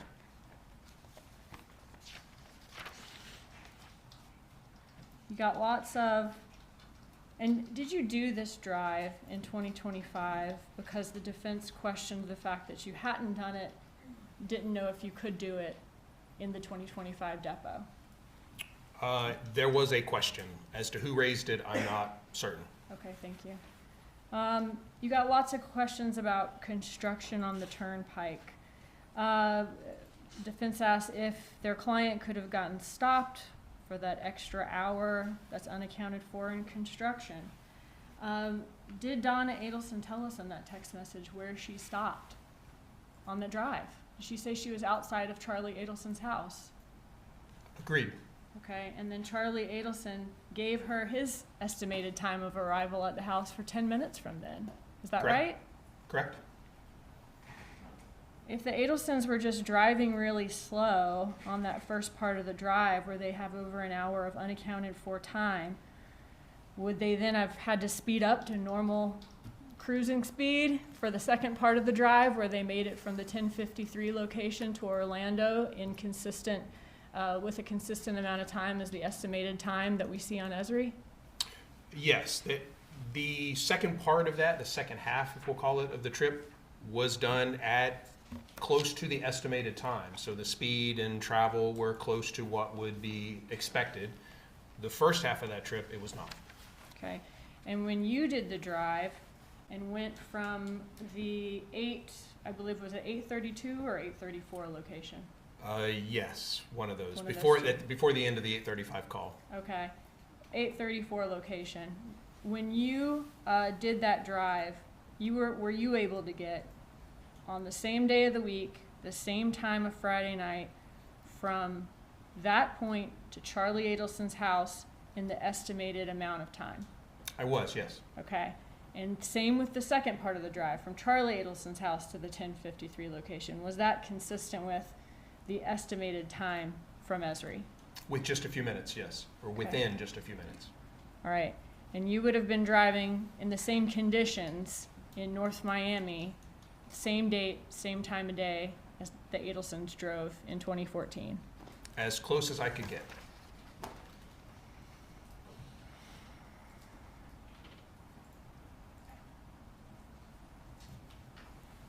And did you say in this the emails for the Evite that Donna Adelson told Evite that she entered the invitees as contacts?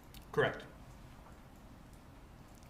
In the beginning of cross-examination, defense asked you a bit about the things that could affect cell site towers, several variables that could affect cell site towers, but if those variables existed, that affected these cell site towers and kept the cell site towers from having too much load to be able to handle this communication.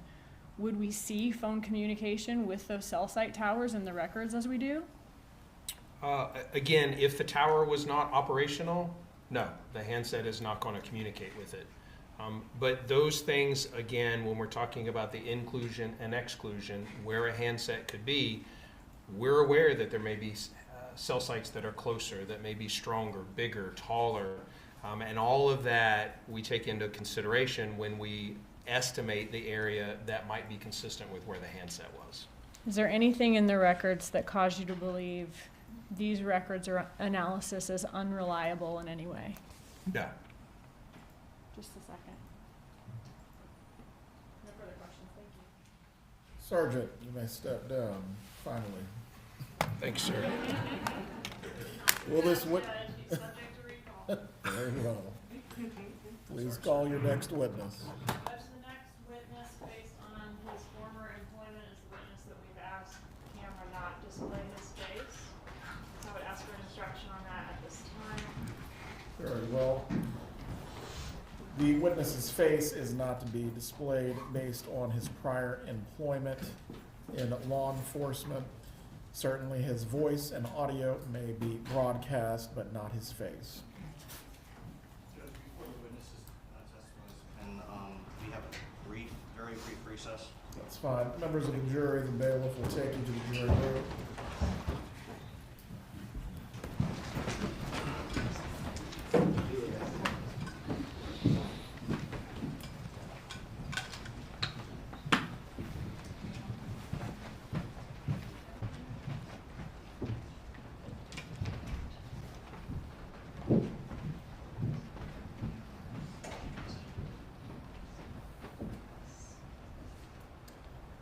You all can be seated. Please use the restroom or stretch your legs now if you need to before we resume with the testimony.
Just one moment. For the gallery, once again, just as a reminder, while the testimony is taking place today, if you step outside of the court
this case on April 19th of 2016. I was.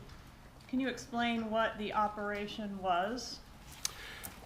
My role in the operation was that May I interrupt you for just one moment? Could we approach, Your Honor? Yes.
So my role in the operation was of a gang member, and what I was instructed to do was to contact and bump Donna Adelson. What does bump mean? A bump is a law enforcement operation during which an undercover agent or an undercover police officer would conduct a face-to-face meeting or encounter with a subject or a person of interest in an investigation. And what we look for, the results we look to get would be one or a combination of either I would try to extract, or the undercover would try to extract information, or they would try to pass on information, or possibly set up a future meeting with the individual, or tickle a wire or a telephonic intercept, or tickle a wire. In this case, was it an attempt to tickle a wire? Yes, it was. Okay, so we had a wiretap going at the time that you did the bump. Yes. Okay. And what does tickle the wire mean? Well, when you tickle the wires, when you're doing a Title III, what we call a Title III, a phone intercept, and there's not much activity going on that phone intercept, what you want to do is approach somebody and see if they will start talking about whatever the investigation is looking into. All right, so you were asked to approach Donna Adelson. Is that what you did? That is correct. Where did that happen? I believe that happened in South Miami, somewhere near her residence. Okay. And did you just walk up to her on the street, sidewalk? I did. Okay. And what did you do? Well, I was instructed to walk up to her and engage her in small discussion as to why I was meeting with her, and then eventually handing her a flyer. Okay. Is that what you did? Yes. All right. And I'm going to show you the flyer. I've marked as States Exhibit 83.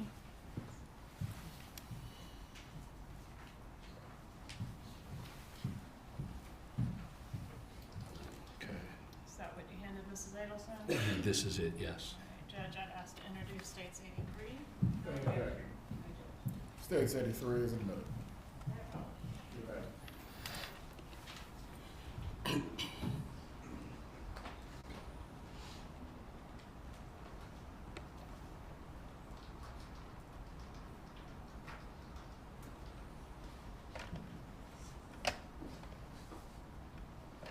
Okay, so it's a standard 8.5 by 11 sheet of paper, right? Regular piece of paper, Yes, okay? With a printout of an article relating to the murder of Dan Markel, is that right? that is correct. And at this time, it's been a couple of years since the murder of Mr. Markel. Yes. Okay. And over here in handwritten, can you say what was printed there? Yes, just call and text, and that's my undercover cell phone number and the $5,000 which was being asked for. Okay, and this cell phone number that it belongs to the phone number that's written here, are you personally going to carry that around and answer it if someone calls it? That is correct. That's solely in my hands, and I'm the only one answering. Or Right. a voicemail would answer. And is there something you need to do if that occurs to record the phone call in question? Well, the way, and I can't reveal too much tradecraft, but if I received a call and it went to voice, In question? well, the way, and I can't reveal too much tradecraft, but if I received a call and it went to voicemail, it would do a remote recording. It wouldn't be on the actual phone, so I didn't have access to any voicemails. Okay, but if you're going to take the call, is there something you do that causes the call to be recorded? Well, yes, I had to do something on the phone. All right.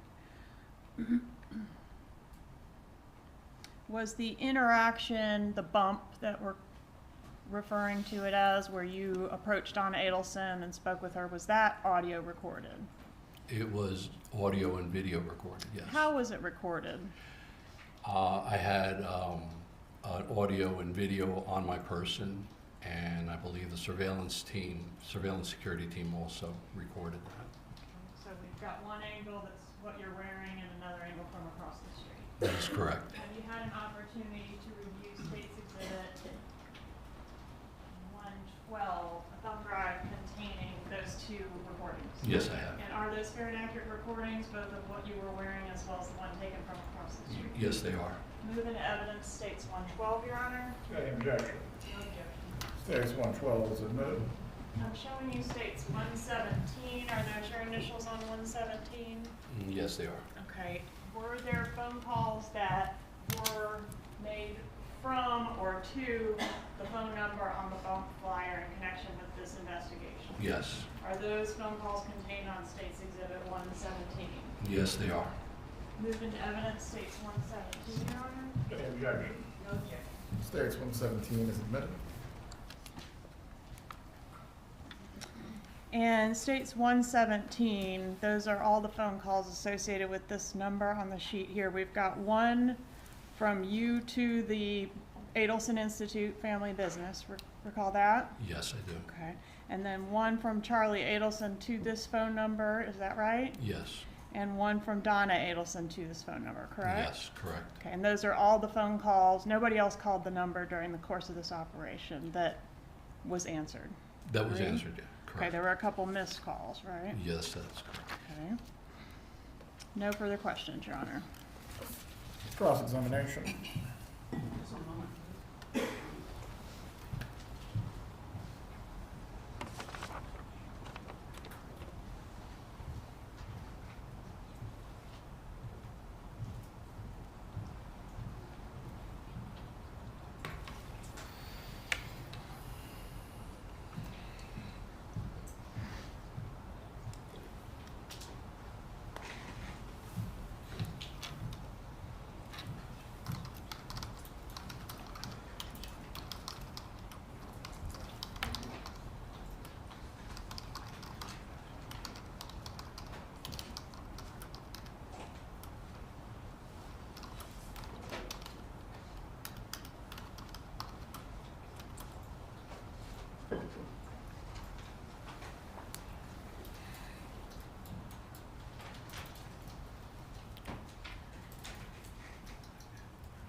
Good afternoon, sir.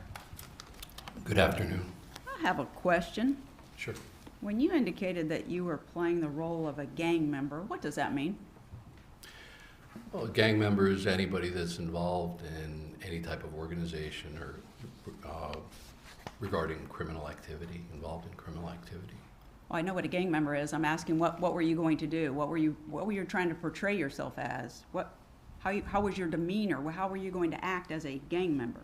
You mean during the bump? Yes, sir. I was actually very friendly. For the bump that was on the street? Yes. Okay. Mrs. Adelson told you that you scared her, didn't she? I think she was startled. I mean, I'm not good looking, so maybe that scared her, but Were you dressed up all pretty like you are today? no, ma'am. How were you dressed? Just jeans and t-shirt and open, I believe, like a bluish button-down open. Okay. When you say you were friendly to her, was that what you said? You were friendly to her? I was told to be very polite to her. And were you? I was. Did you invite her out to lunch? No, not exactly. Okay. The area that you met her at, how was that selected? That I don't have the specifics. Special Agent Pat Sanford would be better to answer that. Were you aware when you went out there that where you would run into her at that specific time of day? I mean, you just didn't stand there all day waiting for her, right?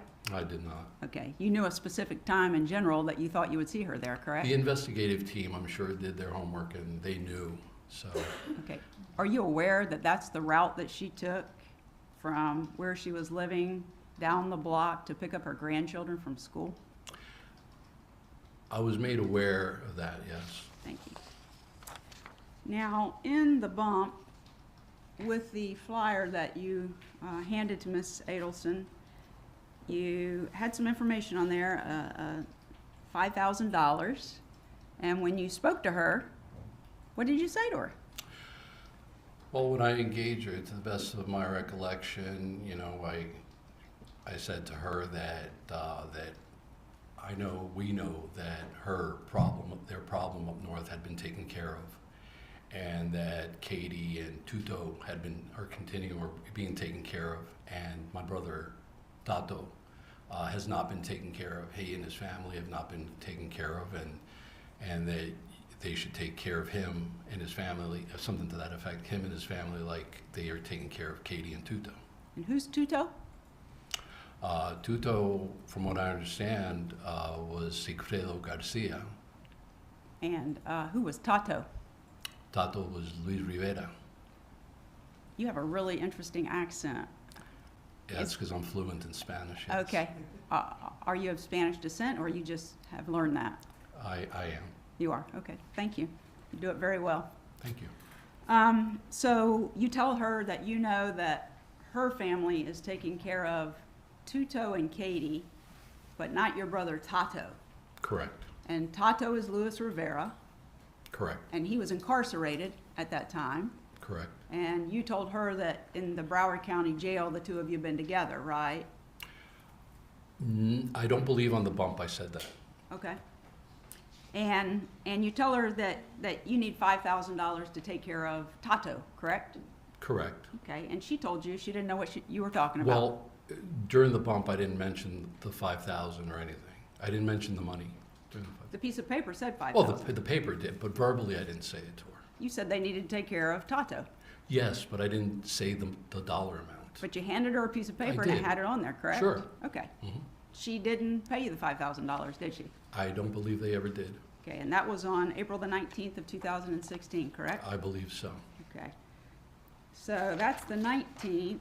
As of the 23rd, you still had not heard from Mrs. Adelson, and so you sent her a letter, did you not? That letter I did not physically do it. That was the investigative team that wrote and sent that letter. Were you aware of it? At the time I wasn't. Did you become aware of it? Later on, yes. Okay. And the gist of it was nobody had heard back from her, correct? I don't remember reading that letter.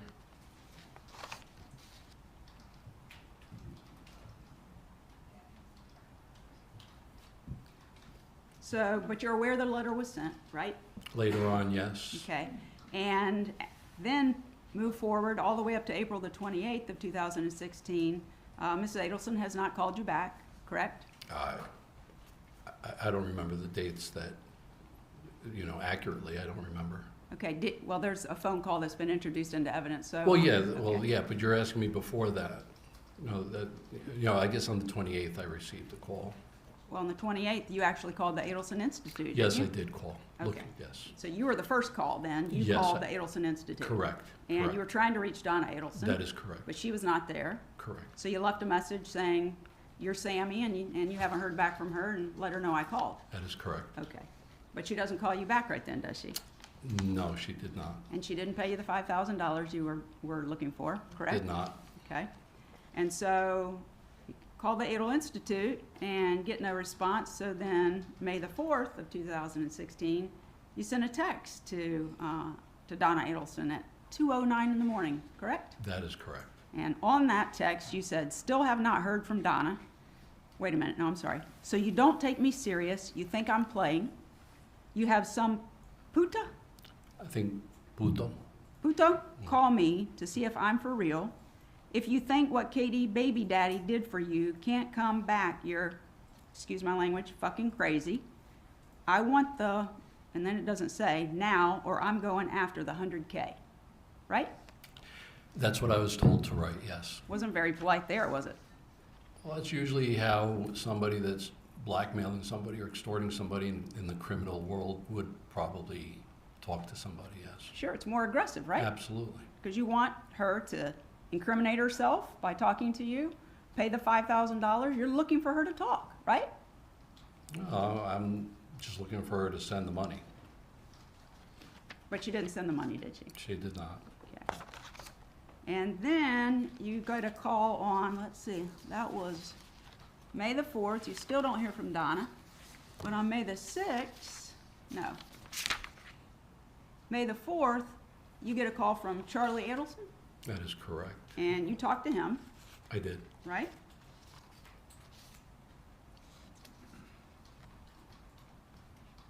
And that recording is in evidence, so we don't need to talk about that. But basically, you don't get anywhere with Charlie. He doesn't offer to pay you the $5,000, right? No, Did he offer to pay you the $5,000? no, he did not. Okay, thank you. And then finally, on May the 6th, Donna Adelson calls you back on that number that you had put on the paper, correct? That is correct. And we're going to listen to the call for another witness, but the gist of it is she's telling you, you tell her you know everything about everybody involved, right? Correct. And she tells you, you got the wrong person, I'm not involved, correct? She did. And she tells you, if you know everybody who is involved, go to the police, right? She just said, go get the money from, she didn't say if I know everybody. She just said, I believe she said, just go collect the money. Well, we'll play it so we'll know the exact Okay, words. But that's fine. she didn't offer to give you the $5,000 then. No, And she encouraged you to go get the $100,000, which was the reward at that time for she did. providing information regarding the homicide of Dan Markel. She did. Okay.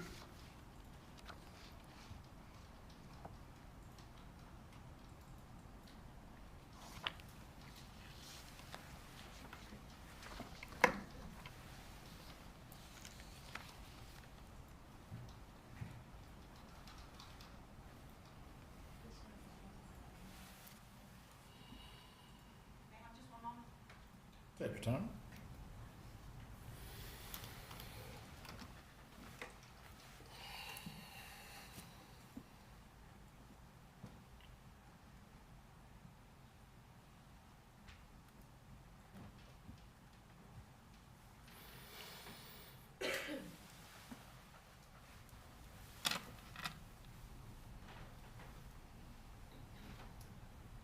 Thank you so much, sir. Have a good day. I'm done with my questions. Redirect examination.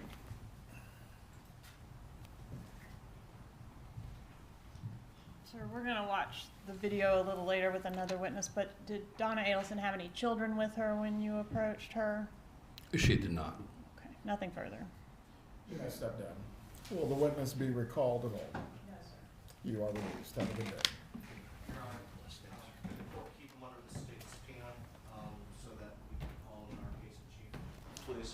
Very well. The defense may call you as a witness. They will let you know if they choose to do so or not. Have a good day.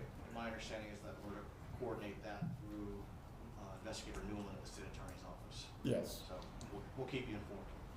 Please call your next witness. State calls Special Agent Bronstein.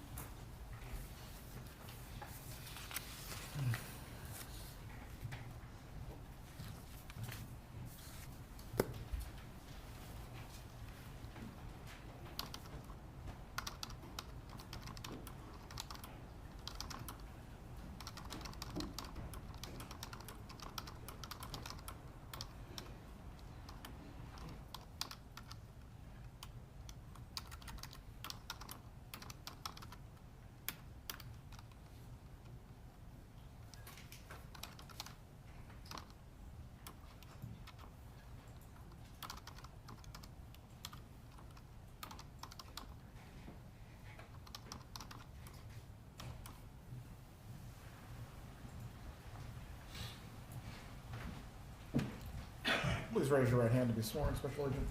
Do you swear or affirm the testimony you're about to give will be the truth? I do. You may take your seat. Please speak loudly and clearly. You can adjust the microphone if you need to. You may examine when you're ready.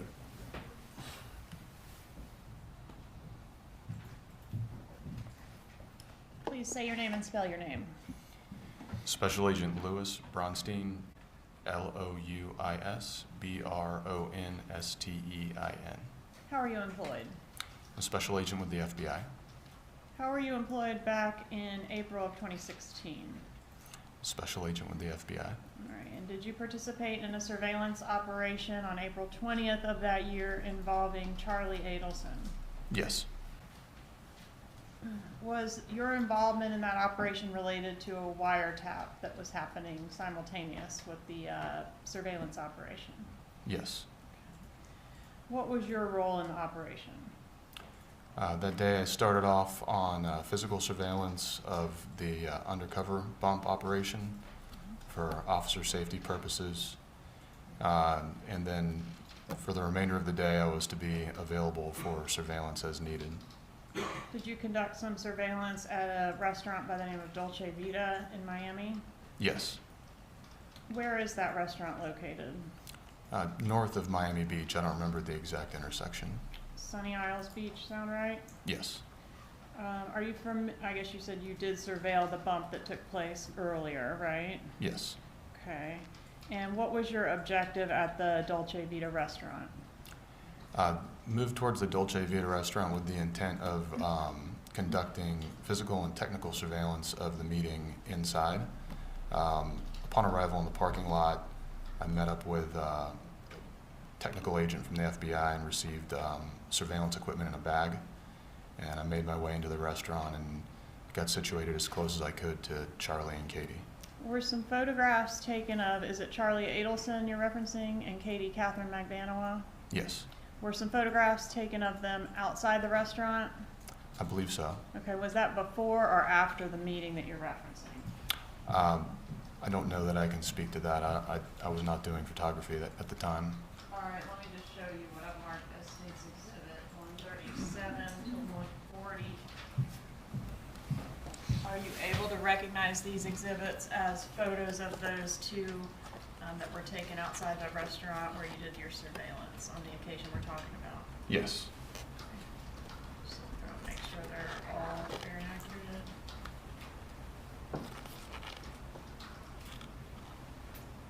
Yes. Okay. Judge, at this time I'd ask to move into evidence 137 through 140. Any objection? No objection. States 137 through 140 are admitted.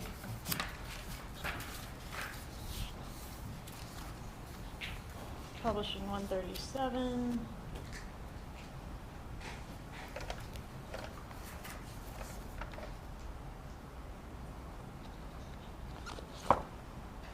Publishing 138.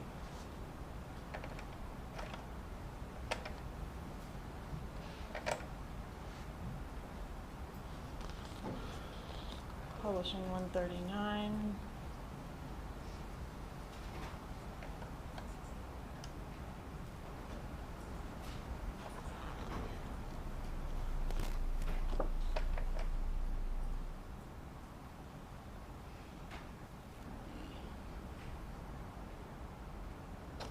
Publishing 140.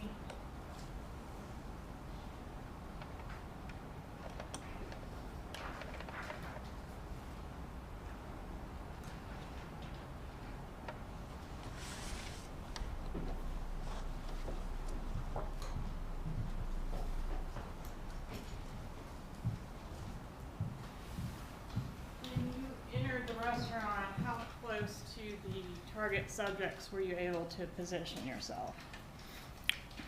I'd say about 10 to 12 feet. Okay, so just at the next table. So, yeah, I want to say it would be the next table over, but there was possibly a span where there should have been a table, so just estimating, based off recollection, it would be about 12 feet. All right, and did the bag contain any video equipment? I believe so. All right, so you were recording both video and audio of this restaurant conversation? Yes. Are you familiar with the equipment that was inside the bag there? I had not seen it before that day. That was my first look at it. Did but you understand how to operate it when you went into the restaurant to use it? Yes. Okay, so you were able to successfully capture that restaurant conversation with That's that correct. equipment? Okay. Can you describe anything about their demeanor that you observed during this conversation? It was tough to hear because of the air conditioning system. Based on visual observation, body language, they were having a conversation with each other. They were paying attention to what each other was saying. I could not make out very many particular words, except there was a moment where the AC was abnormally quiet for the restaurant. I did hear something, but it was a very small snippet of a sentence. They maintained their conversation with each other, and throughout the duration of my sitting in there, I became less and less worried that they would notice me sitting nearby because they were paying very close attention to what each other was saying. Okay. And have you had an opportunity to review the recordings of the that came out of the operation from that day? Yes. Okay, and are they fair and accurate recordings? Yes. Right. And I asked you the date, April 20th of 16, but I didn't ask you the time. Do you know the time that meeting occurred, time of day? Afternoon around 3:45 or 4. Okay. And I asked you if you had an opportunity to review it, State's Exhibit 114. Judge, at this time I'd ask to move 114 into evidence. Any objection? States 114 is admitted. Any efforts to clarify the audio from that recording and try to take out some of that background noise, would that have anything to do with you, or would that be somebody else's job? That's somebody else's work. All right, no further questions, Your Honor. Cross-examination. No questions. You may step down. Will he be recalled by either party? No, Your Honor. No, Your Honor. You are released. Please call your next witness. State calls Steve McElveen.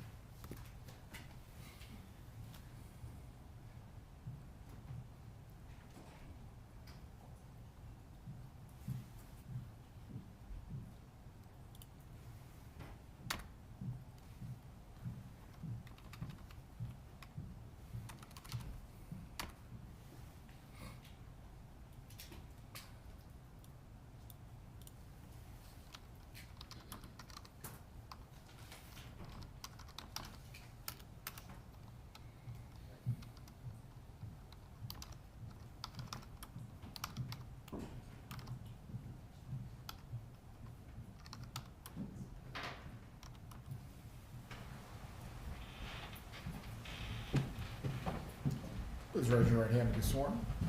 Do you swear or affirm the testimony you're about to give will be the truth? I do. You may take your seat. Please speak loudly and clearly. Sir, please introduce yourself and spell your name.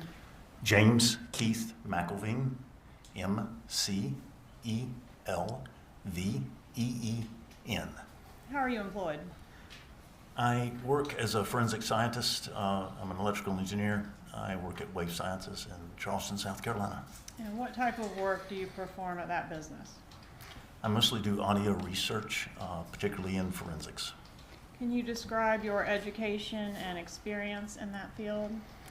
I am a master's level engineer, electrical engineer, and I've had 35 going on 40 years of experience. And as part of your work, do you clarify audio recordings? I do. I also sit on committees that write international standards for audio forensics. Okay. And approximately how long have you been doing the type of work that you did in this case specifically? Probably about 25 to 30 years now. Judge, at this time, I would tender the witness as an expert in the field of electrical engineering, Electrical engineering and forensics. electrical engineering and audio forensics, Your Honor. Does the defense wish to voir dire the witness? Not on these topics. Any objection to him providing an opinion while testifying? No, Your Honor. Members of the jury, the witness will be permitted to testify in the form of an opinion in the fields of electrical engineering and audio forensics. You may continue. And I think you testified you have a master's in electrical engineering, is that right? That's correct. And you were the program manager for a government organization that included tech ops work? Yes. Okay, and also have done some work with private companies doing government contract type of work, is that right? Yes. Okay. Did you found the company that you're currently with? I did. Okay. Have you published articles related to your field? Yes, I have. Multiple. Have you ever testified as an expert before in this area? I have. Okay. Were you asked to clarify some recordings made at the Dolce Vita restaurant in association with this case? Yes, I was. What items were you provided with? 2 audio video recordings from 2 different devices that were in the restaurant, one of which had better video and one of which had better audio. Okay. And were you able to put those together and give us the best product that you know how to give us to help us make out the words the best we can? Yes. All right. And in that process, do you do anything that changes or alters the speaking voices that are on the audio recording? Only how do I put this? We don't alter the subject's voice. We leave it natural and as untouched as possible. What we do is suppress everything else that's not in that place we're trying to focus on. What were the issues with this particular exhibit as far as being able to hear it in its raw form? Well, it was a restaurant and a busy restaurant. There was everything from typical restaurant noises with coffee grinders and espresso machines and such as that going on.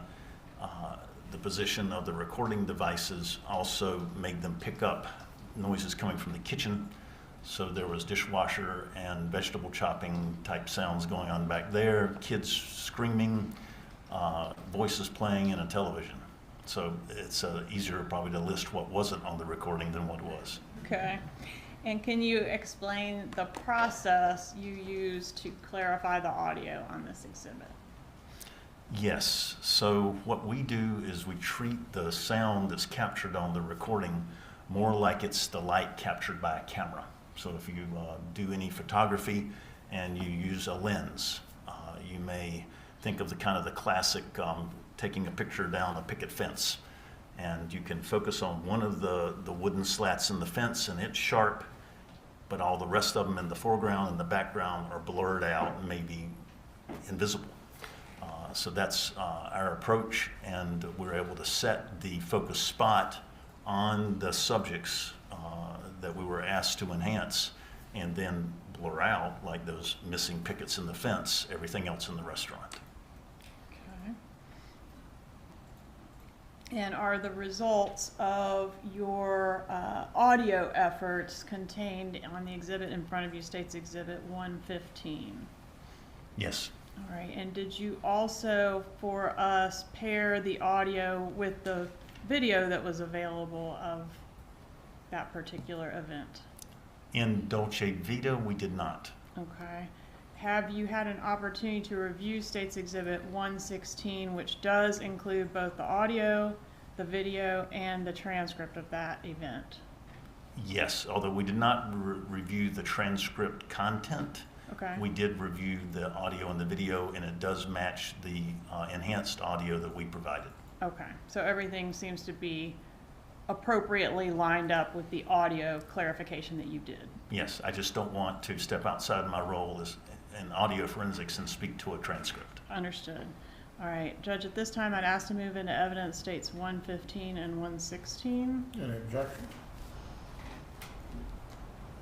If I understand the witness's testimony, he's not able to say that the transcript is accurate? That was Ms. Magbanua's part, Your Honor.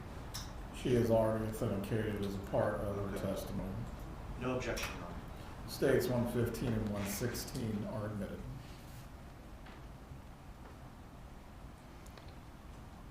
Did you also do some work on State's Exhibit 132, a recording from a Matt Surrey restaurant? I did. All right, and were the same processes that you previously described with the prior exhibit used on this one as well? They were. Okay, and does State's Exhibit 132 contain the audio product that you generated? Yes. Okay, and has the audio been paired with the video accurately in State's Exhibit 133, also in front of you? Yes. All right, Judge, at this time, I'd ask to move into evidence States 132 and 133. Any objection? Just a moment, Your Honor.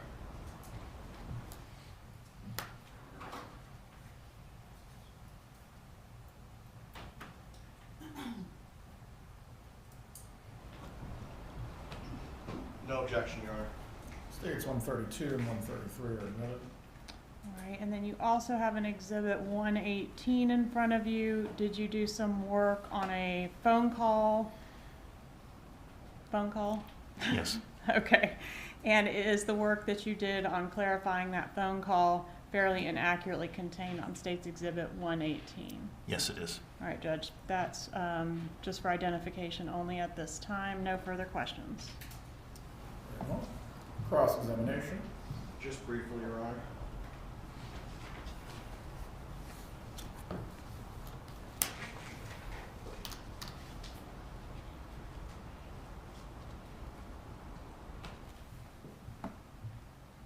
Good afternoon, sir.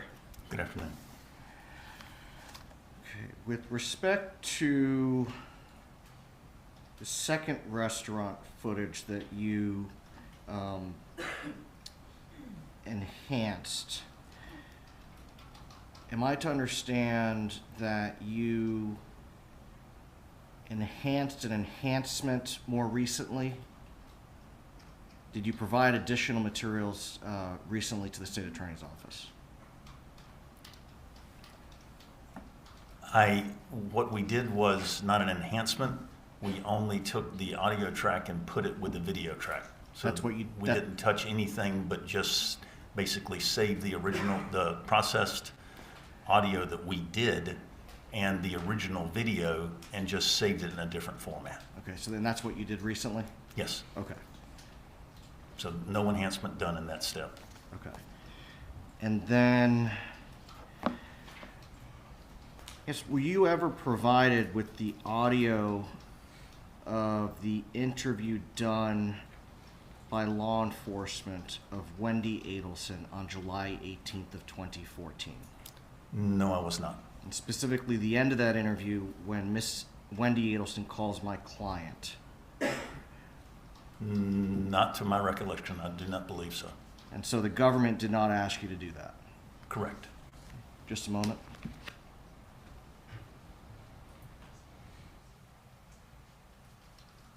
Nothing further, Your Honor? Redirect examination.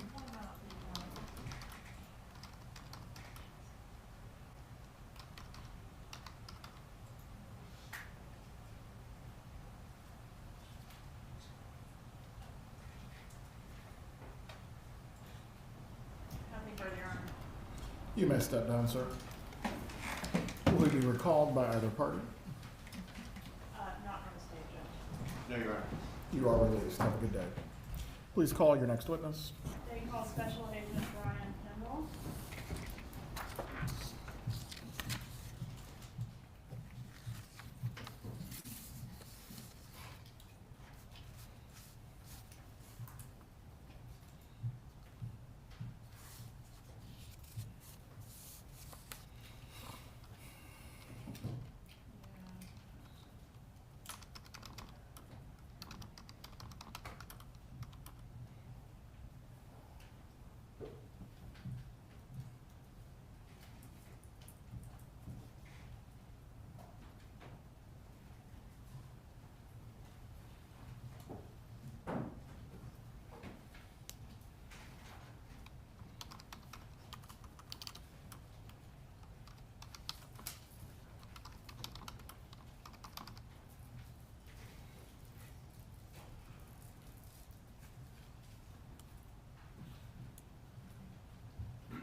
Please raise your right hand to be sworn. Do you swear or affirm the testimony you're about to give will be the truth? Yes, sir. You may take your seat. Thank you. Please speak loudly and clearly.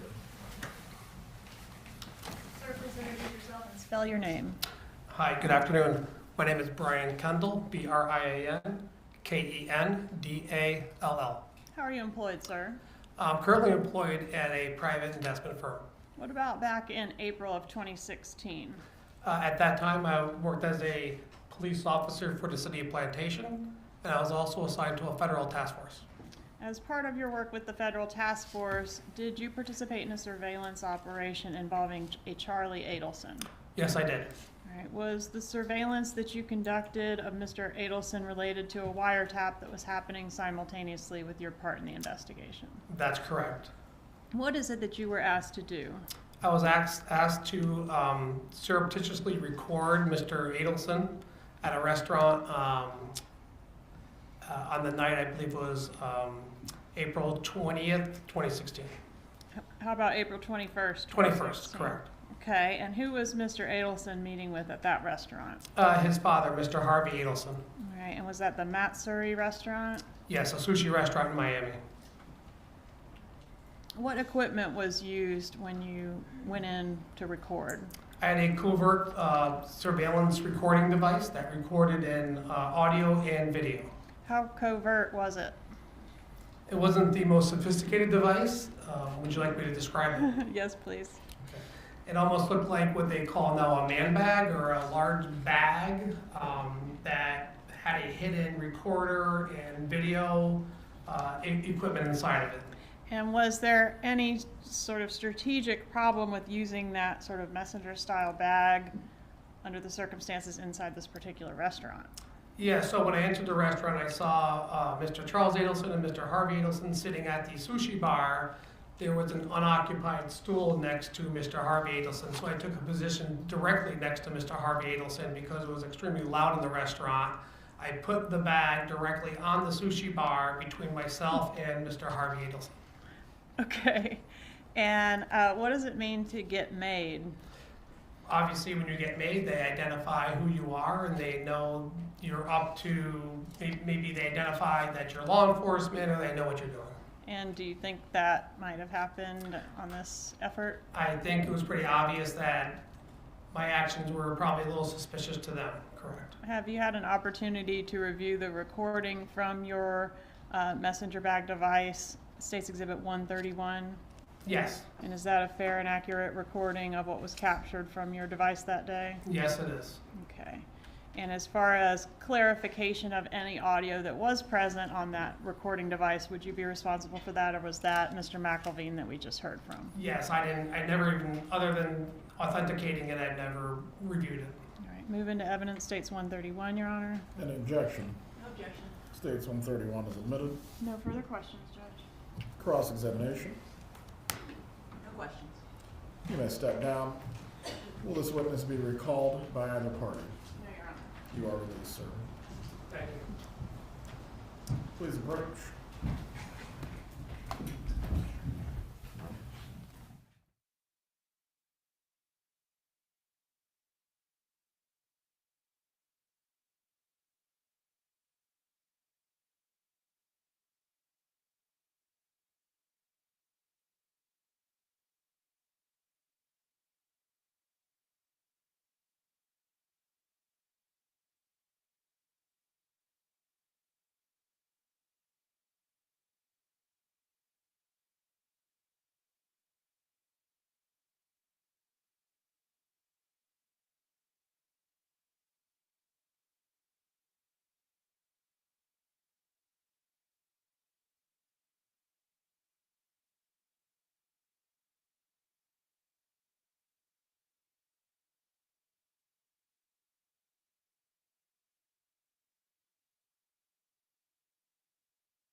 Special Agent Pat Sanford.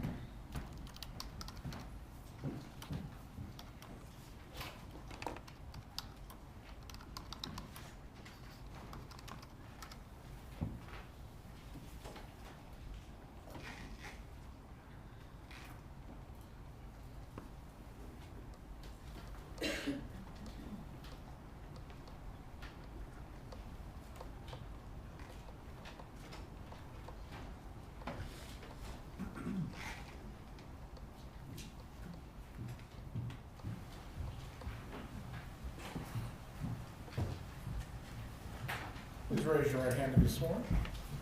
Do you swear or affirm the testimony you're about to give will be the truth? I do. You may take your seat. Thank you. Please speak loudly and clearly. Yes, sir.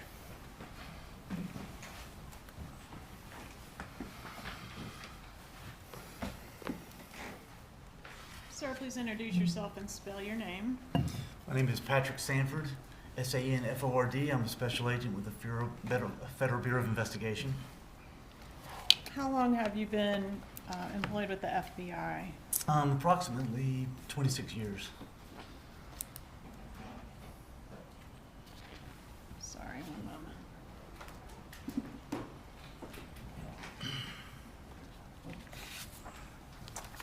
Were you asked to assist in the investigation of the murder of Dan Markel? Yes, I was. How did you get involved in that investigation? I was called originally to assist with outside leads on the case. There were some interviews and some other follow-up things that happened outside the state of Florida that they asked me to assist with. And as the investigation continued, I became more and more involved. The other guy retired and kind of left you holding the bag, right? He did.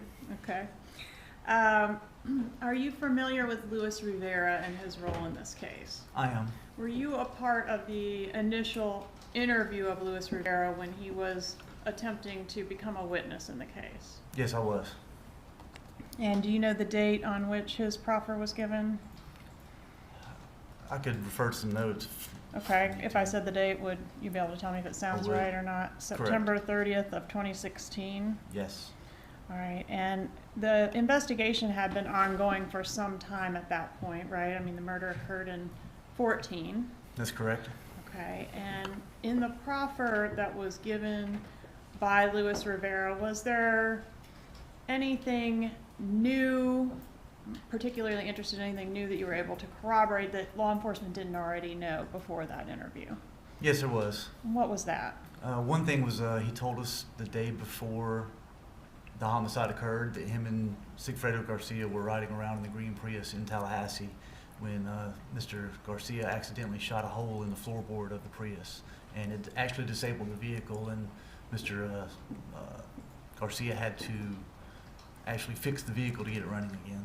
At the time that you conducted the interview of Rivera, you knew that they had rented the Prius, right? That's correct. And law enforcement had already traveled to the location in Miami where the Prius was rented and identified the car and the VIN number and all those things, right? That's correct. I'd been down there and done all that. Okay, but we didn't know to look for this hole in the floorboard. No, there was carpet in the floorboard and you couldn't see it. Okay. Did law enforcement, in an attempt to corroborate this new fact, go back to locate the vehicle again and see if there was in fact any evidence of what Rivera was describing? We did. Okay, I'm going to approach and show you what I've marked as 48 through 52.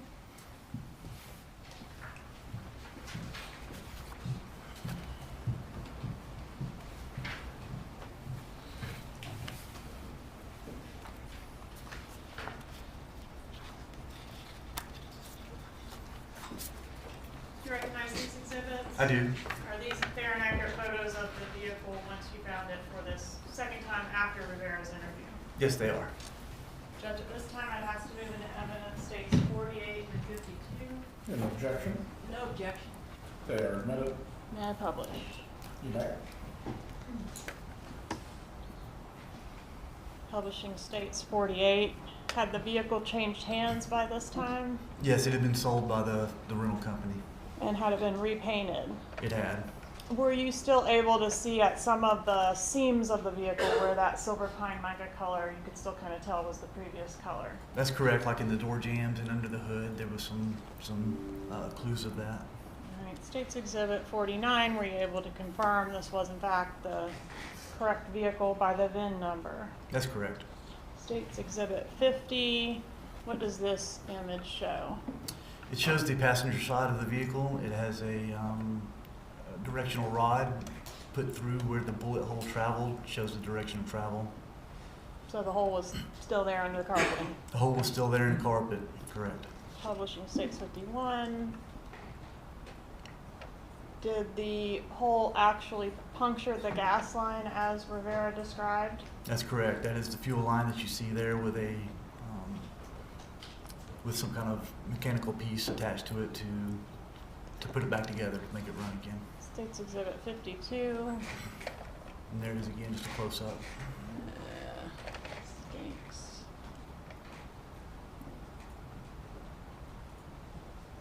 I don't know if I can make it any better. Old-fashioned way. So this little piece that's attached to the gas line is the repair that was done on it. That's correct. You can see where the bullet would have severed the line, and it took that piece to connect it back together.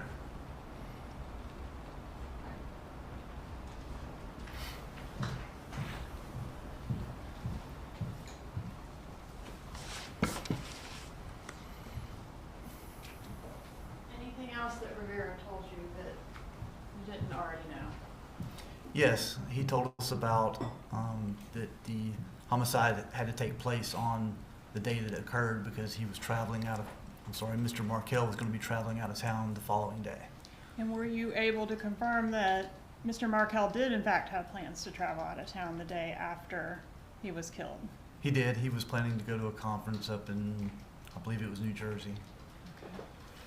Okay.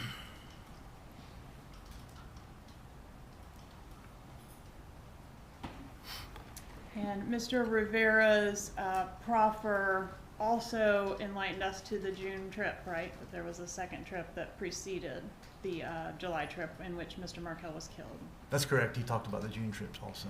And were we able to corroborate that through the testimony of Sergeant Corbett that we just heard from? That's correct. We had several instances that were able to corroborate that. All right. Are you familiar?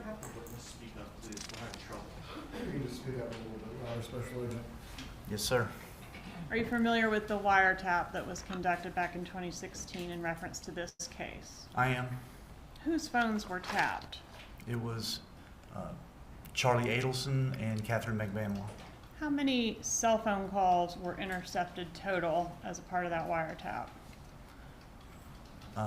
Well over 10,000 calls and text messages. All right. And did you review a disc of the calls that have been deemed relevant for this jury's consideration? I did. Okay. And are all of those calls contained on that I guess this thumb drive actually, State's Exhibit 99, are those fair and accurate recordings of the calls that we intercepted in this case? They are. All right, Judge, I'd ask to introduce State's 99. Any objection? Objection. States 99 is admitted. Permission to publish by way of demonstrative B, Your Honor. You may. B as in boy. Did you find any evidence in the calls relating to Donna Adelson meddling in her children's lives? We did. Okay, and I want to ask you about specifically Wendy's life and her purchase of a house. Are you familiar with the fact that Wendi Adelson had a contract to purchase a house in 2013 here in Tallahassee? Yes, I am. All right, and that she pulled the plug on that house on Halloween of 2013. You familiar with that? Yes, I am. Okay. And are you familiar with the evidence that Katherine Magbanua gave regarding being approached on that same day by Charlie Adelson about what ultimately became this murder for hire? Yes, I am. Okay. And have you reviewed oh gosh. Let's strike that. I'll come back to it. I also wanted to ask you about meddling in reference to Wendy's dating life. Did you hear anything about that on the calls? I did. Okay, and specifically, I think this one's called 989. What's the gist of what is on that call? Mrs. Adelson's talking to Charlie Adelson, and they're discussing Wendy's current boyfriend, which is his name is Dave, and talking about different ways to keep her dating Dave and keeping her from breaking up with him. All right, and is Donna Adelson enlisting Charlie's help in dealing with Wendi? That's correct. All right, managing Wendi. Correct. All right, permission to publish at this time, call 989, Your Honor. You may proceed. And if we could start at 8 minutes and 56 seconds or thereabouts. We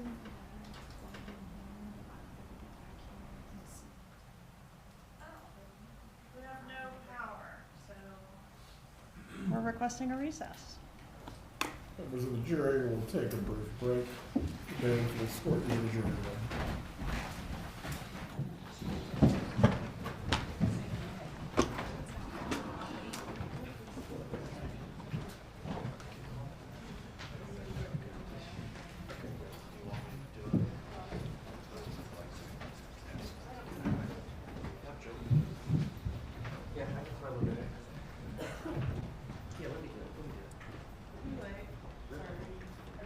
Everyone can be seated.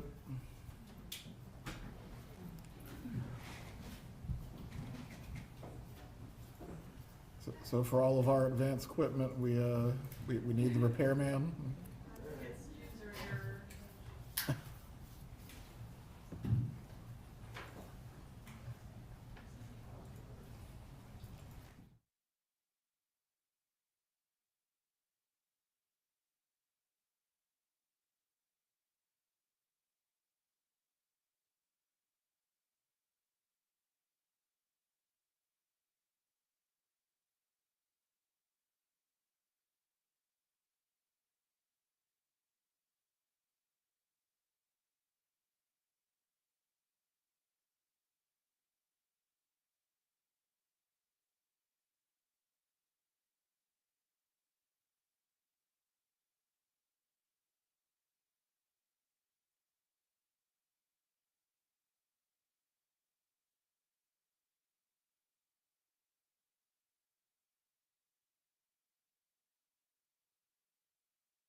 Court is back in session. Jurors ready? Please remember. Judge, Staying standing for the jurors. it's a copy of 85 on your table there.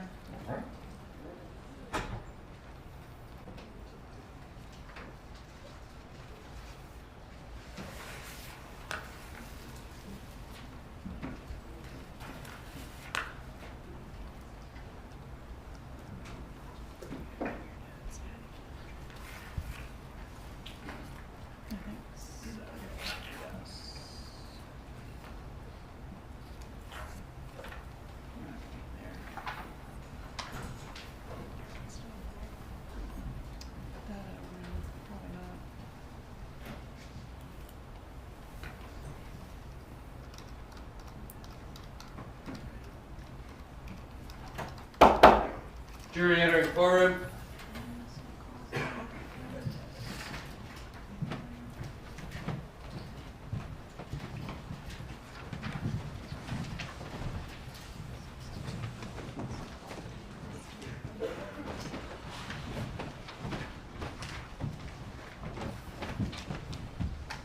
Everyone can be seated.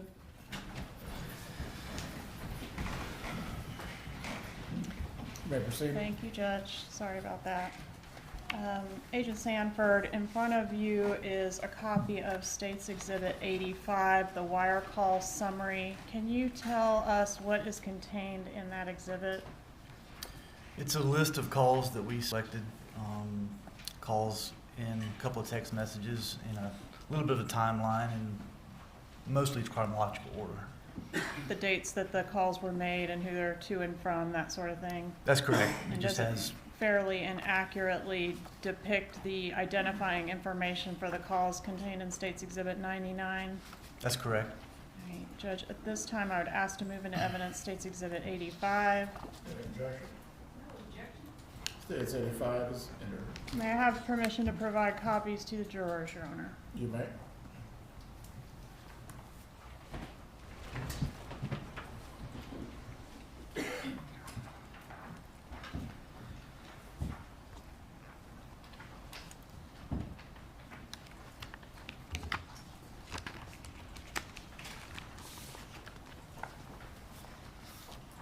Madam Court Reporter, would it assist you to have a copy of the summary?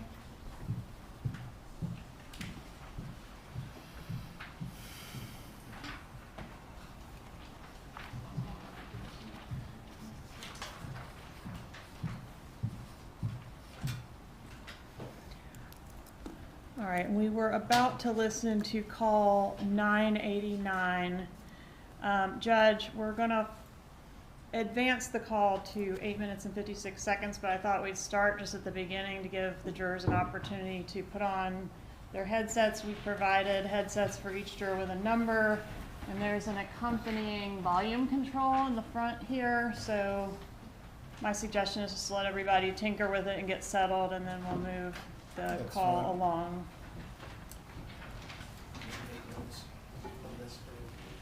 For that, use your notepad still. I believe there'll be one copy that goes back later, but use your notepads.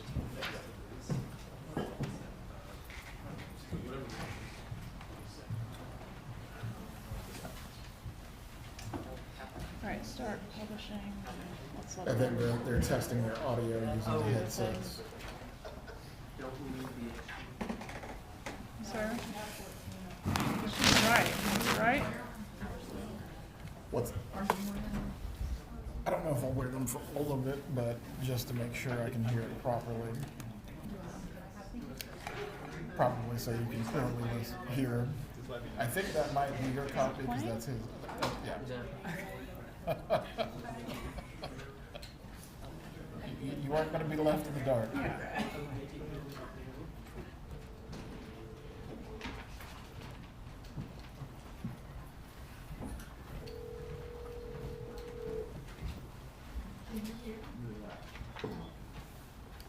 You need your audio on. Hey, how are you? Good, how are you? Good, just got off of work. Oh, boy. Yeah, I had some barbecue up in Jupiter. That's why I just wanted to avoid traffic. Oh, okay, okay. So you're done for the week? You're not working tomorrow, are you? I actually am looking tomorrow. Oh, I know. And then I was off Monday. Yeah, oh, that's true. That's right. That's fine, I Are don't you care. good? Yeah, Just trying to earn a living. Tinker? yeah, I know. Okay, let's go to Yeah, 8 minutes got and that 56 two seconds. guys that need to-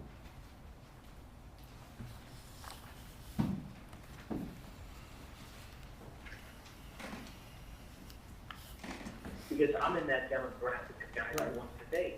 Right. And I don't have a problem telling her, like, you put the Victoria's Secret model in front of you at 37. I'm not asking for her to be. No.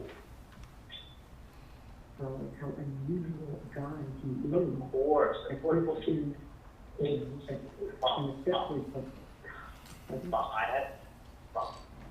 I have done. I know, Well, to be I know, honest. I know him. And I will continue to talk to her. But there's a limit there's a point at which someone purposely will do what you're asking them to purposely do the opposite. Well, she's going to screw her life because there ain't going to be another day. There ain't going to be another day. What's that? There's not going to be another day. No. The reason why is I'll never tell someone you can't win the lottery twice. But I can tell you this, the probability is not in your favor. Probability is not in your favor of winning the lottery once. Winning it twice, even more. And that's how I talk to her.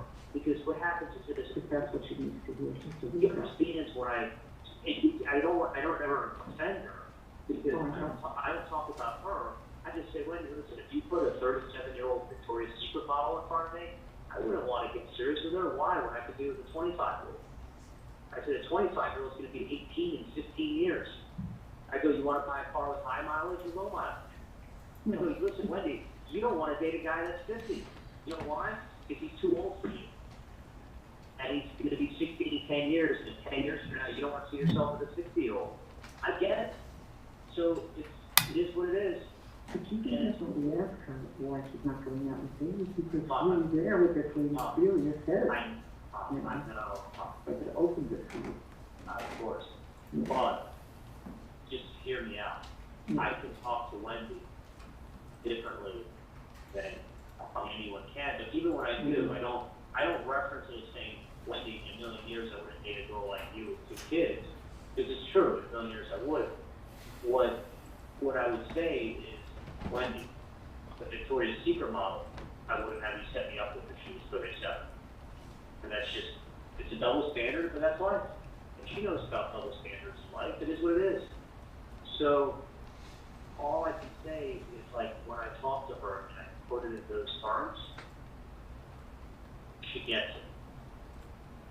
She gets it. But, obviously it doesn't help that she's got these fucking friends. Don't tell her that you deserve the Superman with some guy who's a doctor who's single, who's just dying to take over the responsibility for kids who aren't his. There's tons of very wealthy, successful, young, good-looking guys want to date her because nothing's more fun than having a 6-year-old fart in your face while you're trying to talk to your girlfriend when you get home from work. That's awesome. Yeah. That's cool. Only someone like him who's got to boys who knows what it's like, who understands it, and doesn't bother them. Yeah, and it's not only that. Let me give you an example. Ted Berman. You remember a little fucking odd had that crazy mom lived on the other street. The lawyer. No, of course. Okay. Ted Berman got divorced with his wife. He's engaged now. I told you about that, right? Yeah. So, yeah, he took a whole bunch of people. He took, Warren Sapp. Football player. Yeah. He took Warren Sapp, Javon First, a whole bunch of his friends, paid for everybody for 20 people to go for the weekend to Atlanta. So they'll go there and spend $50,000. So his wife ended up sleeping with Javon First. So anyway, so he's engaged now to a girl that he's known forever. Okay. He has 3. I'm in that age group. I don't know. I had explain that beeping noise that we just heard? What is that noise? That's the sound that it makes when the officer who's monitoring the call, he minimizes it. So Okay, he'll so hit a we're gonna- button, it stops it, it makes that noise, and then when he presses it again to monitor again, it picks right back up on that same spot, basically. All right, but we're gonna sort of But it pop jump- in and out of the conversation when we hear that noise. Exactly. There's not a big pause in between. You'll hear the noise, and then the conversation will pick back up. All right, and am I correct that the people that are being intercepted do not hear the noise, the That's- beeping? That's correct. That's They the do idea. not. Okay. All right, let's play a little more.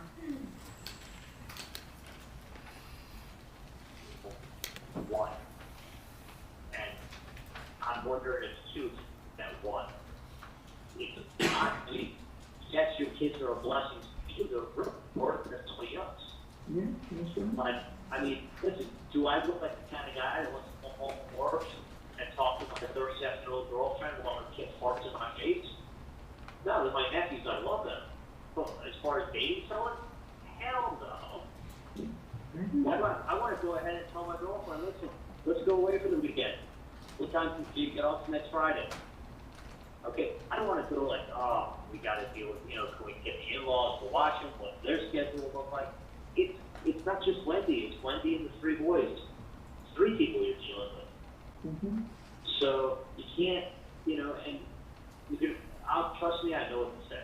I mean, and I listen, and a part of me's this because, you know what, someone gets handed a golden opportunity. But that, you know what? That's what she has to hear. Sometimes you get the gold ring, and I don't know if she's got her hands stuff up in her mouth. Because she has everyone telling her that she's such a great catch, and she is. But they're not, but guess what? They're not living her life. They're not living her life, and they're not breaking it down and saying who's, and listen, the guy who may treat her really well just may never really bother the kid. Like, there's so many aspects to it. So, you can be a great guy, just doesn't really want to do anything with your kids. What are you going to do? Kick them out too? This guy not only was crazy about her, but yeah. Crazy about his boys. And he actually treats her, and that's what. That's why. Not because the truth is, she can be a great guy. Those aren't his boys. She just doesn't like them. What does she do? Get rid of them? He may treat her well, but he's like okay with the kids. Tolerate the kids. We'll put up with them. I put up with them, whatever. And then what if they're real nice to the boys on day one, but 3 years down the road, he's pretty much had enough of them. But right then, they're going through a tough time. I mean, I'm just saying. I think you need to know that she's been given an opportunity that she most likely will never happen again. No, she's throwing it away. She's not only throwing it away for herself, she's throwing it away for these kids that deserve it, Dad. But you don't understand. You could never say that to her. Oh, man, it was the same. Cool. Yeah, I know. You can say anything you want. It's America. I can just tell you the end of the conversation. You can tell me the beginning. If I should say it, if you weren't here, that's what I would do. I would try. You fuck it up good. And you fuck it up good. I tried. You would get 30 seconds into your planned speech before she told you to butt out of her life. And rightfully so, it's her life. She can tell you whatever she wants. But the difference is that I can talk to her differently than you I can. know. Charlie, So, believe me, and I'm grateful that you do. I really, you know that. You know that. Trust me, I know. I mean, listen, she's doing great with that, considering everything she's been through. I would just like. You know what? She's your sister. She loves you. She's a good sister, and you're an amazing brother. And I'm just grateful that two of you have each other. I really am. Well, I am too, but I can tell you. Really am. And I appreciate what you do because I go. Who else is going to do it? Who else is going to say, hey, wake up? This is not as a perfect guy for you, but it's glad to be good. Thank God. Well, listen, most people don't ever get an opportunity like this to begin with. Like I'm saying, to begin with. I'm shocked that you don't. Because and that's what I could listen to. And after another minute, the unit is going like, wake up. Trust me, I'm buff. believe, let me say this much to you. As much as you feel like knocking her over the head, I feel like punching her and then knocking her over the head. Sure. So trust me on this. Mm-hmm. So what I'm telling you is that I'll talk to her and I will do my best, my best is very good. I know. And you gotta understand, what the way I'll tell her too is like, Wendi, she loves Jess. I think Jess is awesome. Jess will be a great friend to me. And I talk to Jess all the time. Wendi, I wouldn't leave Jess in a million years because she's 37 and she has no kids. She's got kids, and Jess totally wants children. Absolutely. I said, but she has to, I go, what? So it's like you winning the lotto and saying, I'll never win the lotto again. That's not true. You still have a 1 in 14 million chance. That's like, I'm not going to take that from you. You can get out there and buy another ticket and win the lotto again. It's highly unlikely. So, and it's highly.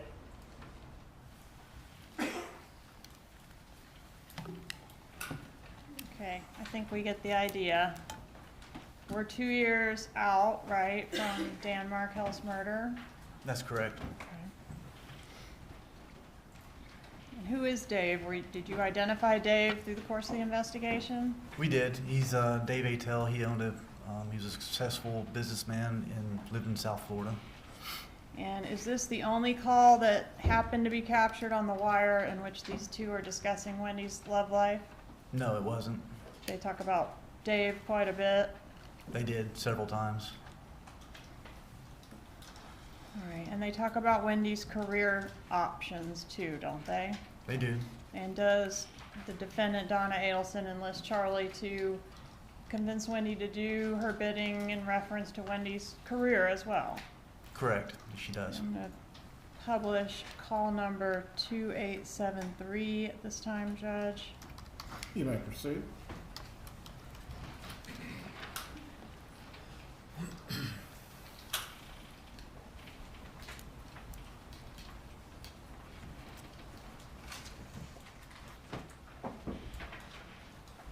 Learn as much as you can from these people. Sounds like you're not learning much of anything.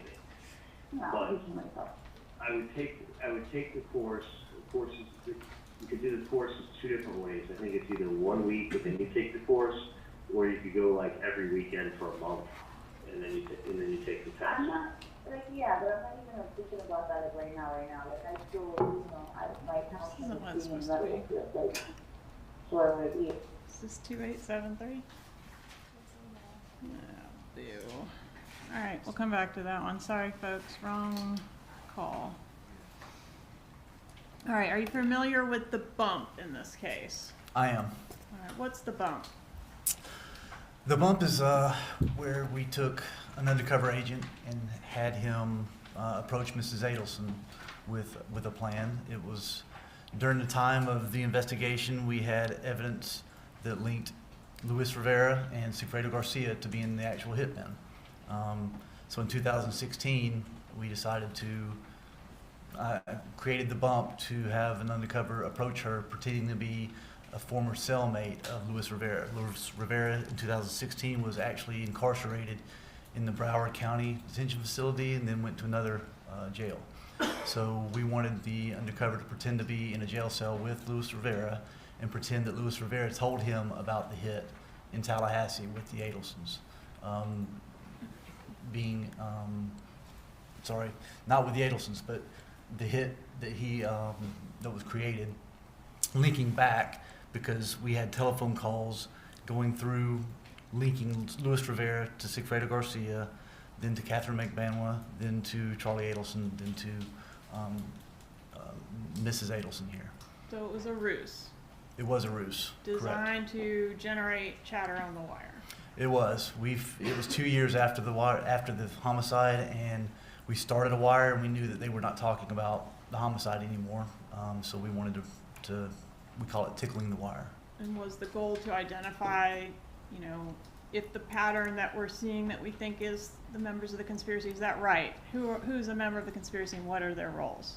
Yeah, we had Luis Rivera, Sigfredo Garcia would talk, and then Sigfredo Garcia talked to Katherine Magbanua through the phones. Katherine Magbanua would talk to Charlie Adelson through phones. Charlie Adelson would talk to Donna Adelson through the phones, and then it would go back, and it would always go back and forth in that order. It never skipped anyone. It never, no one ever jumped over to the other person. It always went back and forth. So we had that in the phone records leading up to the homicide, but what we didn't have was the conversations. So was it of interest to find out, you know, if we approach Donna Adelson in this way, what's she gonna do? Who's she gonna go to? Exactly. Is she See gonna what call her the reaction police? was. Is she gonna call Luis Rivera? What's she gonna do? Exactly. Right? Okay. And did you have an opportunity to review State's Exhibit 113? Is that in evidence? 113 contains the combined videos from both the body-worn camera of the officer that approached the defendant and also the angle from across the street. That's correct. Okay, and are these fair and accurate recordings of the bump from both those angles? They are. All right, moving to evidence, States 113, Judge. Any objection? No objection. States 113 is admitted. All right, and the undercover, the officer that played the gang member, I guess, said that he was instructed not to be aggressive or not to scare the defendant. Was that you that instructed him on that? It was. We had, we didn't want to cause concerns for the agent's safety. If he approached her being too aggressive and too scary, we didn't know how she would react, if she would possibly be armed at the time. We had no idea, so didn't want to create a hostile environment to make her become overly aggressive And cause him. Is that a concern in every undercover operation, that you just kind of don't know what you're going to get? I mean, it's not specific to this defendant, right? That's correct. That's in every case. We try to minimize the risk to the officer's safety and the people around. Okay. Let's publish 113, please.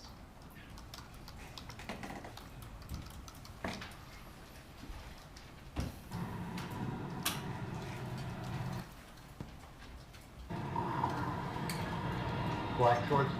What is it? Yeah. Okay, bye.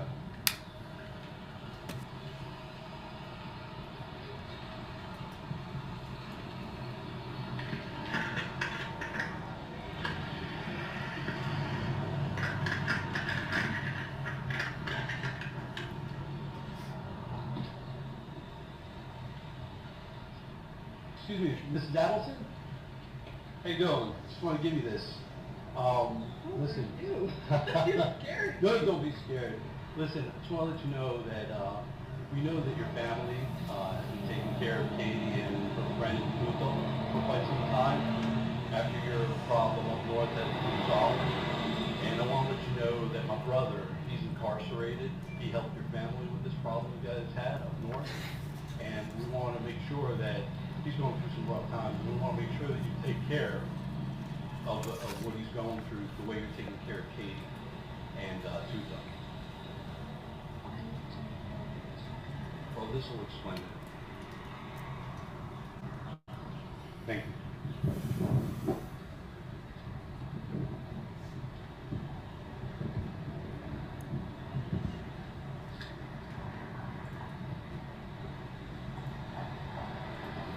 Pause it, please.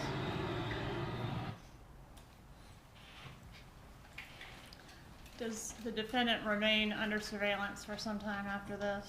She does. Okay, we see her take the paper from the undercover and fold it and put it into her purse. Does she ever take it out and look at it before she gets back into her building? Not that we ever saw, no.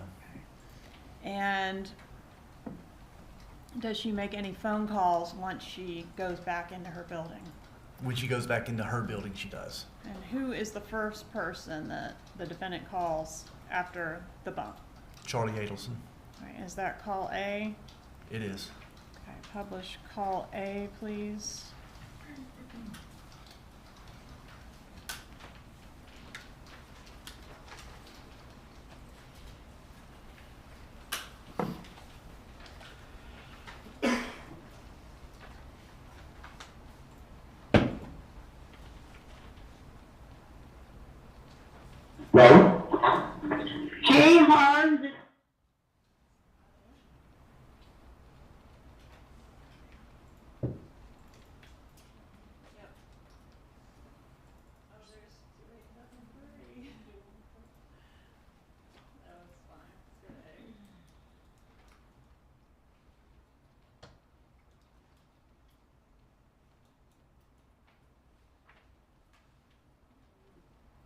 tonight after work or some other time in the very near future, I'm going to need to speak with you. Okay. Okay? Did someone write a letter to you or something? I've got some paperwork hand delivered to me. You're being sued? No, that's what I thought it was, but I'm going to need to talk to you. Okay. Okay? So, I mean, I can be, I'll have to figure out something. Depends how late you'll be, wherever you are. Well, I'm in Mitch Klein's office on Oakland Park Boulevard. Okay. So I'm right now in Skyline, Chile, and I'll be at his office in the afternoon. Okay. So the boys who finished their piano lesson around 4-ish, and I've got the traffic over there, and they take a ride with them up there. Does Dad know about this? The dad's at work today, fortunately. What's is it IRS? You know, the IRS people, they're kind of bother you sometimes, but, you know, fortunately not now. Okay. So I will talk to you. I'll give you a heads up if I'm going to drive up that way. Okay? And, Is Wendi down there? Is it involved Wendi? No. So let me just talk to you later, and, if Yeah, what is it? Is there a health okay? Yeah. Does it involve me or other people? Well, probably both of us. What's that? Probably the two of us. So you probably have a general idea what I'm talking about. So let's just find some time to talk to each other and take the boys for a ride, okay? You're going to take the boys up there?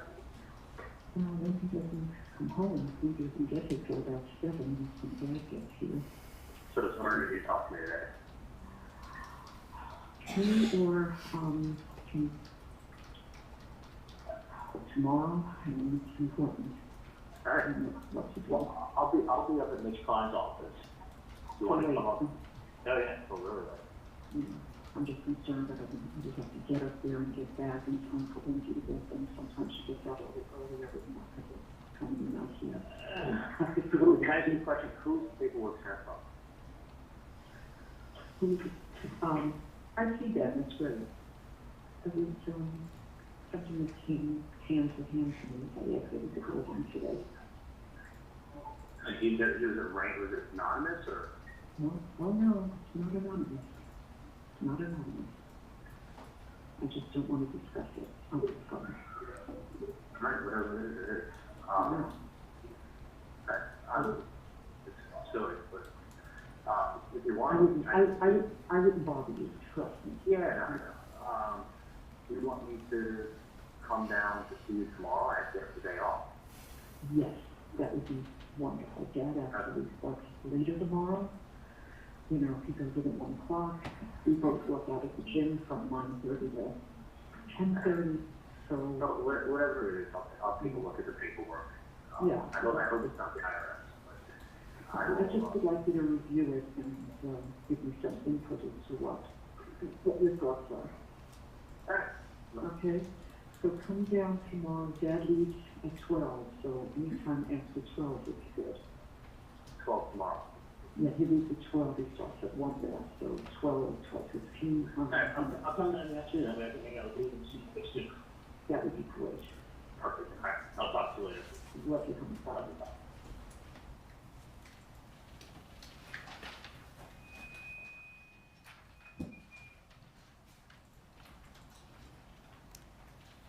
Would you describe the defendant's demeanor on this call as really calm?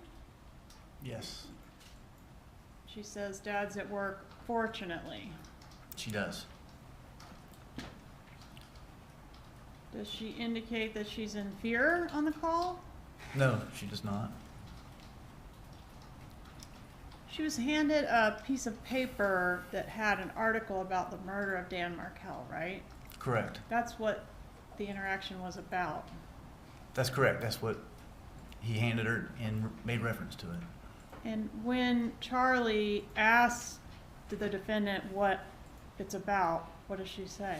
She says to both of us, Probably both of us, probably the two of us. and then the two of us. Said it twice. Does she say the name Dan Markel on this call? No, she does not. Does she say the name Dan Markel anywhere on this wire? No, not that I recall. Did she report this incident to the police? No, she did not.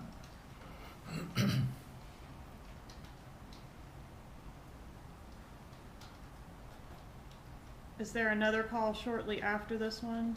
There it is. Tell us about the next call, call B. Call B is on the same day. It's from Mr. Charlie Adelson to Mrs. Donna Adelson, and it occurred about, I want to say about 20 minutes after the call we just listened to, at 2:35 p.m. Let's publish call B, please.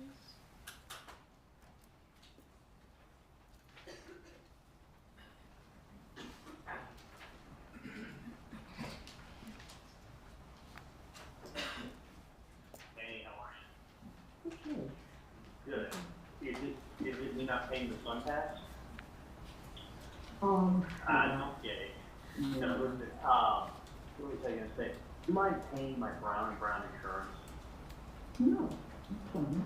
Okay, because I'm gonna just stick with But the the same topic company. for you, then, Yeah, but the thing is this, if you stay with the same company for 3 years, they then try to bump you down to lower bracket. Oh, okay, so it's a good idea that you went. So I might as well stay with them and then hope that that's actually true, that they can do what they said about putting you in the lower bracket. Okay, so you want me to call Pam Hall? Yeah, because I told her that my mom would call her because she handles like that stuff at the office. Okay. And then just send them a check. If they have to have it before, I want to say the 29th or something. Okay. You know, I'll do that now. and do that. And listen, whatever it is, whatever someone sent you, I wouldn't worry too much about anything. Okay. I mean, so if someone can write whatever they want to write, someone can say whatever they want to say, and I'm not worried. Okay. So, was it another bad review on Yelp? You know, there's reviews come in, and sometimes they're not bad reviews. This is a particularly bad one. So, So I'm not being sued. no. Okay. All right. Honestly, it's whatever it is, and I wouldn't just judging from what you're making it sound like. I wouldn't stress it out too much. Okay. It's probably not. Oh. Yeah. Listen, people can always write. People can always say anything they want. It doesn't. Someone says you're a bad dentist, doesn't mean you're a bad dentist. So. But anyway, I'll definitely come down. It actually worked out perfectly because I had the day off. Okay. So- I'll make you take me out to dinner, so make sure you bring cash with you. All right. Okay? So I need to bring cash? Yeah, it's like if you take me out to dinner, and I have to look. That's probably a good idea, right? Yeah. Yeah. Was this, look, I should bring cash. I don't have much cash to bring. Yeah. I'll see if I have money to go to and see what I have here. Okay? Can I ask you, is someone blackmailing you? Well, it's always a good possibility. Do you think someone's trying to blackmail you? Maybe. Could be. No. That's crazy. Is there, I don't know what blackmail is for, but is there any way I could see you? You can't come up here at all? It's going to be difficult because they don't finish the piano teacher doesn't leave till about 4:15. And even if I came up there and got there a little after 5:15, it would still be tough to, necessarily get back here in time for you to pick them up. Was this, can I just ask you this? Is this anything government related, or is this like, whack job writing a letter to you? Like who? Is it like a whack job writing a letter to you, or is this government related? No, I don't know if it's government related. So it's not government or military or anything like that? No. Who was the letter addressed to? Me. To you? That's crazy. Did it have a, do you know who sent it to you? I have a pretty good idea. But, you know, let's walk in and let's walk over either, and I would like to, I have to try to get to you today. I will definitely, I just don't know if I'm going to get back here in time for them to not know how to run the phone. Is it, so whoever sent you the letter sent you an anonymous letter? Not really anonymous. Did they sign it? It's hand-delivered. So someone showed up, was it like by a process server? That's what I said it was. It wasn't. No. Where did they come to you at? When I walked out of the building, I'm going to go right and go past both driveways with the icon. Right. And I walk and about 5 feet from pressing the button so that I can cross the street to pick up the boy this afternoon. Right. And just as I got on the sidewalk. Yeah. Okay, sweetie, so you stay out here then, okay? You stay out here. I'll work on the computer when Ben finishes, okay? Yeah, it's amazing. Somebody knew exactly who I was. Called me by name. And he came over and was it a young guy, an old guy? So probably mid-30s. I wouldn't forget that face. Really?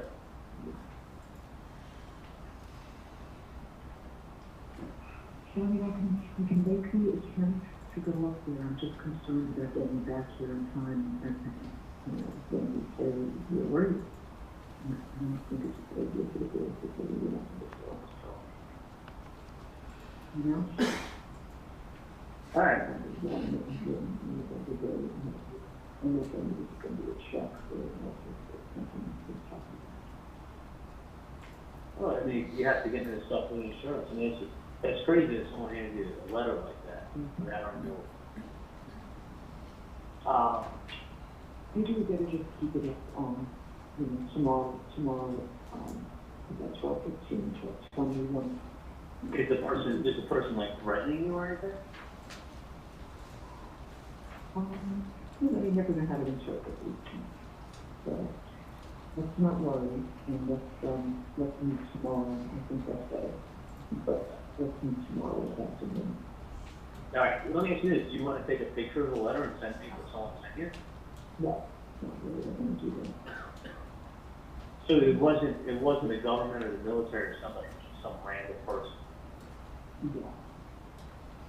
That's fucking crazy. How long was the letter? No, it was just a copy of the article. It's what was written in the letter. That was written in a copy of that letter. Is the person threatening you? You know, I don't think we should. I mean, it's kind of thing, if there's a threat, you go to the police. Yeah. But anyway, let me, I think that's a good idea. well, I don't mean it's, people threaten, you gotta go to the police, but let me see what it is, let me see what nonsense it is first. Okay. It won't be the first time I've been threatened. Yeah. But. Yeah, I'd like you to just see it, see what you think. Yeah, no. Right here, right up here. So let's do that. Let's make it, 12:20, 12:30 tomorrow. That would be ideal. Okay? Okay. You got it. I'm going to play with the boys a little bit, okay? All right, yeah, no, I'll come down, I'll see you. Yeah. So, Okay. all right, if it's something serious, I'm gonna recommend going to the police, so. Oh, no, I know, that's what I'm thinking to do. So, all right, sounds good. We'll talk tomorrow, okay? All right, On this call, we hear the defendant say that this is a particularly bad Yelp review. Is this an example of code talk? Yes. This doesn't have anything to do with the Yelp review, does it? No, it doesn't. Okay, so already in call 2, we've got code words being used. That's correct. And she indicates that Charlie should bring cash, and if he doesn't have it, she'll bring it, right? She does. Does she indicate she knows who sent her the letter?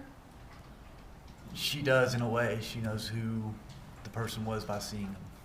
She says, I have a pretty good idea who sent it. Right. He asks if she wants to send him a picture of what she received from the person. What's her answer? And she didn't think that was a good idea. He asks if there's a threat, we should go to the police. What does she say about that? She says at the end, she finally says something like, we might do that, something around there. Okay, but initially says not a good idea. Correct. And did anyone go to the police? No. Does she reiterate in this call, no talking on the phone? Did she indicate that? Yes. Okay, and is there a third call in which Charlie calls back and presses for more information again? Yes, there is. How soon after call B do we get that next call? The next call is at 3 o'clock, so about 15 minutes after that call ended. All right, publish call C, please.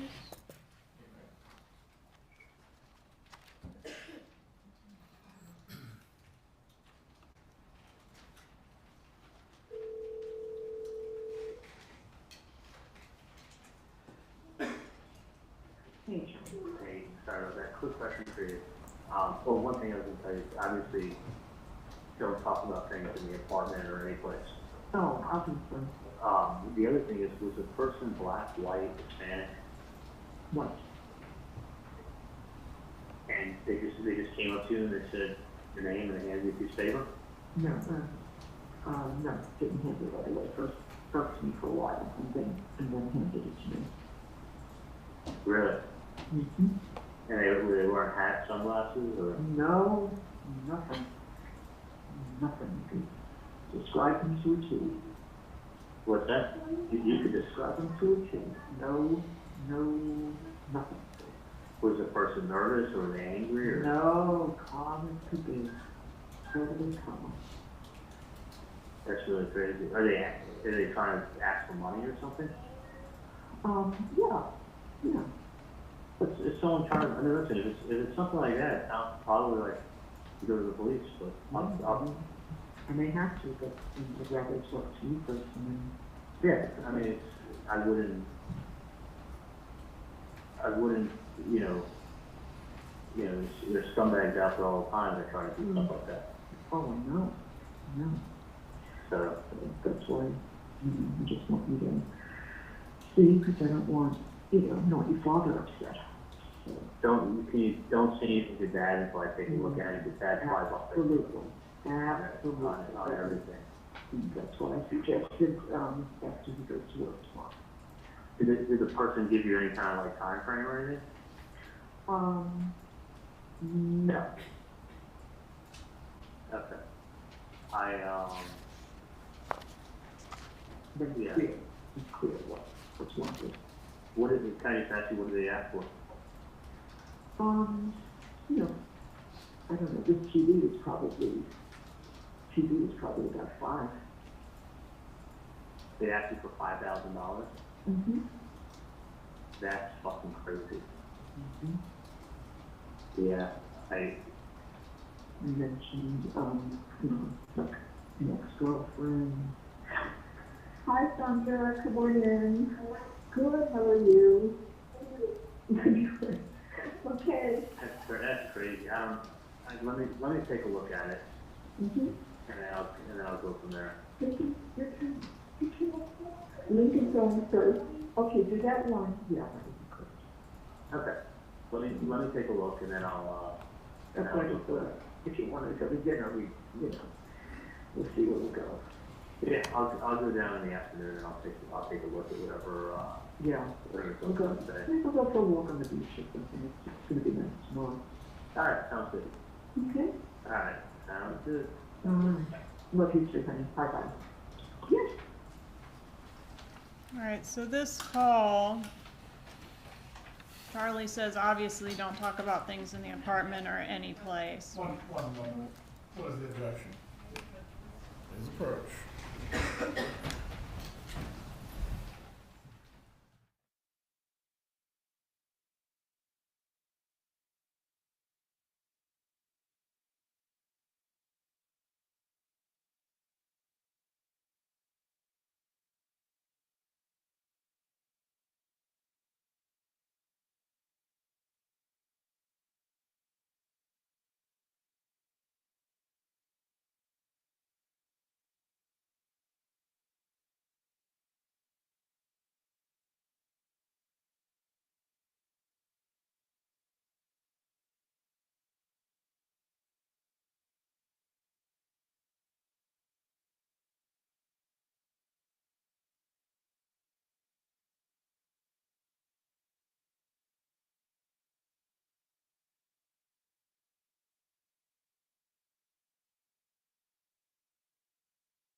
Objection is overruled. You may continue with your examination.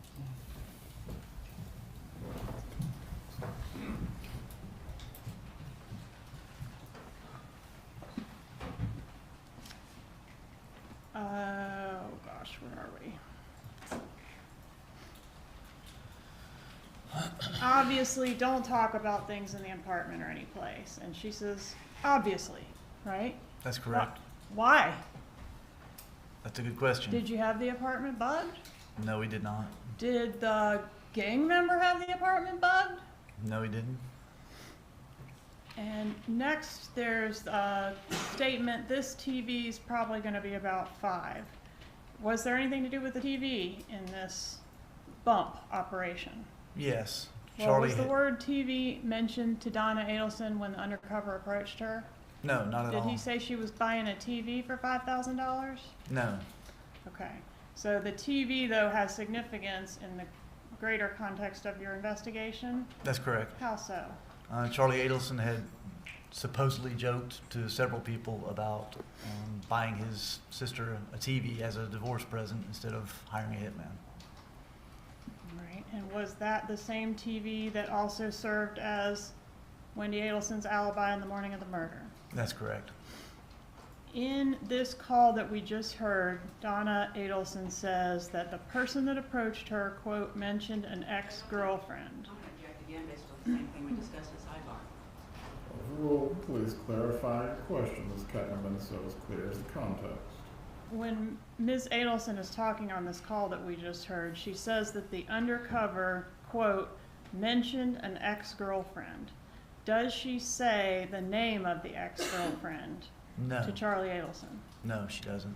All right. Did the undercover say the name of an ex-girlfriend to Donna Adelson? Yes, he did. What did he say? He said Katie and Tudo. Okay. And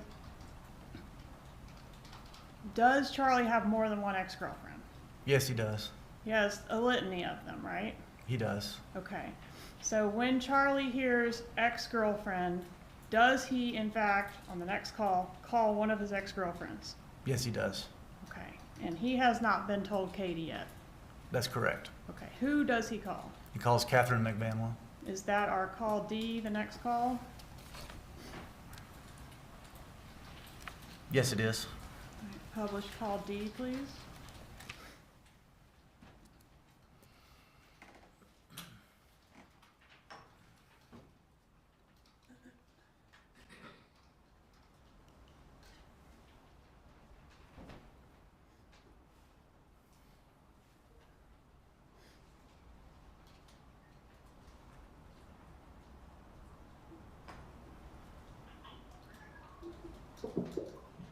Hello? Hey, what's going on? What's up? No, like, are you someplace you can talk to me? So what? Are you any place that you can talk to me? You can talk right now. What's that? Just talk right now. Just talk. Okay, can you go somewhere that's not loud when I'm talking to you? I can't.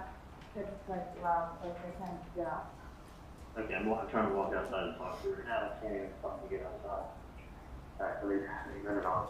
Alright, somebody, hang on, okay? Mm-hmm.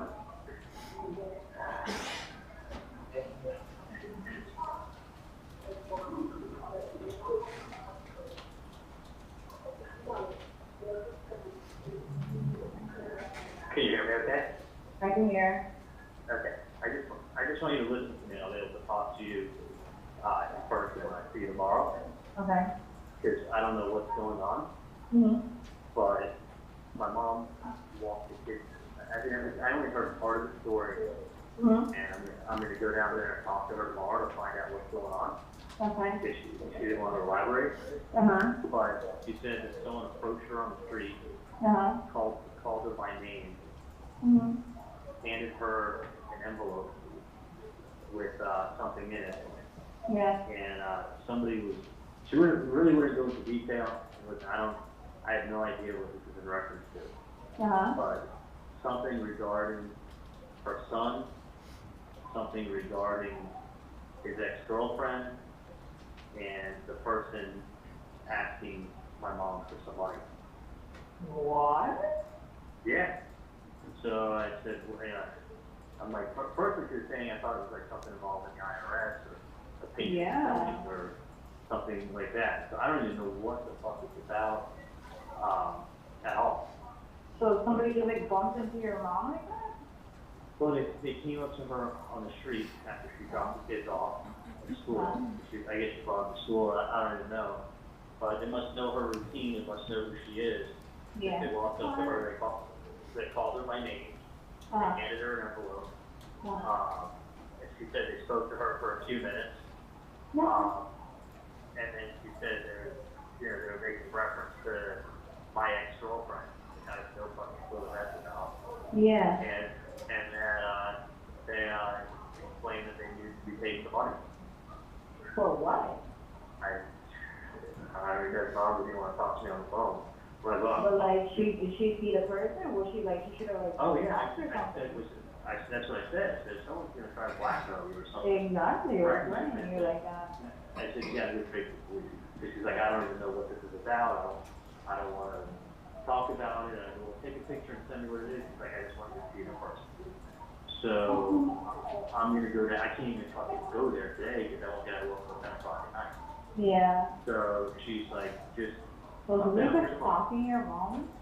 I don't even fucking know. I don't know what's going on, what my mom's involved. I mean, you didn't do anything with my mom. I mean, yeah. Look what I do with my mom. Okay, just checking. Just checking. I don't know what. No, but I feel who knows? for your mom, like, what the hell? Yeah, well, I don't She's a know. random person, like, she's going up to your mom, like, hello. Yeah, and my mom said it involves your ex-girlfriend, so I don't even think she said who. I'm just like, you're my last girlfriend, so that's why I called me. What do they want from her? I have no idea. So anyway, I'm gonna find out. Well, they wanted money. I know, exactly. Did she tell you? Like, what No, she was just kind of like a little bit rattled and with the kids, and was like, listen, just she doesn't have the day off tomorrow, so she's like, come down and talk to me.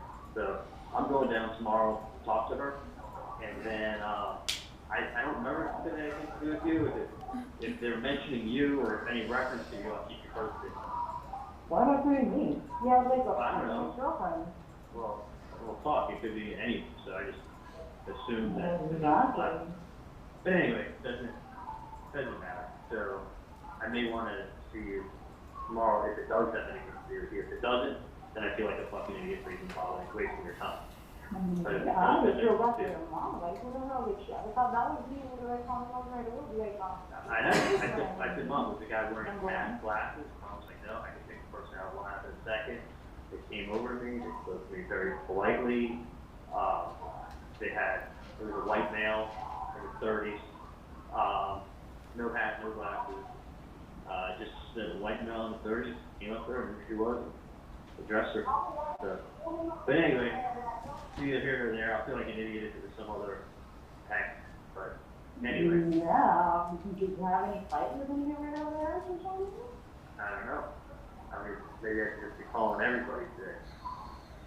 No, yeah, you should try to find out. I thought when I spoke to my mom, she said it involved, they mentioned your name in it. That's why I was calling you, but I'm going to feel like an idiot if they didn't. So, but anyway, are you working tomorrow? What's the story? Yeah, but you can always talk while you're there. Doesn't matter. Alright, what time to finish work? Thank you. Alright, let me know. What time to finish work tomorrow? Oh, it doesn't matter. Well, like I told them like I'm usually between like 9:30 to. You want me to get up? Okay. What? Anytime between 9:30 to like 3-ish, 4-ish. It depends. Okay, How I'm often gonna, it is. Like today I was like super like crazy. okay, I gotta get back in there. I'm gonna be in Miami, and when I'm done hanging out down there, I'm gonna come to you. Okay? Yeah, I'm like right there as well. So figure somewhere around 4-ish, I'll see you. Okay. Alright, no worries, kiddo. Alright. Alright, have a good day. I'll talk to you later. Business.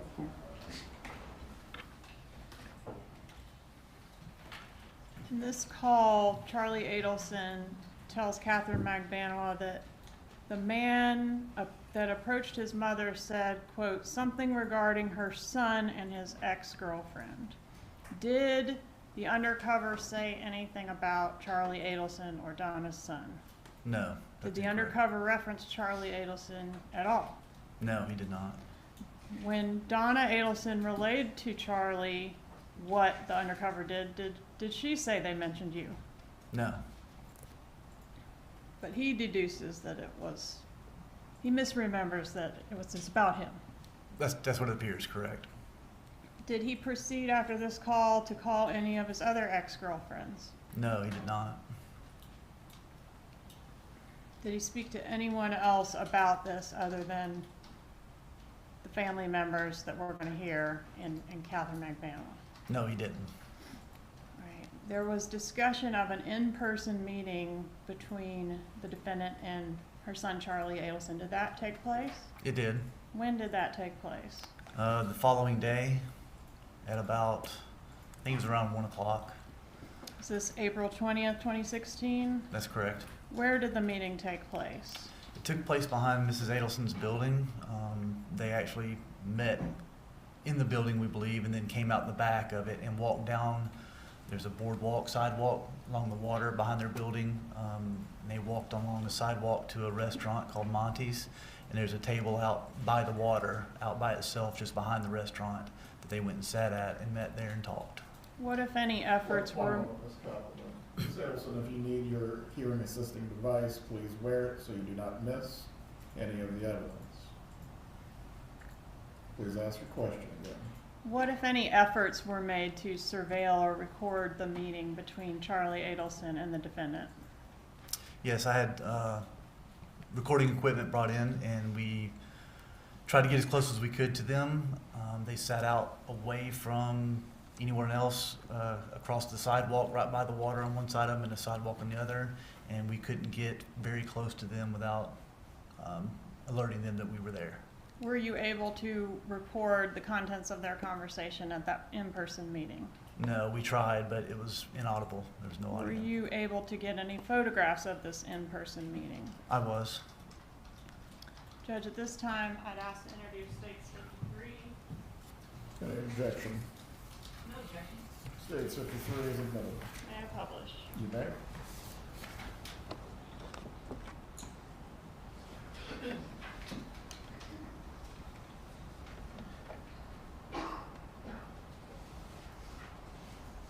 Can you describe for the jury their demeanor, the way in which they were speaking at this meeting? Yes, they were talking in very low voices, and Mr. Adelson is usually very loud, but he was not talking in a loud voice in this particular meeting. Even when they walked down the sidewalk, they were talking very low, leaning into each other, almost a whisper. How long did the meeting last? I believe around 30 minutes at the table. Judge, I think this might be a good time to recess for the day. Very well.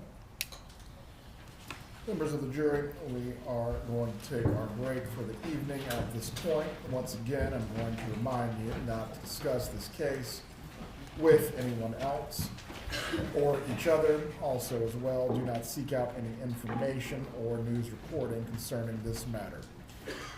Just leave the items that you were handed in your chair along with your notepads. Please report tomorrow at 8:30, and we will continue with the examination of the witness. We anticipate getting started by 8:45. Have a good evening.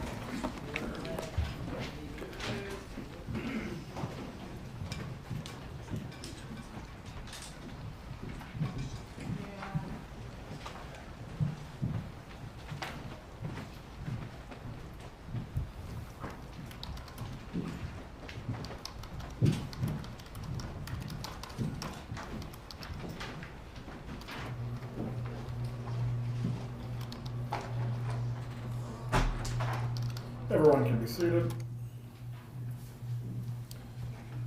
Ms. Kappelman, for the direct of Agent Sanford, how much longer do you believe that will take tomorrow? It's going to take most of the day tomorrow. I do hope to get a couple more witnesses on toward the end of the day. Very well. Does either party need to be heard before we go into recess? Judge, I'd like to be heard. I respect your ruling, although I thought that you had indicated that you were instructing Ms. Kappelman not to provide cumulative testimony when we returned. Well, she is not testifying at all. This is about the form of the question that you're getting to. Well, one of my objections was is that in fact she is testifying, and I failed to mention that at sidebar. So the jury is getting to hear the recorded call. There's a highlighted transcript in front of them that they're leading and reading while we're going through the call. Then Mrs. Kappelman could have asked questions like, did Charlie say this? Was somebody's name mentioned? Instead, she's repeating again what's on the call, and that's not fair to my client. That's not following the rules of evidence, and I just want to make a record. Thank you. Concerning that matter, I've already made my ruling. She is allowed to ask questions that go to context of what has been admitted. There's nothing more I have to say on the subject concerning this. Are there any other matters? Nothing from the state, Judge. I'll review the recording that the state provided, and I'll have an answer to the court and the state in the morning. Well, please report by 8:30. We will await the jurors, and then we'll continue with the examination of Agent Sanford. Have a good evening, everyone. Thank you, Judge.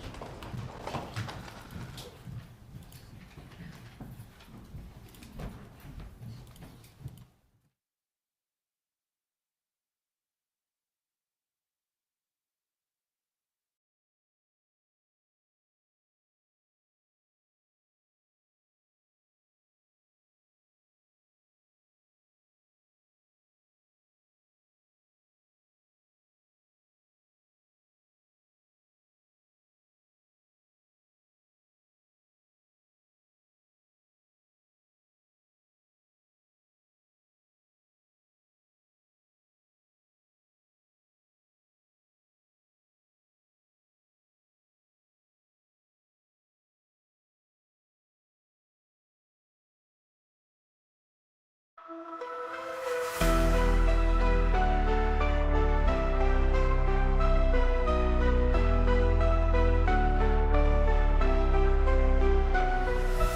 system's rigged, man, it's time to break free.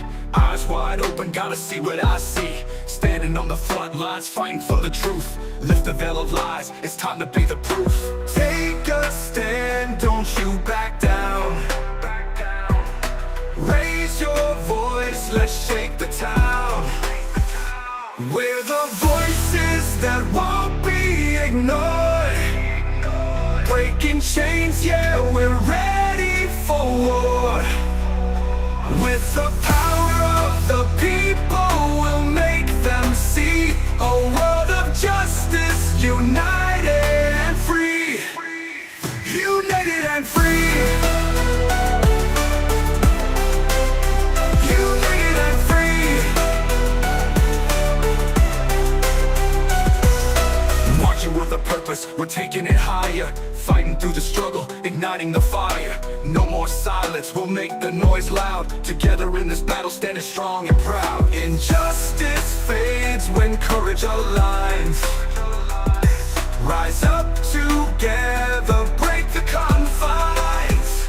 We're the voices that won't be ignored. Breaking chains, yeah, we're ready for war.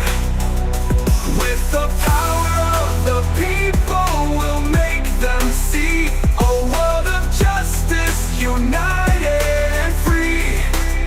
United and free. United and free. So rise up now, it's our time to shine. Together we'll write a new paradigm. You paradigm, you paradigm. Whoa, whoa. We're the voices that won't be ignored. Breaking chains, yeah, we're ready for war. With the power of the people, we'll make them see a world of justice, united and free. United and free. So rise up now, it's our time to shine. United and free. Together we'll write a new paradigm. United and free. United and free. United and free.